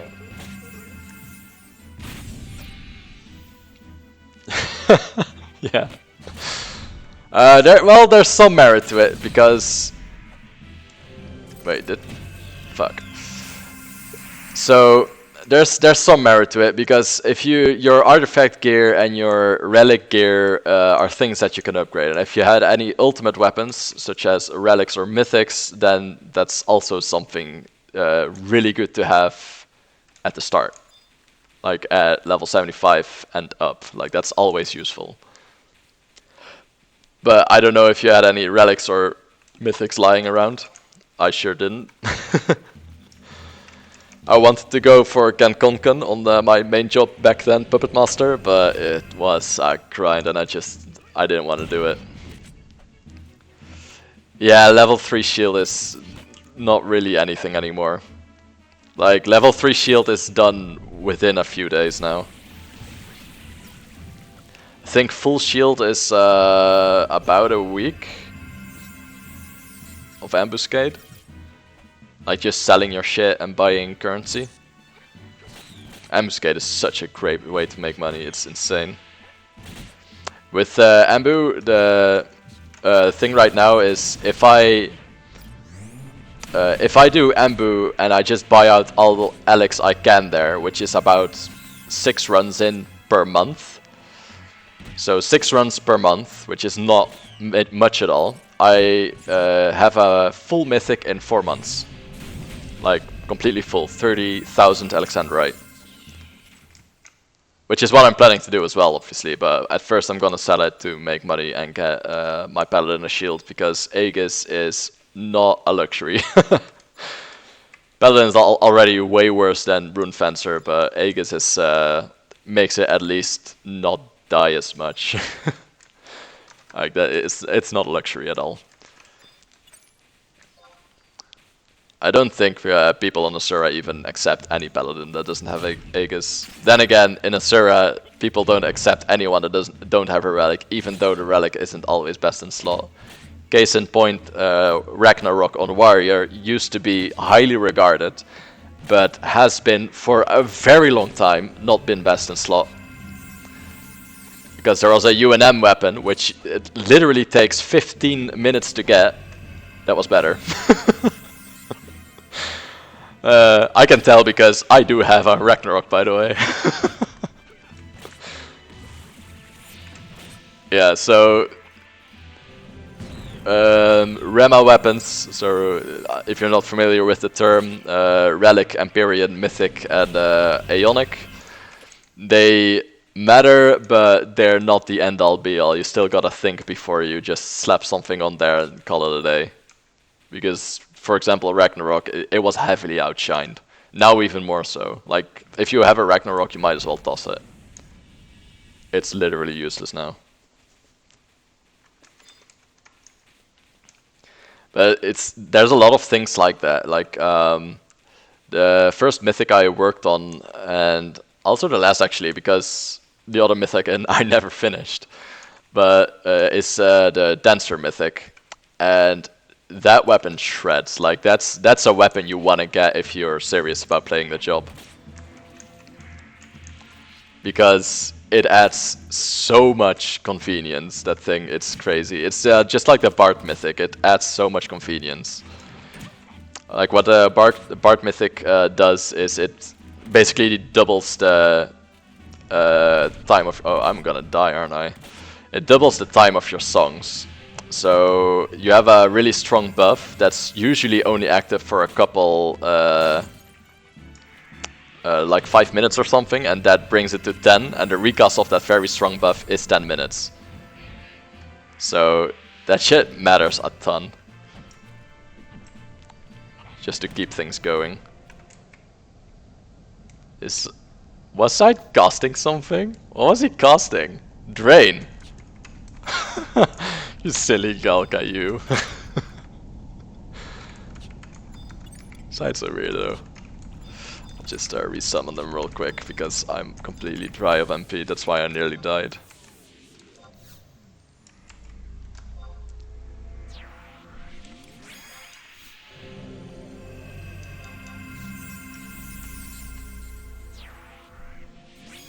Multisend is so good, man. Just can't get over it. There we go. Good enough. I don't know if we can handle a link actually. I should probably not do that right now. That was 2 out of 3 crabs. We'll find one more crab, I guess. If there is one. Oh, snipper? Damn it. There he is. I don't want a folk pool because I actually want my tanks to tank. I can't tank shit on this gear. Yeah, flash him. Come on. There you go. That works too.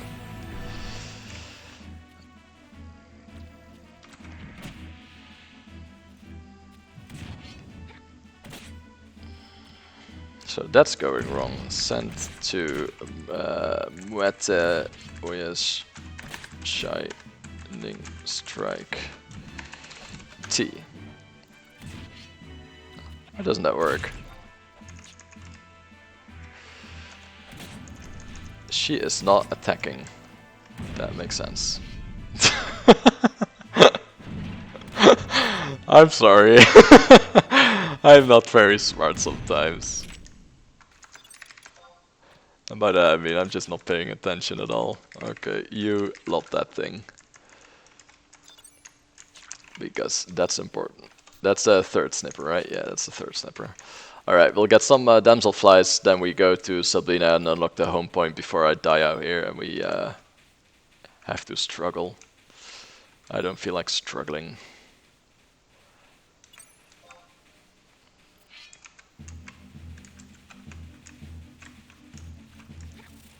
Alright, attack. Please. Okay, that should do. Oh, that does skill chain. Oh, that's great. Alright, good. So that should work then, right? I'll do weight 3 just to be sure. Was that the entire page? No, it wasn't. Oh, one more.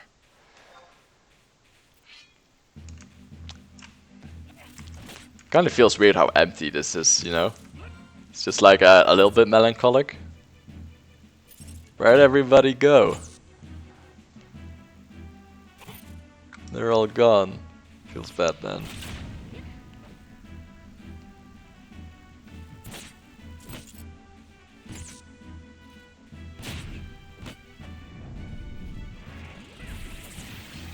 It's kind of funny because technically I have a white mage, but I've had her cure like 3 times so far. That's how good trusts are. They just don't need cures. Well, I guess we kill this one as well, since the side aggro linked it.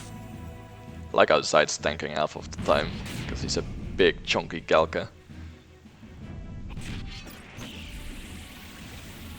Mr. Chunk. Side's pretty funny actually, because I think it is side 2 that does that though. But his stun timing is impeccable. Like, he interrupts every single cast. That's really funny. Oh god. Fishing. Easily. Mode carp. Sell crystals as well, especially fire crystals. Like, early level, go to Fort Gelsba. Or Gelsba Outpost, I mean. And just slaughter every orc and lizard you see there. Fire crystals did really well last time. I'm actually doing the boxes because I like these, by the way. Oh, that's an easy one. And there you go. That's... There we go. Fucking Omega Brain. You can do that at that level, actually. Level 13 is more than high enough for Gelsba Outpost. I did it at level 9 or 10. Like, basically just kill everything in sight. The start area has a lot of them, so you can just you can just wail on everything.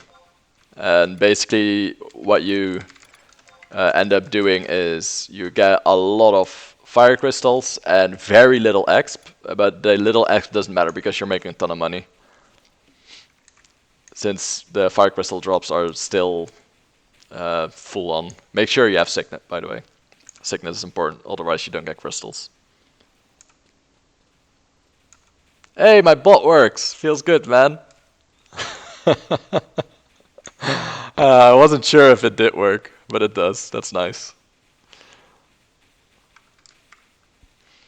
Yeah, if I wanted to start streaming yesterday, but there was a lot of stuff I still wanted to set up because I want to do it well. I wanted to make it look pretty and everything. What I have now as well is this should work. It goes to other characters on the main screen, I think. Can you actually confirm that for me?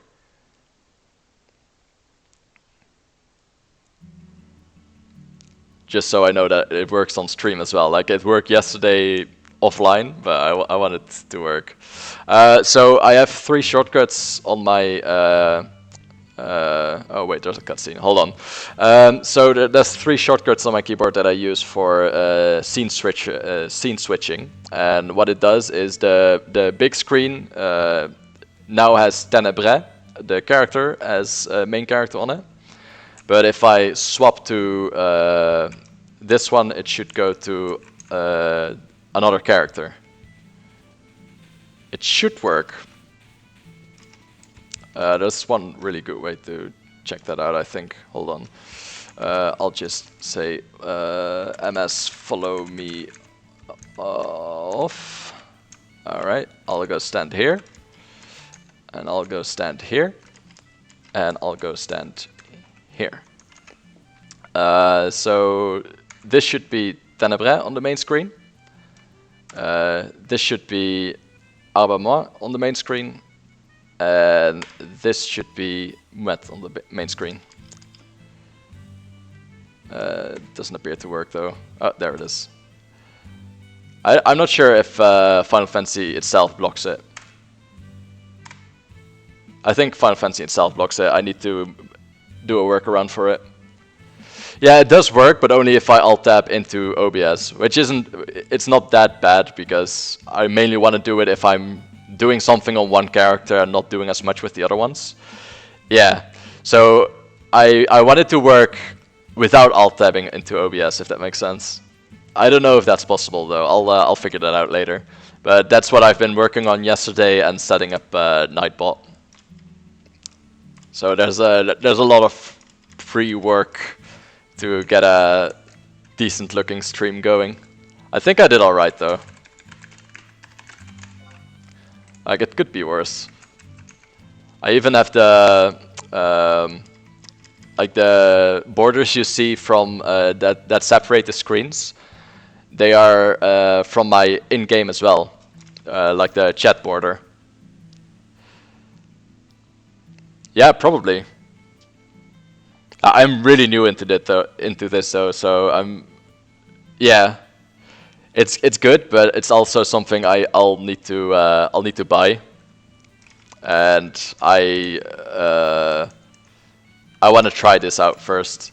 Like it's okay to not do right away. It's just I wanna try the whole streaming thing first, I think. I'm really happy with the borders and stuff though, because they cost me a lot of like I am not into Photoshop at all, so it cost me a lot of Photoshop skills to learn to make the borders look pretty and look exactly like they look in the chat window.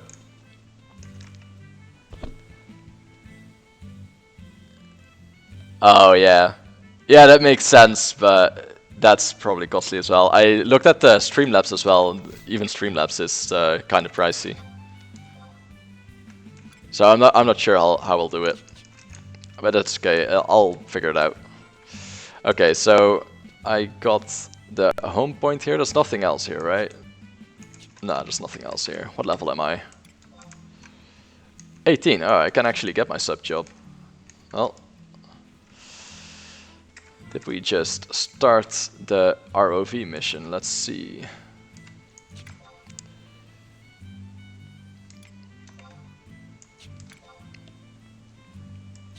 That's not it. Add-ons? Emissary from the seas. Oh, that's the okay. Let's try that. Sell Dyna path. Go to the mayor's residence, which is somewhere there. Okay, all the way there. Yeah, I'm just using wiki obviously because that's how you play this game. I need to go to the mayor's residence and do the Rhapsodies of Vanadil questline because they give a lot of good key items and other stuff. With a bit of luck, I get a very easy subjob quest out of it. I think I need to talk to this chick. There we go.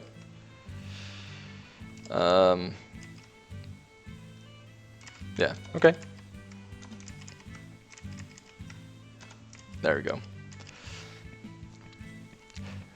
I think like I'm not expecting to be a big streamer or whatever out of this, but what I want to try and do is build a little community and try to keep people engaged.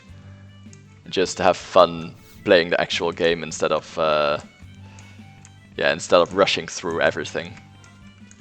Like I don't want to take it too slow because that's just boring, and I don't want to play that, and you don't want to watch that. But I do want to, yeah, I do want to make something fun out of it and see some old hotspots that you used to visit and everything.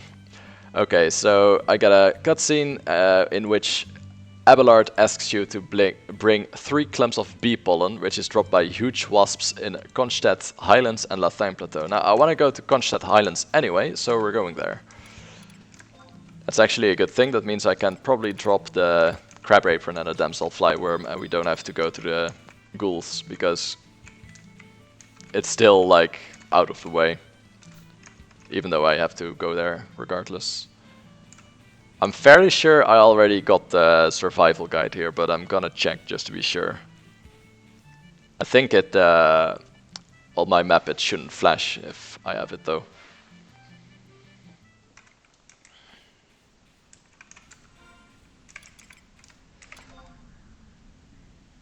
Yeah, I have it.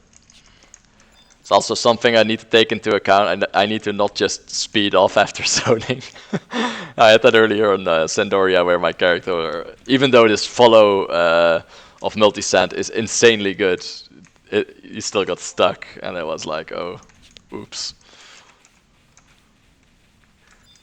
But it's still really good though. Let's see, I think that's on my main character now, right? Yeah, it is. Using the term main character very loosely because none of these 3 are my main. Alright. So let's see if Stray Mary is up just to see if we can get the horn. That horn's gonna help us a lot. Like it doesn't sound as like it will, but it actually will. It'll matter. I completely forgot how to do the Paladin job quest, and the Bard job quest, and the Ranger job quest, by the way, because I haven't played either of those 3 jobs in, I think, more than a decade. I'm not even using Reshade, that's the worst part. I think I'm not using Reshade. I honestly think the game looks fine as it is. I know the retail installer has a new DirectX though, so retail actually does make it look more appealing already, and I think Ashita does something in it as well. Though that might be the reshade you're talking about, maybe.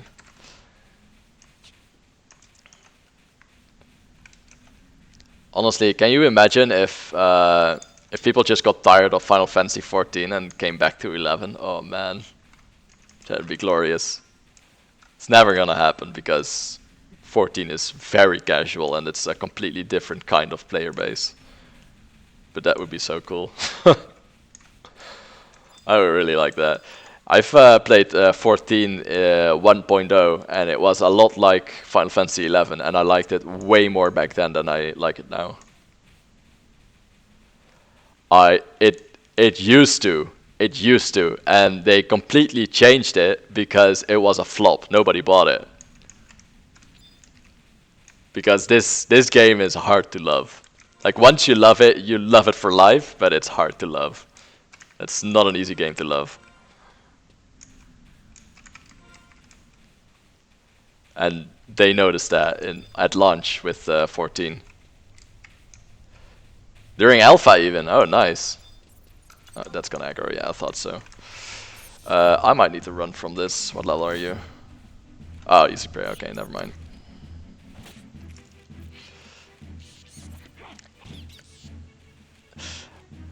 I really liked 1.0. I'm not gonna lie. I really liked it. There was some wonkiness to it because even back then the Monk had positionals, and positionals with this gameplay is very questionable. I mean, look at Thief. Nobody likes playing Thief. Yeah, yeah, I agree. Well, if you ever want to start a game development project and you have a spot for someone that can't yet code but wants to learn to code, I'm your man. I'll join that. I can't code for shit, yeah. I know something, but not nearly enough to make a game. If I did, I would remake this 100%. It'd be an instant project just because there should be a new game that has this combat and this way of doing things. Like, half the game is just preparation and the other half of the game is also preparation, but outside the game in third-party programs, basically. And I guess there's a tiny bit of where you have to log in and play the game. But that's to me, that's an actual RPG though. Like, you have to think a lot before you start doing something.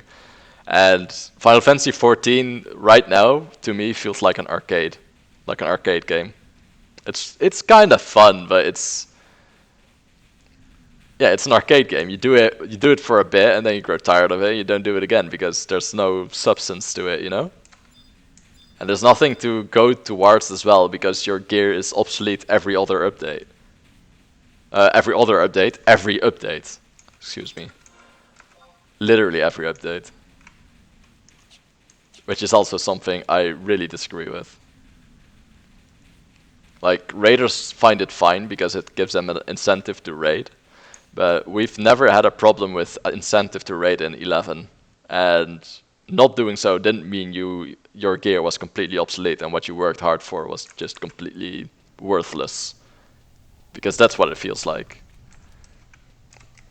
I've also played Guild Wars 1 for a really long time. I've played that since launch, and Guild Wars 2 since launch as well.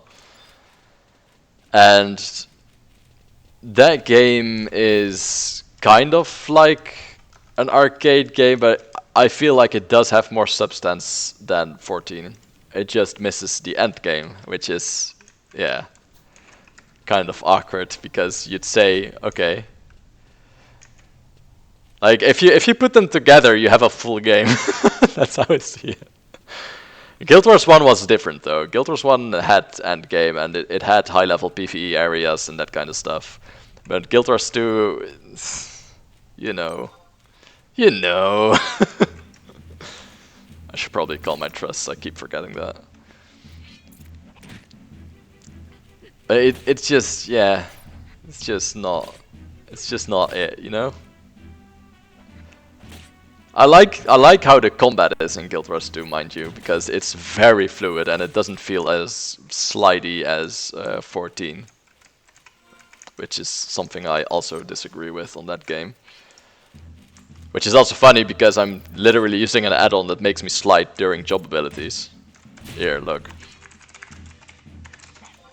Whee! Just sliding. So it's not entirely fair, but yeah. I still agree with my own point. Just something you should always do, unless someone brings up something valid. Which, please don't. It'll make me look like a dumbass. There we go. There's the pretty boy in red. And side. Poor guy. Okay, let's white scan, because that should still work. Where's Stray Mary at? Nowhere. Okay, we'll track a sheep then. I honestly have no idea where Stray Mary resides precisely. I think she had 2 spawn points. Do these still aggro? Yeah, they do. Won't matter much.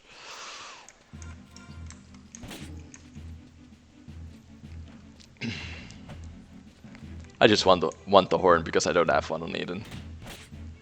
Then again, I don't play Bard on Eden, but I just want it. Can't be looked at as a gimp, you know. It's very important. There's a... I don't know if you've seen him, but maybe you have. There's a white mage on Eden that's level 75 and doesn't have a subjob.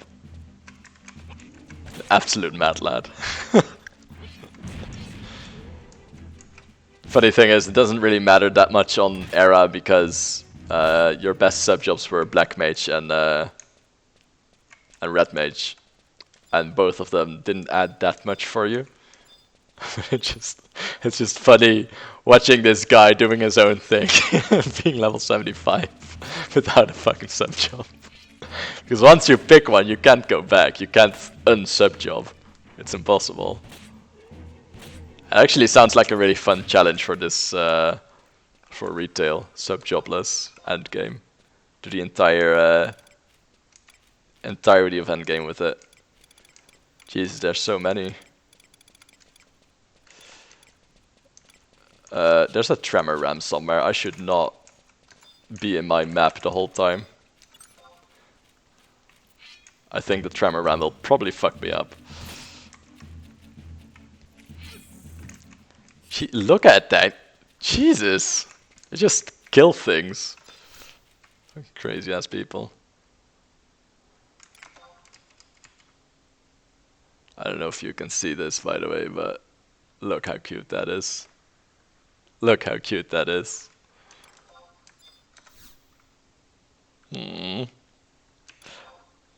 I melt every time she does that.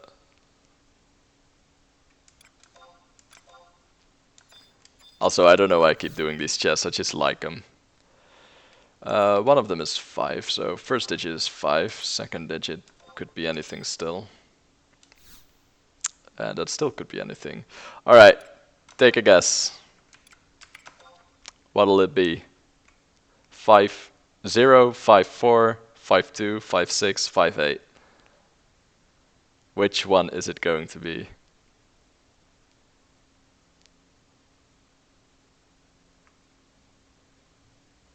I'm thinking 5, 4. Let's see it. Oh my god, okay. Fuck you, chest. Fuck you, chest. Nobody likes you, chest.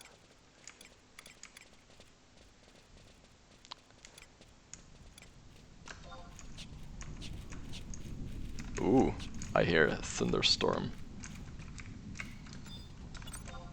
I should put my hex ID on. I don't think I have it downloaded actually. But I can't open it right now because administrator mode crashes every instance of Ashita, which is not great.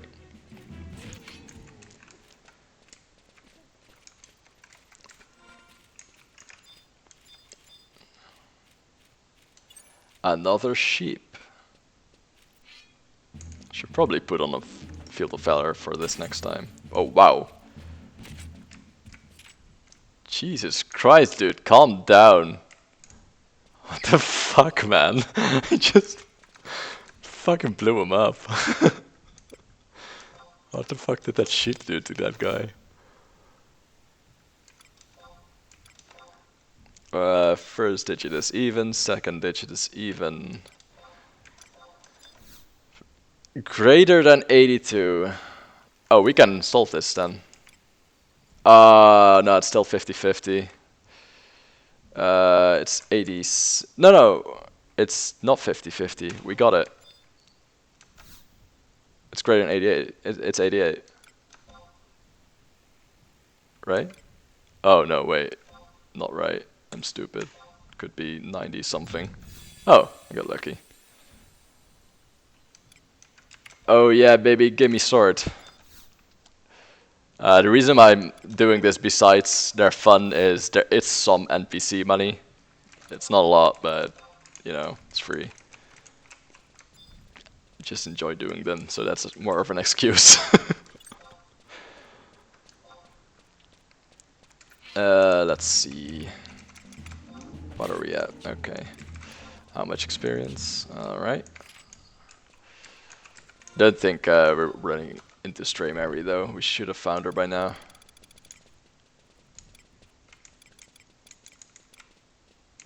Yeah. So we're just gonna target the wasps from here on out because they drop items that we desperately need. Subjob items. At least that's what they're supposed to drop. Let's see, bee pollen. I have no idea how often that drops, by the way. I hope it drops often, but I might be completely wrong.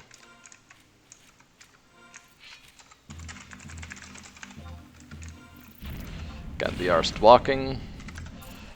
Wanna find the next bee. Damn. There's they do not drop often. I think it's just better to not do this quest.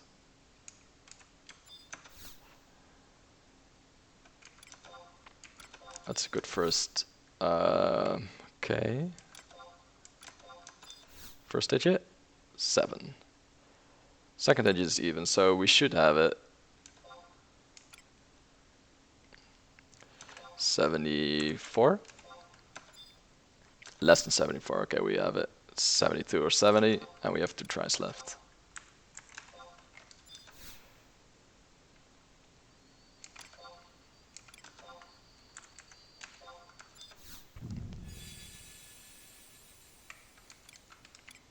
Ah, that's some NPC stuff, nice.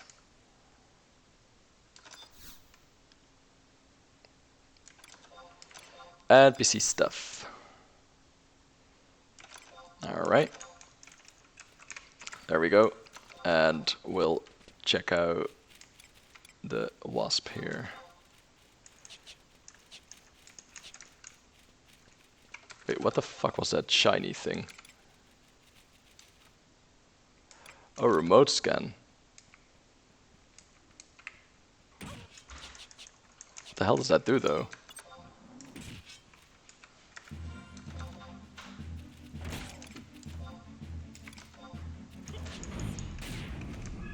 Jeez, they hurt so much. Oh, there it is.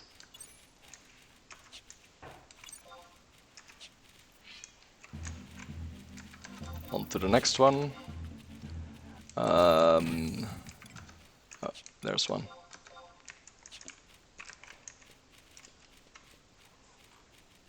Really wonder though, should this be this hard?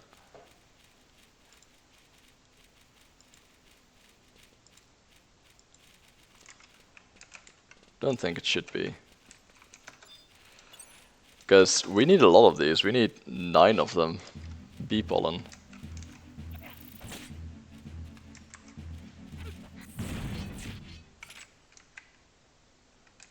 And we have 0 so far. Oh boy. Okay.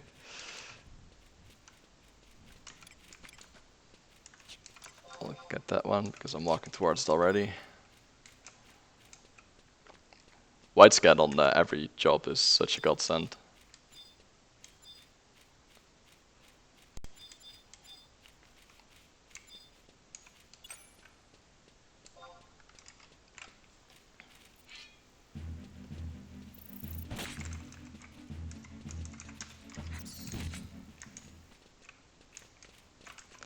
Pot of honey, that's not what we want either.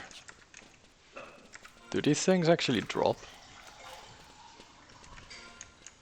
Wait a second.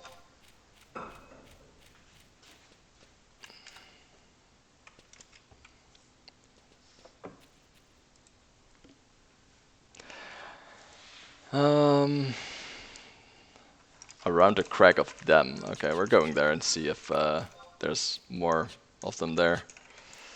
Want to go there anyway to unlock the crag. It's that way. I'll white scan once more for Stray Mary, just in case. But I don't think we're lucky. Nope, we are not.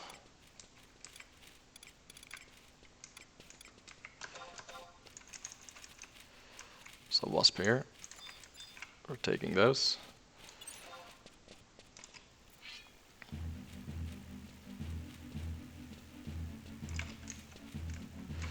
What do we get from copper vouchers again? Let's see, because they might be important. Could very well not be, but I want to check just to be sure.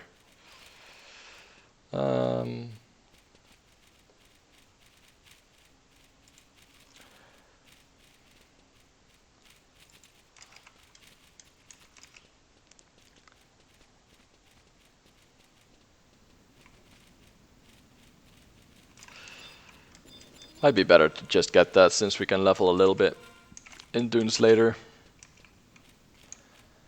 Like, you have the option to either get your support job or get a voucher, but the voucher might actually be worth more right now because we can unlock trust from the current campaign with it, is what I'm thinking. I completely forgot that's a thing. I should probably do that actually. Like, I'm not gonna be leveled 99 anytime soon. That's obvious. So I should probably do that. Man, trusts really do trivialize fucking everything.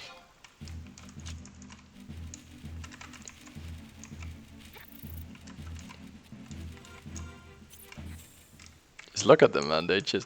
Oh, there it is. Alright, that's one. My inventory is full. Alright. Time to drop some shit. Buy with that. Oh, that's actually a better sword. I'll just use that then. Buy with that. There we go. People, I'll pass it on the other two just to be sure that it goes into my inventory and doesn't hit the floor, because these take a while to farm apparently. Yep. Alright, cool. That's the first one. Fucking 8 more to go. I wish it weren't so. Alas. There we go. And new weapon. There we go. Oh, well. Alright. I mean, we take those. Guess I was just being unlucky. Let's see. So there should be a lot of bees here. There's a few there. Behind me. Alright. Back we go.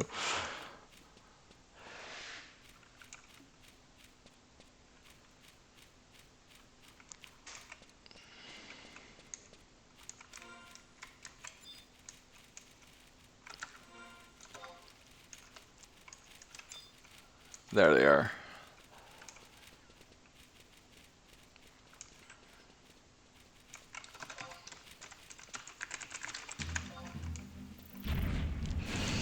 Because we don't walk over here. That's not something we do.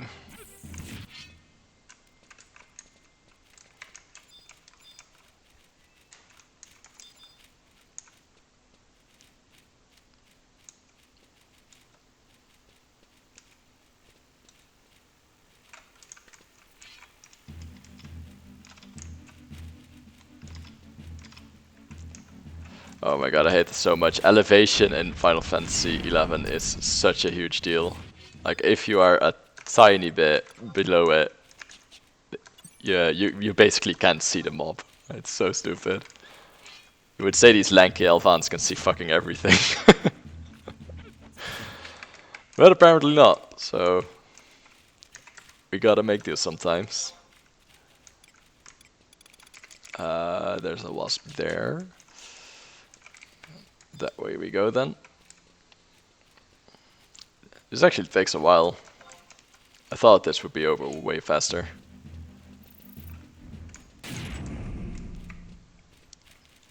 Because we're still at 2 of them, and we need 9.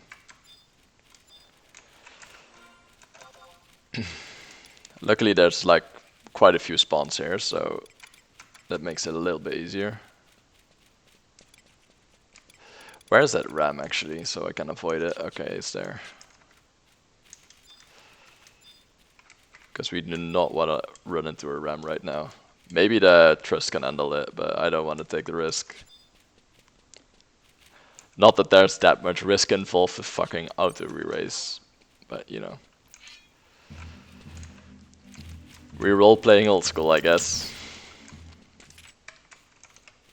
Jesus Christ. He just fucks him up, doesn't he?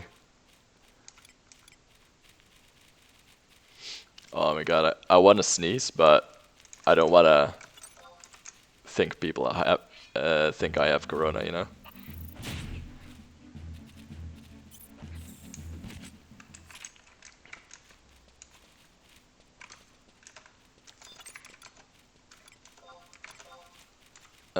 Loot or pass. There we go. I want to keep one space open.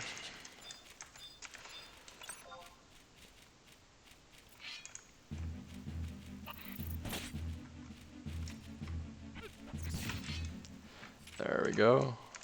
God damn it.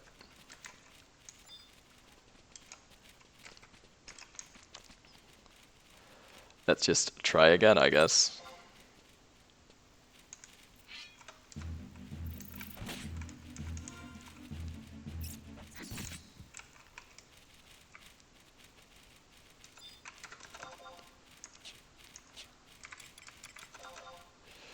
Where's some more bees? Oh, all the way to the south. Oh, and there's one here as well. Is that a bee? No. Is that a bee? No.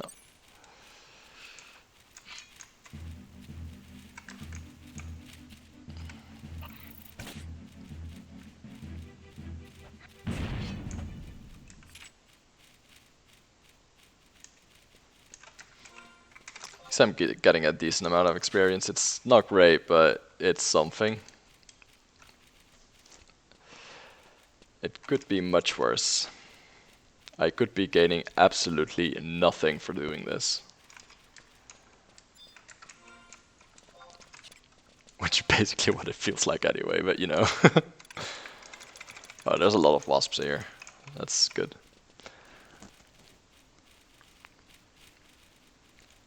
Yeah, I really want to get the copper voucher just so I can unlock another trust from the campaign. That's such a weird reason to do this, but it's a good reason. Because we can't get those trusts for half a year if we miss them in this campaign. They're not super important, but you know, for completion's sake.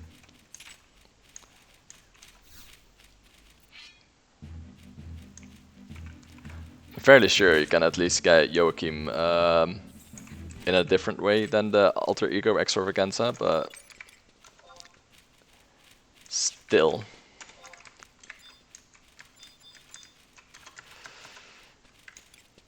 Oh, okay.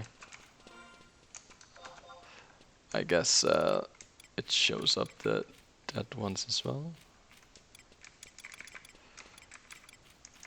Yeah, it does show the dead ones, huh? Oh, they're still there. Oh, they're up. Huh. Strange.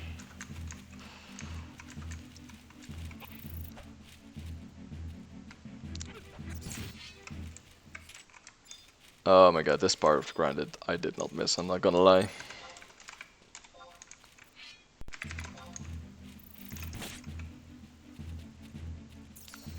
There we go.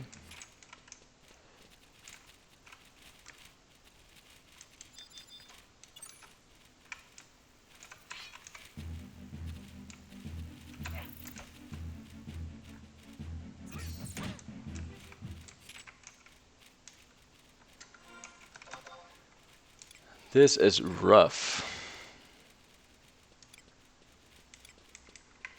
This is actually rough. Like, I wanna just get this over with because it's also really boring to watch, but yeah, you know, there's not much I can do about that.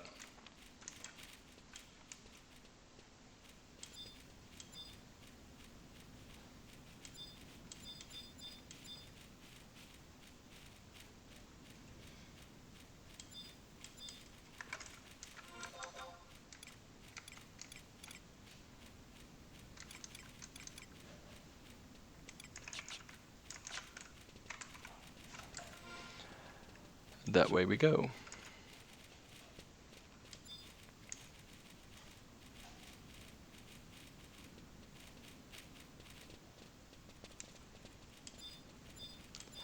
There's a grenade there. What level is it?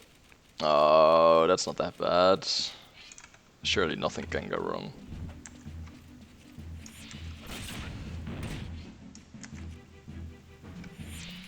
There we go. Just to make sure that we don't literally get blown up.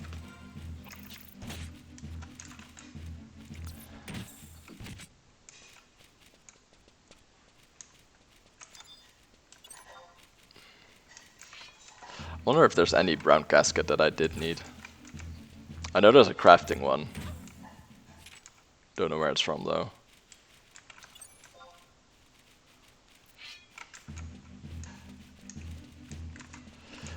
But all the other casket gear is something we will probably just toss on the floor, so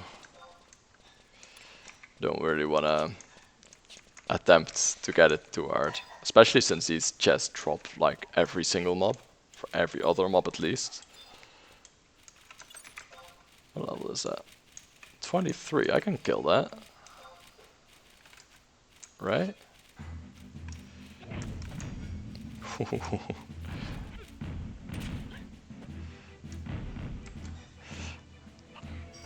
I think I want my mummy.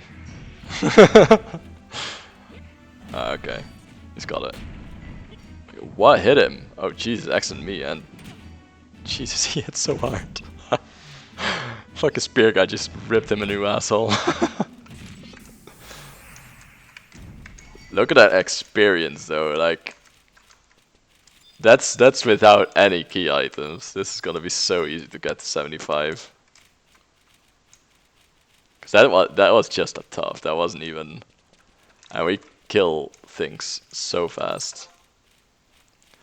That was technically a tanky animal.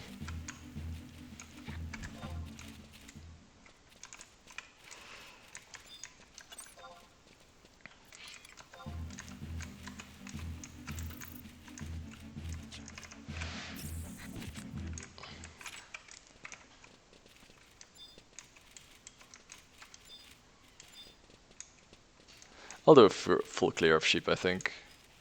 No, I won't. Never mind. There's way too many here, actually.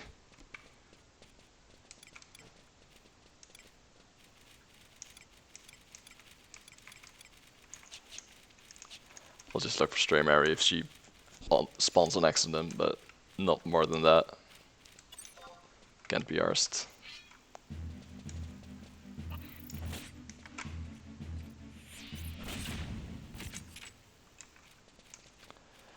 Man, these do not drop often.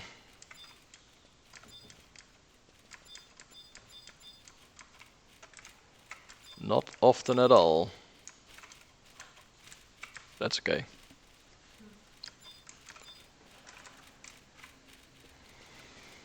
Gives us some of the old school experiences, how I see it.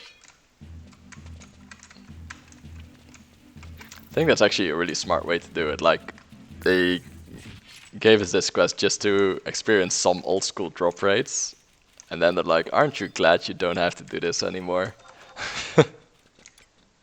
I think that's what they're doing. That would make sense. And it'd look better for retail as well. Like it just completely removes that itch.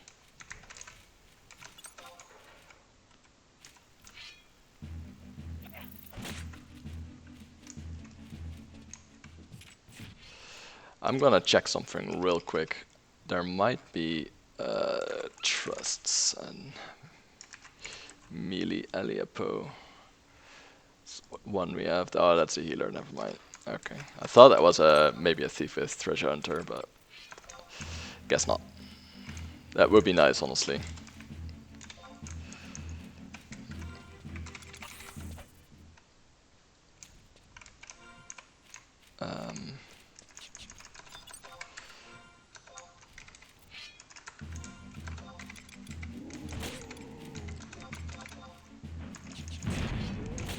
There we go.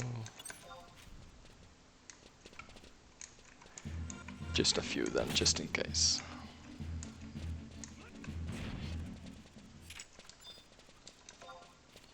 Hey, we got a ROE out of it. That's nice.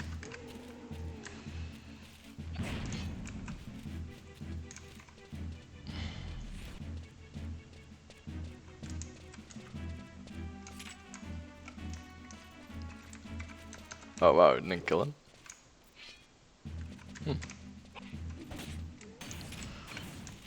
Guess that's 200 delay for you.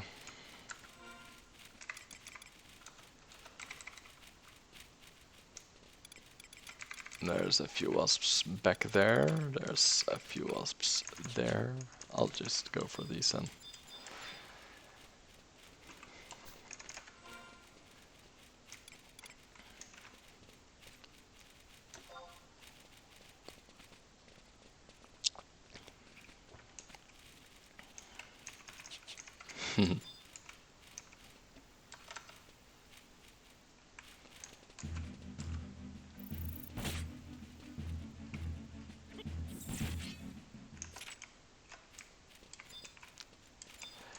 And there's a few there as well.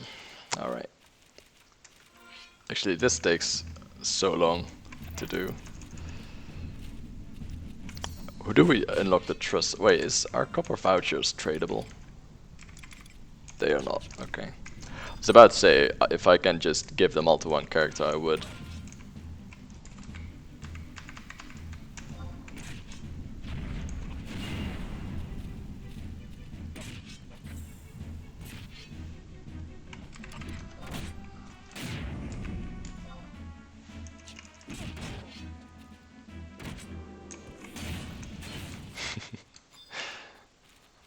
It's funny. XME is funny.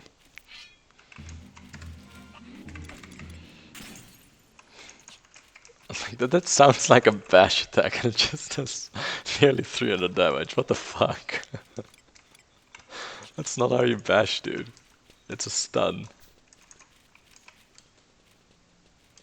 Not to him it is, but you know. It's just a mad lad, I guess.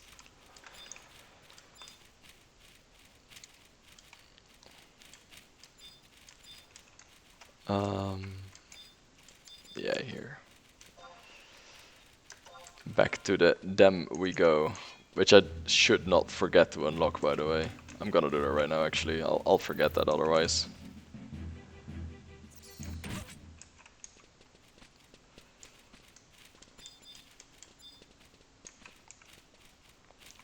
That's something you so easily forget.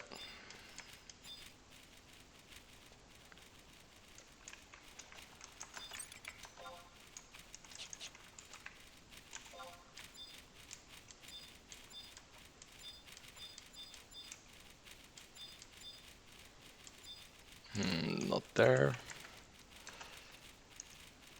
Is this one at the top? I guess time will tell.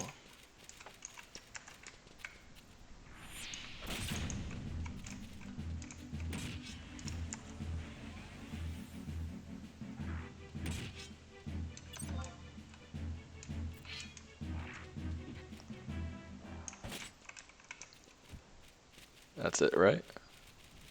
Yeah, that's it. Okay, we're going there. Ooh, a shell shield. I'll take that actually. Yoink. I need to trade something.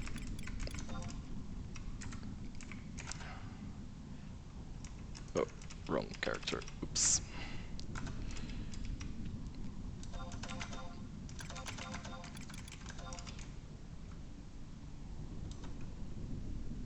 Oh wait, this one's almost full inventory as well. Oof.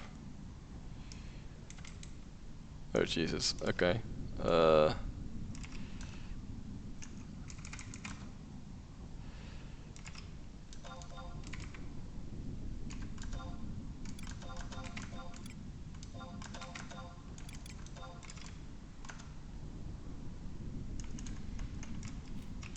We'll do it like this.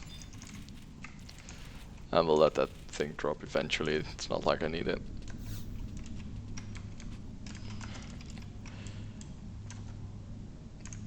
I think a roguelike 11 would be really cool. Cool way to play. So technically an Iron Man challenge would be kind of the same thing, I guess. But hey, maybe it's different. It's a field manual. Not something we care for right now. Despite doing a lot of field manuals, probably. Actually, we should get that. That's a good idea. This guy should drop some stuff, including this, and this, and this, and this. Where's that book? Oh, there it is. And we're going on wet, and we're doing the same thing. 300.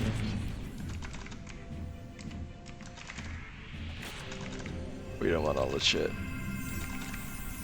Too much stuff that we're never using.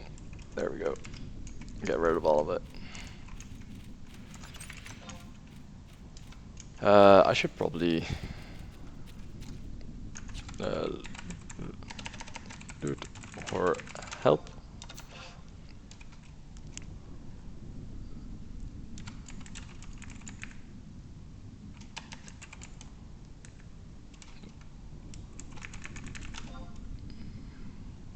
Alright, cool. Reset just to be sure.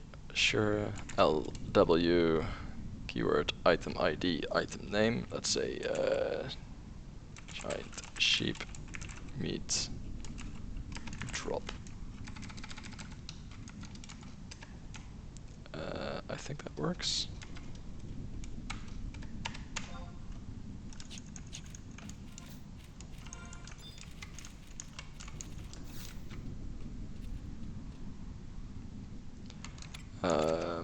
Cancel current, because we're not doing anything anyway. Cancel current and cancel current. Let's see if there's one with a fuck ton of bees.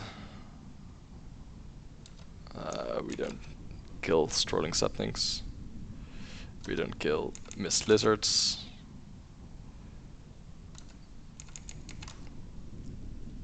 Sheep and bees, please. Okay, I'll go for this one then. I can kill 2 lizards, I guess. It's free experience, I should really do this. And the tabs are actually kind of important early on. Free home points, warp, and everything. Alright, that's 4 huge wasps, yes. Okay. Should be it.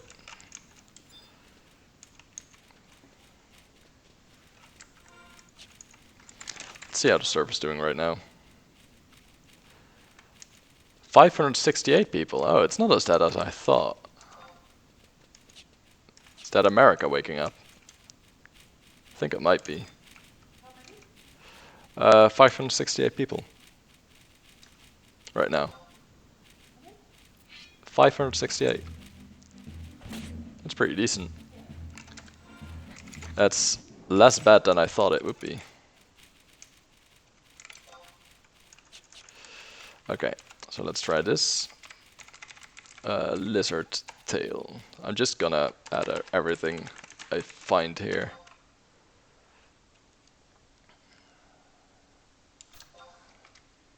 Oh wait, I forgot. Oops.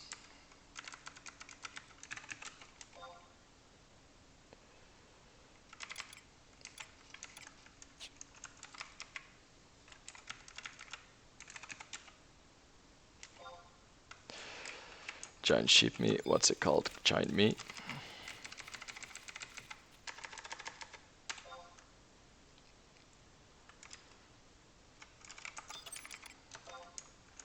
Wait, what is it called then? Slice of giant sheep meat. Jesus Christ, are you serious? Do I have to type the entire thing?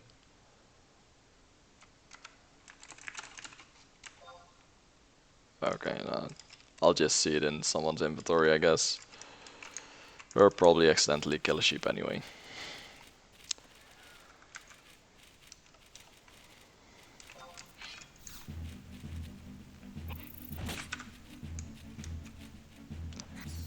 Come on, two-handers, kill it. Hey, there it is. That's what we like to see.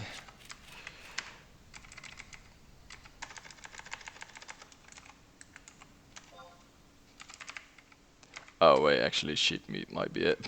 Whoops. Oh. It's not, okay. That's okay. People on pass. People on... Ooh, pass. So that's 1 out of 3 complete. Which unfortunately takes a while. That's okay, we'll get there. Should probably start a thief or something.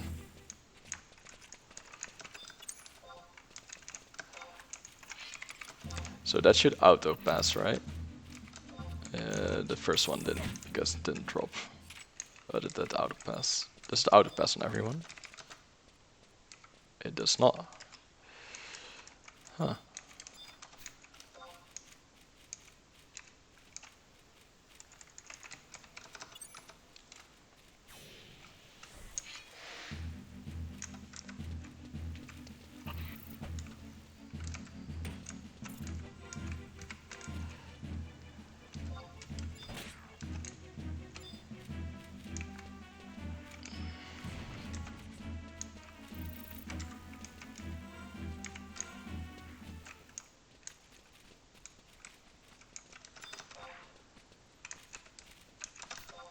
Wait, how many bees are we at? We don't even gain exp anymore from them. Uh-oh. Well, that field of feathers kind of useless then.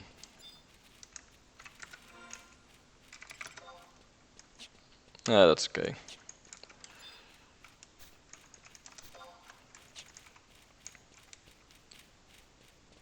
That's completely fine. We just need the drops.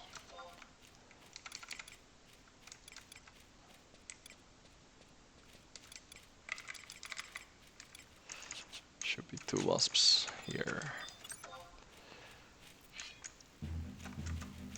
I think I'm just farming pollen until end of stream.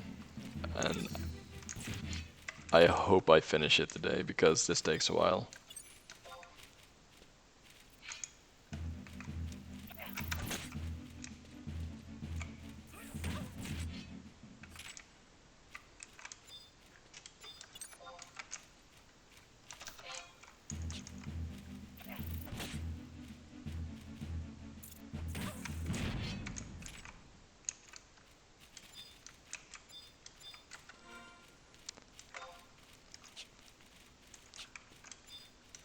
But hey, at least there's a lot of them in this zone. That's what I'm pretty glad about. And I find these are really hard to find, actually. Can't imagine doing it right there. Wonder if the Mara route would be faster since it's Mandragoras and there's a lot of Mandragoras there. I think that would be faster probably.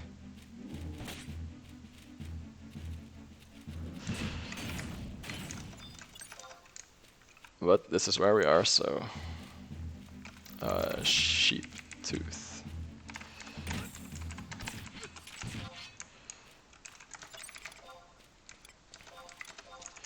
And beehive chip.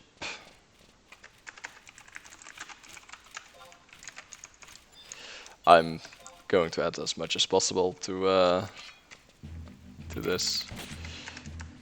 Hair meats. There we go. Because if I don't do it now, I'll just go crazy later, so...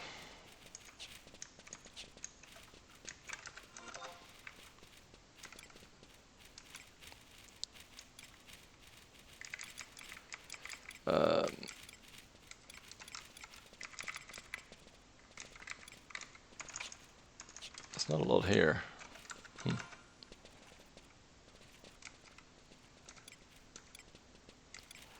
Where's Stray Mary at, though?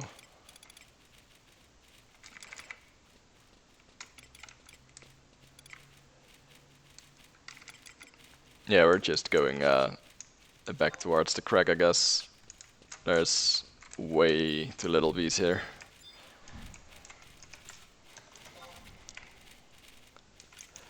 And here I thought, nice change of scenery. Very unfortunate.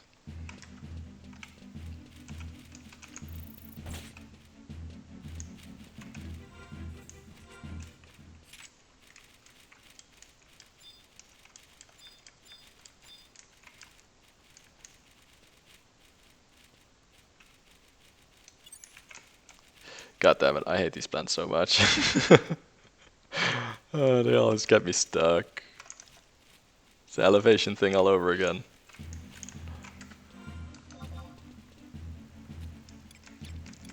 I just really want to see Stray Mary. Is that so bad? Okay, I'm not walking, so you're coming to me. There you go.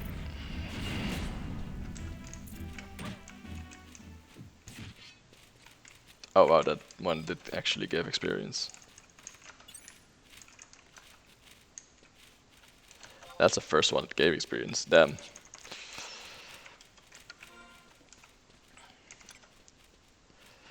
I guess that's what we get for being level 20 already.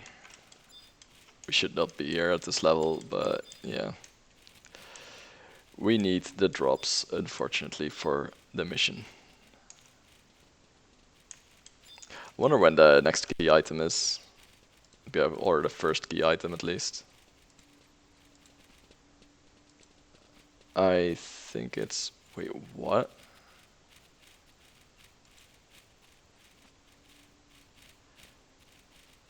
Oh, okay, that's pretty soon. We need to go to Nork soon. Which is gonna be interesting because we don't have an airship pass and we can't get there right now. I hope there's a alternative solution for the airship pass as well, but I have my doubts.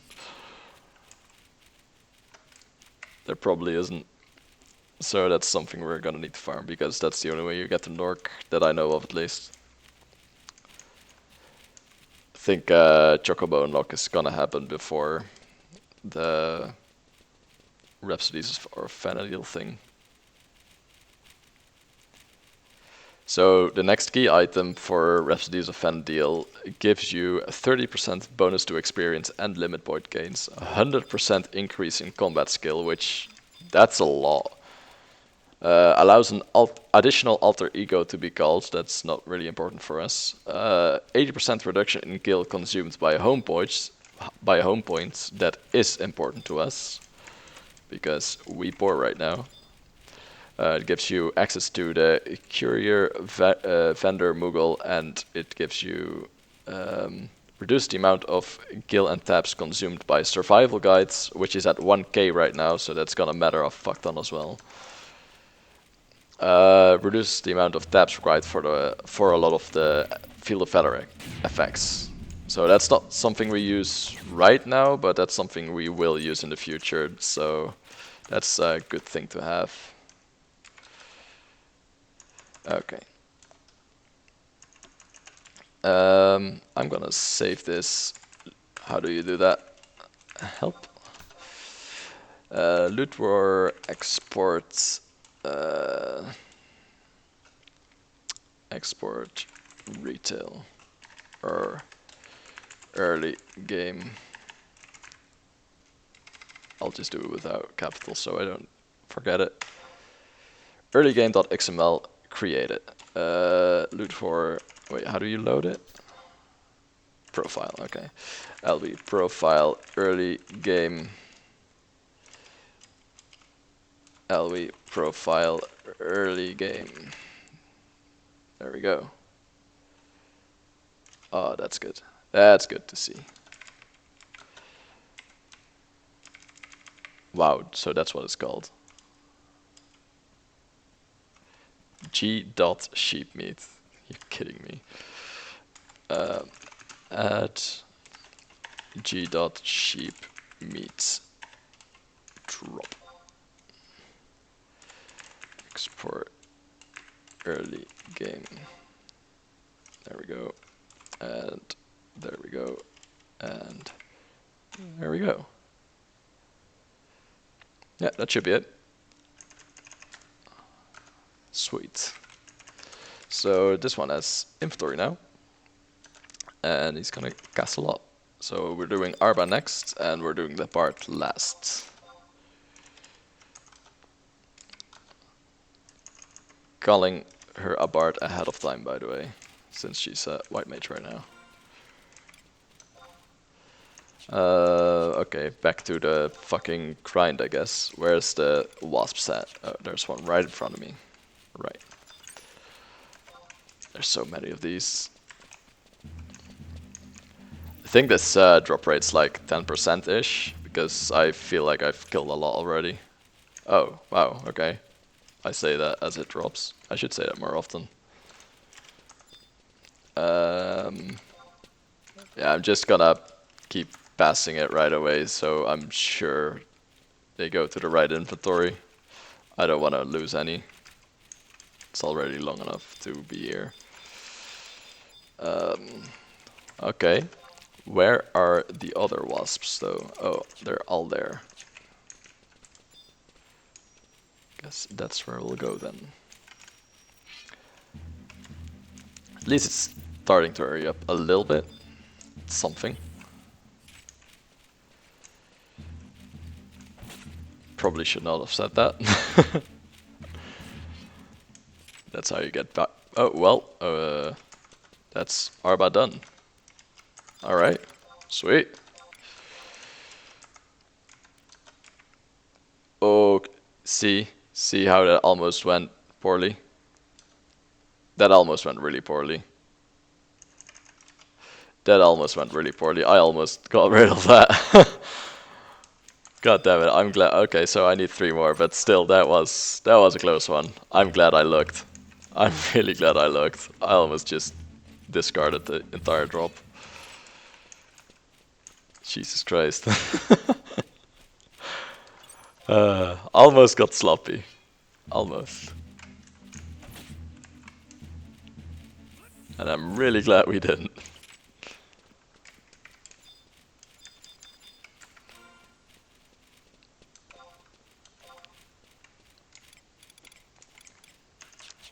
There's a lot of them here as well. That's nice.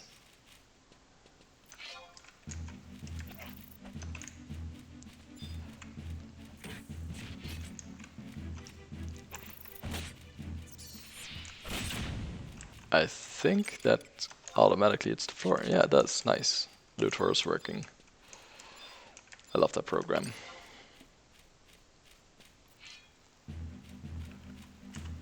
Okay, I'll just keep streaming until I finish this. I'll turn the quest in and then I'll shut it down for now. Because this takes long enough as it is.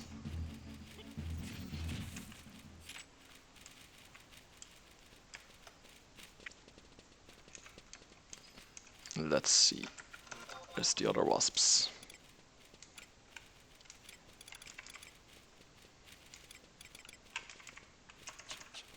Should be one here. There it is.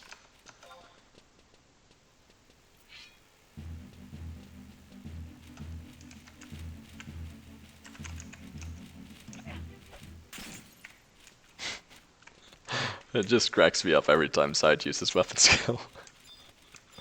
It's so like it feels like a bash, but it shatters them up, you know? It's like, oh, you want to live? Shatter. Fucking Batman with a great sword. Whoever thought of that? He's a crazy man.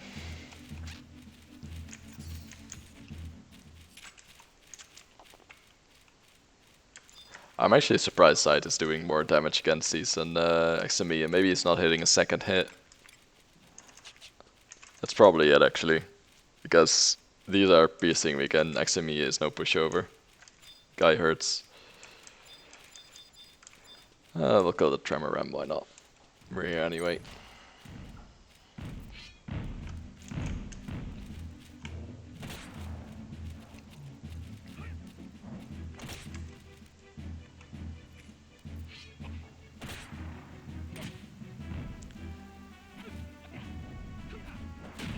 I find it very funny how long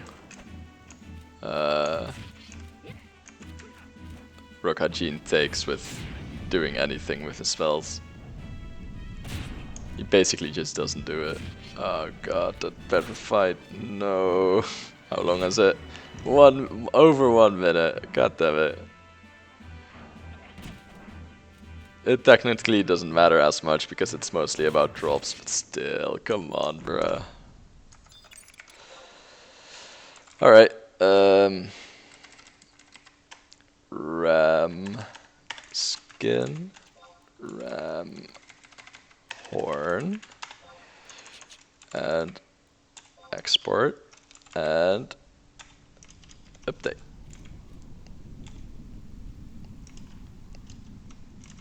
Oh, that's not that bad. At least one of them is back alive. Are you kidding me? Is everyone petrified? God damn it. How does that even happen? Come on guys, stop sleeping on a job.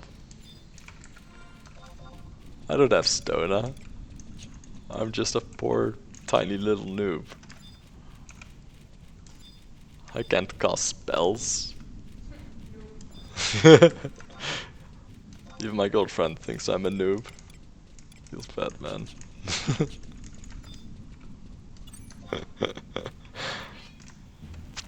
Literally, my white mage only has cure right now. Like, she should have about 20 spells and she has 1. I should probably fix that soon.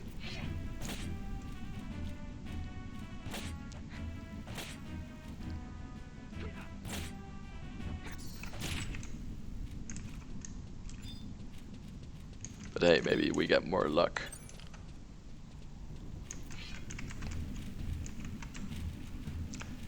Wait. Are the trustees not coming? Oh, there they are. Slackers.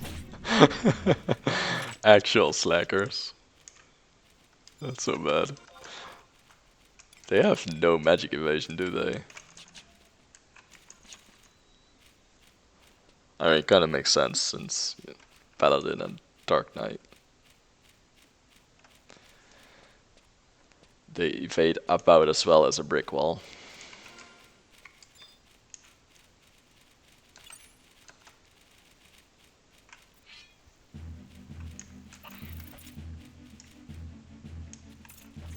There they are. My hit squad.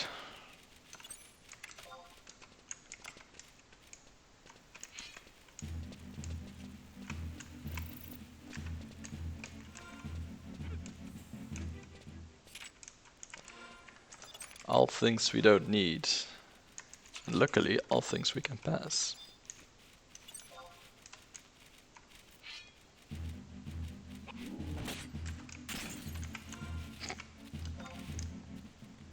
Can't help myself, it's just funny.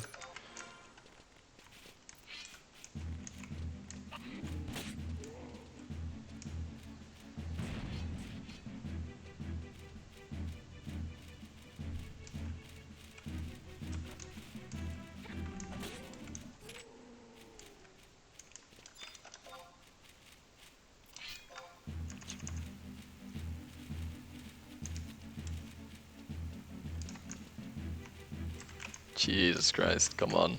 Stupid. Give me drop. Give me drop.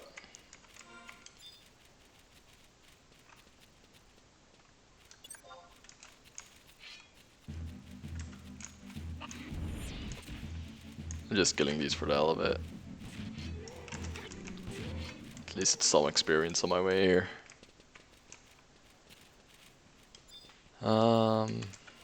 Where are we right now? Are we in Stray Mary area?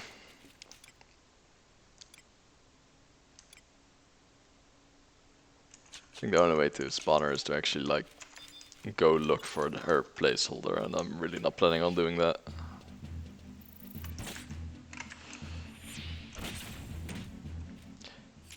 Even though I kind of want to.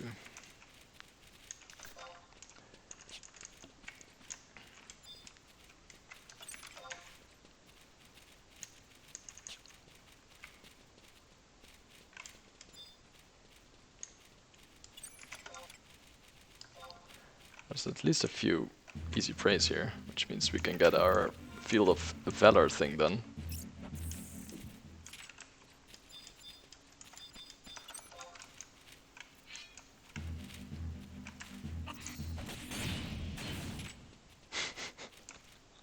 Yeah, he definitely hits for more. Alright, let's see if it instant drops. Yep, nice. That's gonna save me a whole lot of headaches because I have 30 inventory for quite a long while.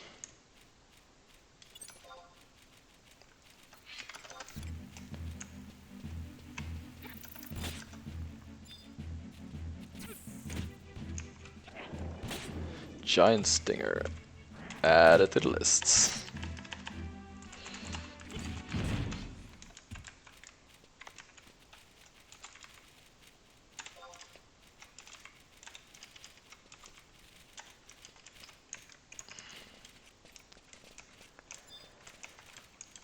Add it all to the list.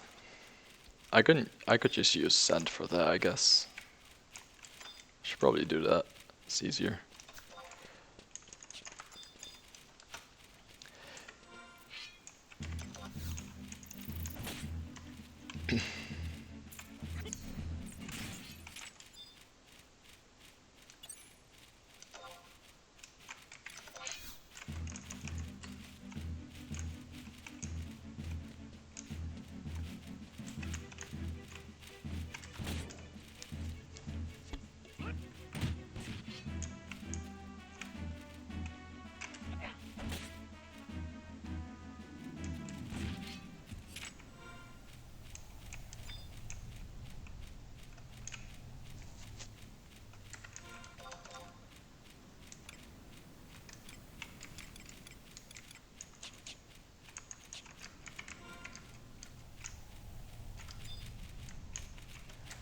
There was a few there, right? I thought so.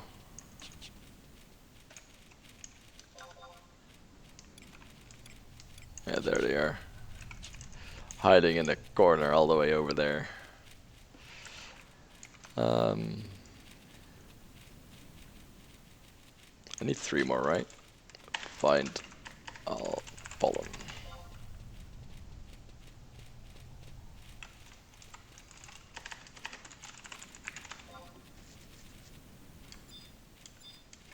It doesn't register for other characters. Strange.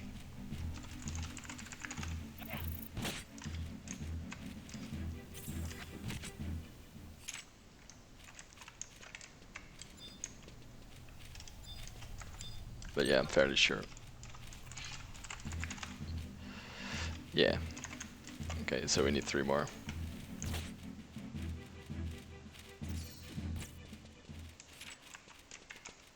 Guess we just keep one-shotting until we get it.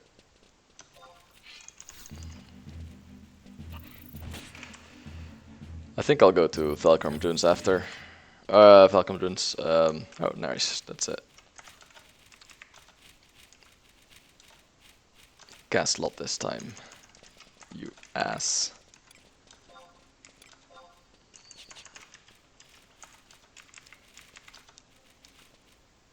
Oh, wrong one. Oops. Okay, 100% sure. There we go. So he's done.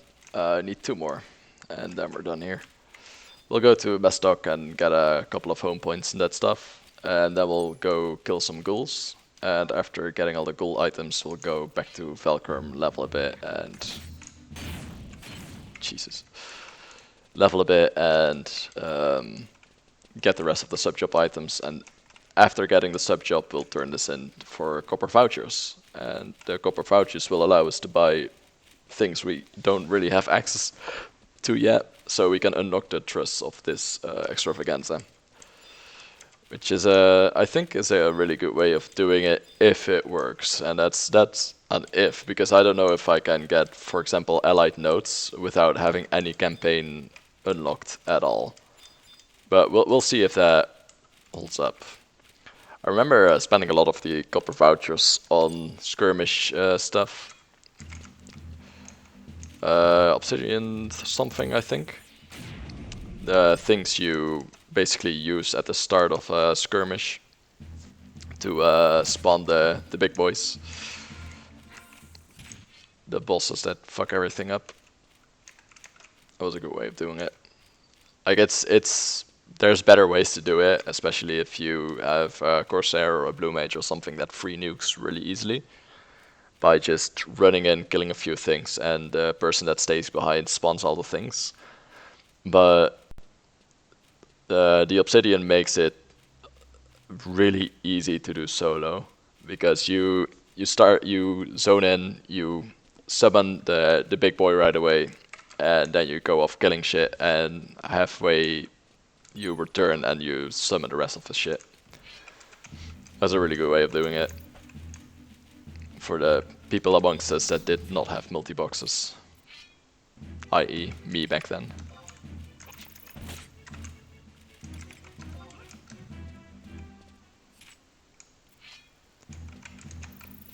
Oh, there's so many. Feels good, but it feels bad that they don't drop as fast. Like this, getting 9 pollen takes about an hour. That's a little bit, yeah, I find that a little bit much. Then again, normally it would take 20 minutes and it's not that bad. Just had to try box. We'll do that, and then we'll weapon skill this guy. There we go.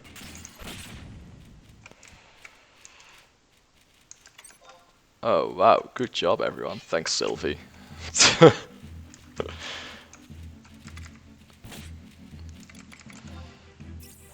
Don't have her yet. Nah, I don't have her yet. Sylvie takes a while to get. Like you basically, there's a lot of record of eminence you have to do, and after you get also get Unity accolades of them, and I think it's based off of that. At around 5k-ish, I should unlock the UC, which in this case is double Sylvie and Euron. I gave the Bard Euron because the Bard can hang back while the Paladin pulls boss away. And the Paladin is always next to the mob, so Sylvie being next to the Paladin is a good thing in my opinion. And the Ranger just gets more out of Sylvie, I think. Like I just think it's a better choice for the Ranger, just solo some stuff. Oh, I got one. Wets. Yes, you are casting a lot on that, and we both pass it. Yeah, there we go. So that's one more to go, and after that we're done with this clown fiesta. Because it really feels like one. It's not that bad. It could be worse. It could be old school. Like camping for 6 hours until you get some red gloves. Or a necklace made of bird feathers. Which is 12 mil on Eden. Not salty, by the way.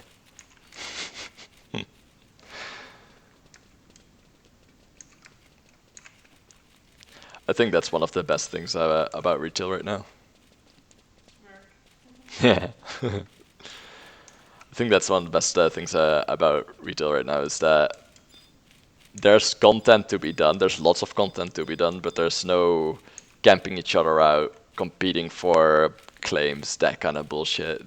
It's interesting in its own right because of old school RPGs, I think, but it gets old, especially when there's a group of people that basically lays claim over everything else, especially if they are using bots, and a lot of them used bots back in the day, and in Eden, some of them do, they get banned, but they still get away with the drop. So it's just something I don't enjoy that playstyle anymore. It used to be cool because there was a lot of competition doing it, but as you grow older, I guess, you just don't really care about that stuff anymore. You just want to play the game and that's it. And I'm not really at that point. I want to play the game and I want to be good at it. Like I want to make sure I have all my add-ons in order. I want to make sure I have all my gear in order and that I have some setups going and all that stuff. But I also do want to play the game. Like I want to have fun doing it. I just don't. Like a lot of people compared old school 11 to having a second job. And when you're 16, that doesn't matter because you don't have a first job. But as you get older, it's like, yeah, I don't want to play that way. It just doesn't feel right. So I think it's a good change they made overall, even though it took a long time to get used to for me. It felt really weird at first because it was like, yeah, but you don't have this and you don't have that, and it's a completely different playstyle now. But in the end, I think it's a good thing.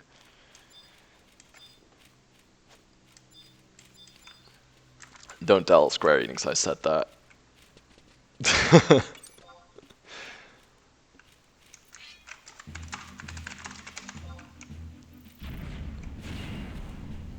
Come on over, boy. I'm not walking. Ah, I'm so close. So, okay. This is the last one, basically.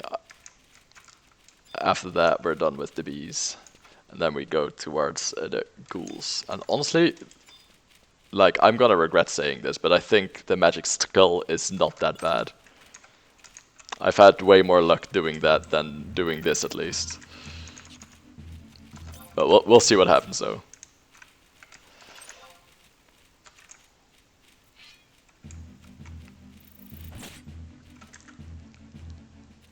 I think the biggest con about the magic skulls was that a lot of people did not know you could do that outside of Falgrim Dunes. So if you like, it's gonna be really bad if you can only hunt them during nighttime. But if you go into Guskan Mines right away, it's so fast. Like that shit matters so much. Like there's in the dunes, there's nearly no ghoul spawns. There's a few, but like you think there's more than there are because they're dangerous when you're leveling there. So when you're actually hunting them instead of them being an inconvenience to you, there's not that many. I think in total it's like 10 across the entire dunes or something, which is nice. There it is, which is way too little for multiple people to sustain magic skulls for subjobs. All right. Yep. And pass this one. Okay, we all have those things now, which is really nice. Time to hunt some magicked skulls, which are gonna be in Guskan Mines. And Guskan Mines, I'm fairly sure at least that I need to go through. Wait, is that Konstadt Highlands? Really? It is. Huh. Am I thinking of the wrong mines? I'm not, right? Let's see. Cool. No, it is here. Oh, sweet. That's like right around the corner then. We can just go straight there. Yeah, so I thought it was no, that's Spellborough mines. Oh yeah, right. Yeah, that's 3 mine areas right next to Bastock basically. So that one's really easy to get confused on. Let's upgrade Luthor with insect wings because that's also something we never want to see again. There we go. Let's export that right away as well. And let's see if we can multi-send that. Send Luthor profile early game. There we go. Did that send it? It did send it. Did it work? It did work. Nice. That's what we like to see. Things working. Because that's always the question. It's like when you're in your head and you're like, yeah, this should work, and then you do it and nothing happens, and you're like, wait, why doesn't it work? Shit. But this time it did, so we'll take that.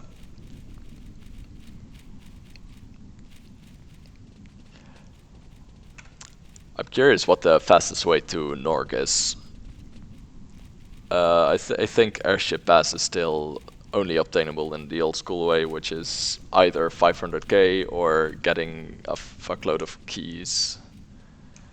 Which I'm going for the keys, obviously, because I don't own money since they're fresh accounts. And if I did own money, I'd use them on crystals right now to get a fuckload of conquest points for later on.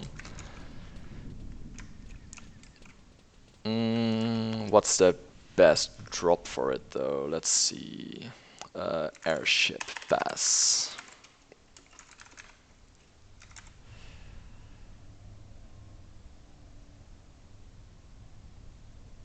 Oh, right. No, Airship Pass to Kazam is what I need. Pass to Kazam, because that's a different one. For Kazam, right. Airship Pass quests. Trade a Gideus key, Pelbower chest key, and Gelsbad chest key, or pay 150k, which equates to 450k for me. That's not happening. I don't own money, I'm poor. So we're doing the keyway, I guess. I'll check BG Wiki just in case there's a better way to do it. Alright. I think we all have the ROE for this, so we're doing that right away. Undertake a training regime. Let's see, does this one have it as well? No, he does not. Now he does. And what? Pardon me. Let's see. There we go.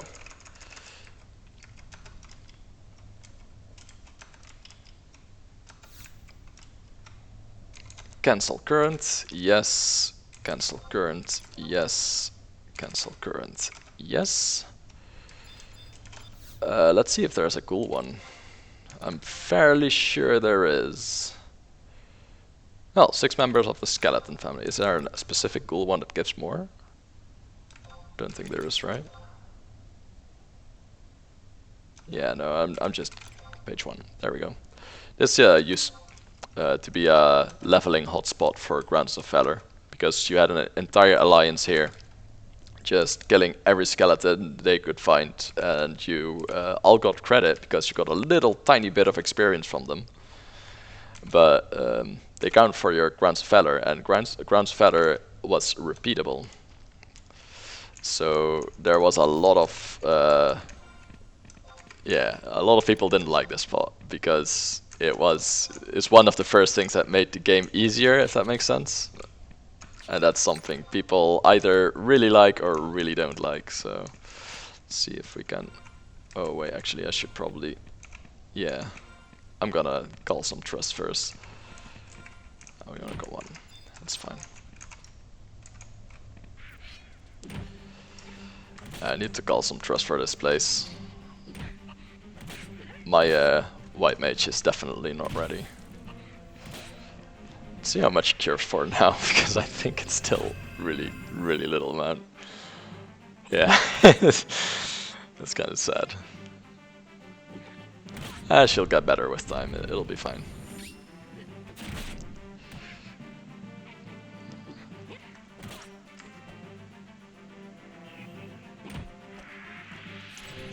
At least we get some training here, which is nice. Rukajin is really good against skeletons, lest I remember. I hope I remember that correctly. We're not gonna call XME here though, because he does piercing damage, which does really little against skellies. And I don't believe in white mages right now, so I'm gonna use damage dealer.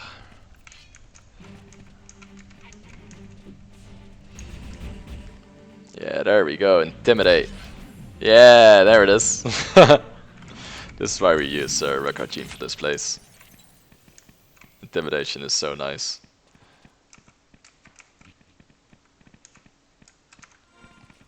There's multiple ways you can look at intimidation. I see it as a way as Utsumi for the whole party.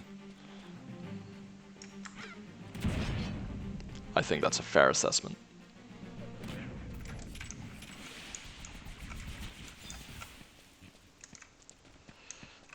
There we go. And there's the ghouls. Oh, look, there's the intimidate again. Holy Circle is useless until it's not. It's so weird.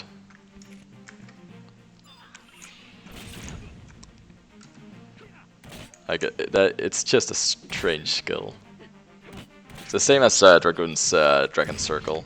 Exact same idea. I'm going to add something before we start here, and that's a bone chip. Bone chip. And I'm gonna update that, and I'm gonna multi-send that. There we go. Because that works. Feels good, man. Alright, let's kill some ghouls. See how long it takes before we get them. Is that instantly? Yeah, that's gone. Feels good, man. Luthor, or if you use Windowware, Treasury is too good. Like you need it. There was something with Brimstone. I remember it. Did that NPC well? Did that NPC at all? I'm gonna check. Pumice Stone.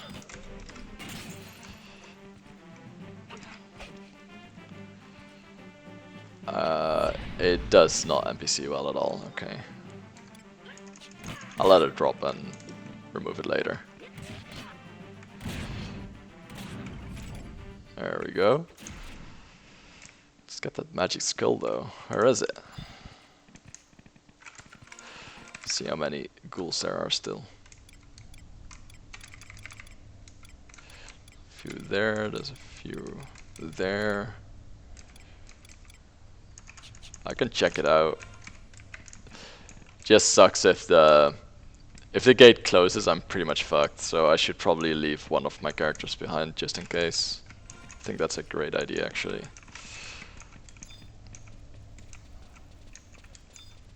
Because I do want to go behind this one and kill some ghouls, but I also don't want to be locked up.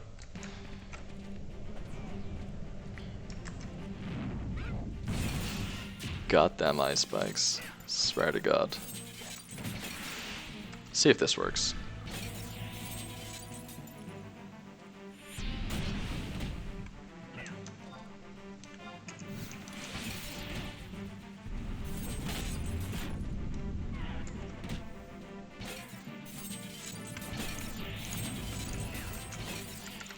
Okay, so there's something wrong with this macro. I'm gonna check out what.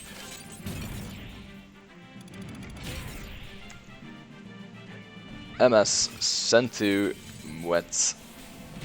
I did spell that right though. So why does that not work? Weird.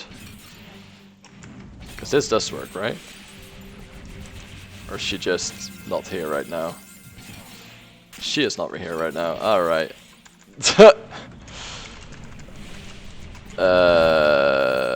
Off.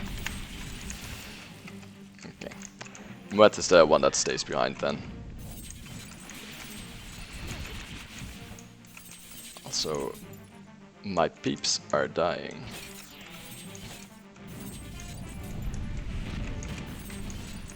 There we go.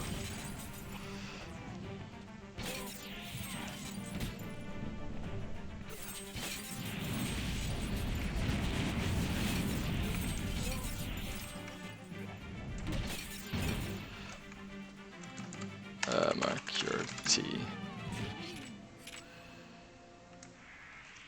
Okay, I need to toss out a couple of cures here since I got kind of low from that fight. And I need to make sure that I don't get a fuck ton of blood aggro because that would ruin my entire day. I'm gonna recall the trust in a little bit. Once my para wears off, that is. There we go. Because I don't want to stand here with my pants down, that's not a good idea. There we go. There we go. And there we go. Let's see. Rogajin. Side. I'll just use a healer here, I think.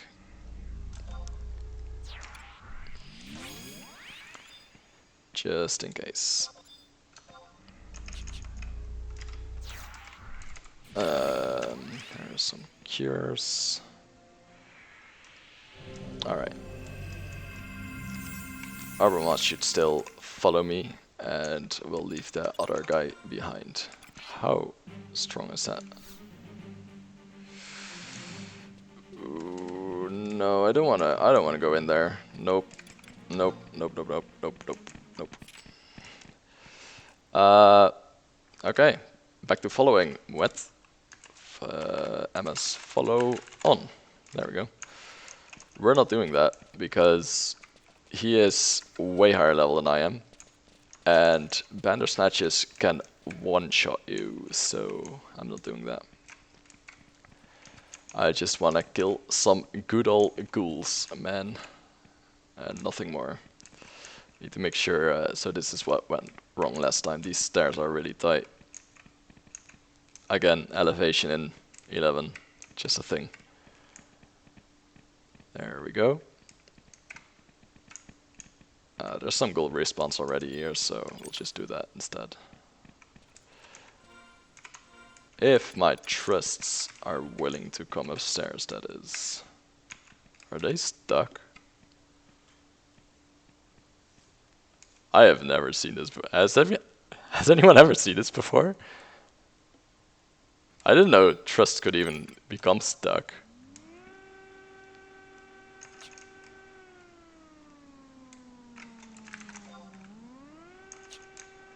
Sound always creeps me out.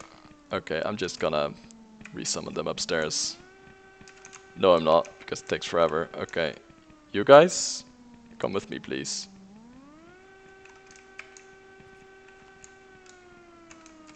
Maybe they're just scared of going upstairs.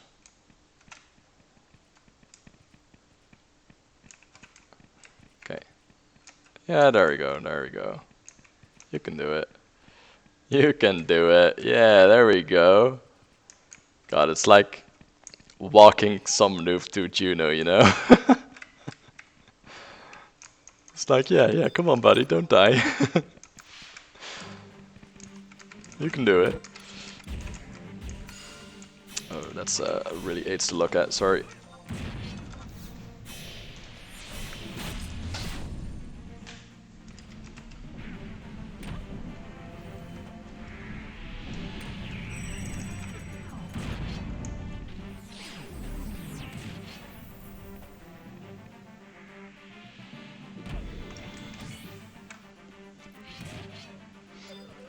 There we go.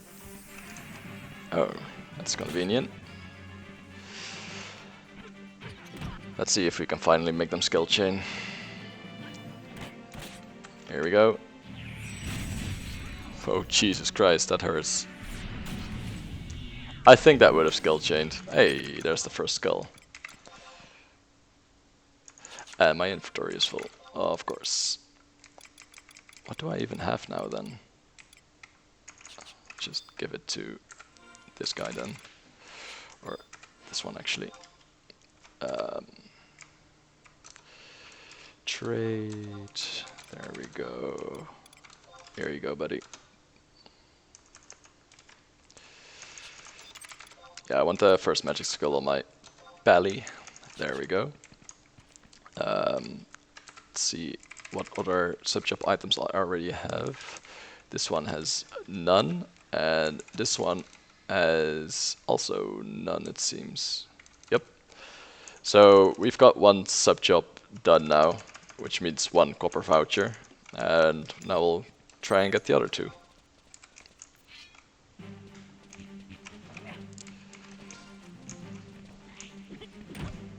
It sounds so stupid that this is important, but I really think it is. Just because there's a huge time gap.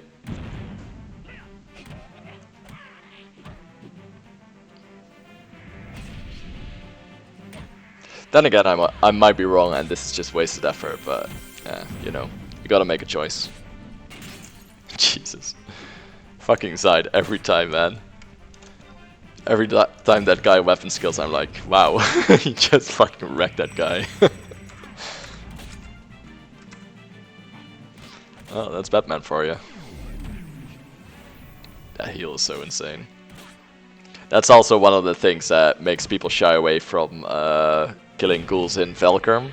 I've killed them for experience before when we had 2 monks in the party, and it was more than fine, but that heal just fucking sucks.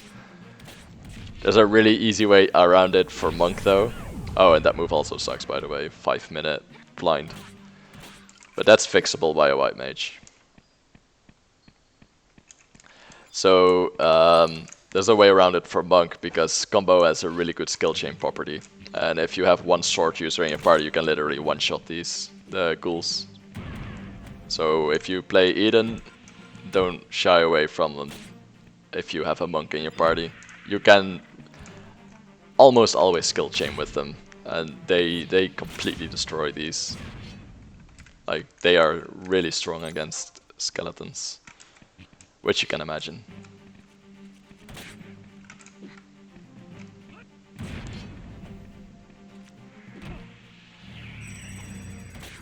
Alright. What I think I'm going to do is I'm gonna fight my way to the entrance, and I'm gonna hang out there for a while, since the ghoul respawn timers are probably still 50 minutes, if nothing changed. And that takes a while. And I've also been streaming on my first stream for over 6 hours now. So I'm gonna quit while I'm ahead. I wanna keep the game fun for myself, I guess. Like, even the fucking rails make you walk wonky. It's funny as hell.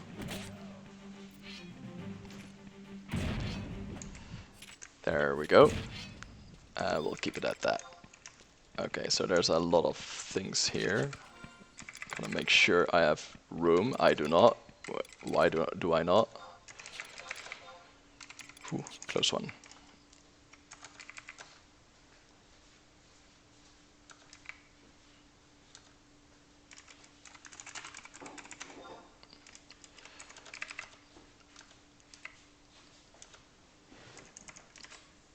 Okay, I got it. Nice.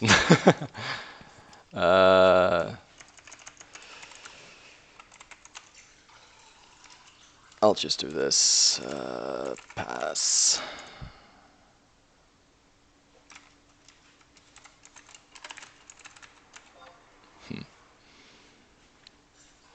Alright, it's time to do some IRL stuff.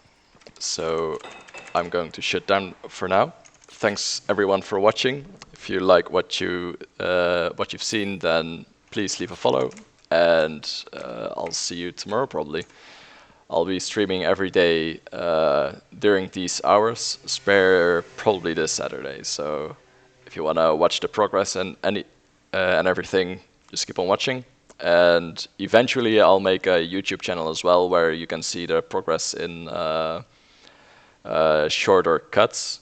I don't know if anyone's ever seen a RuneScape style video, but I think that's a really nice way to do it with this type of game. So I'm gonna try that out.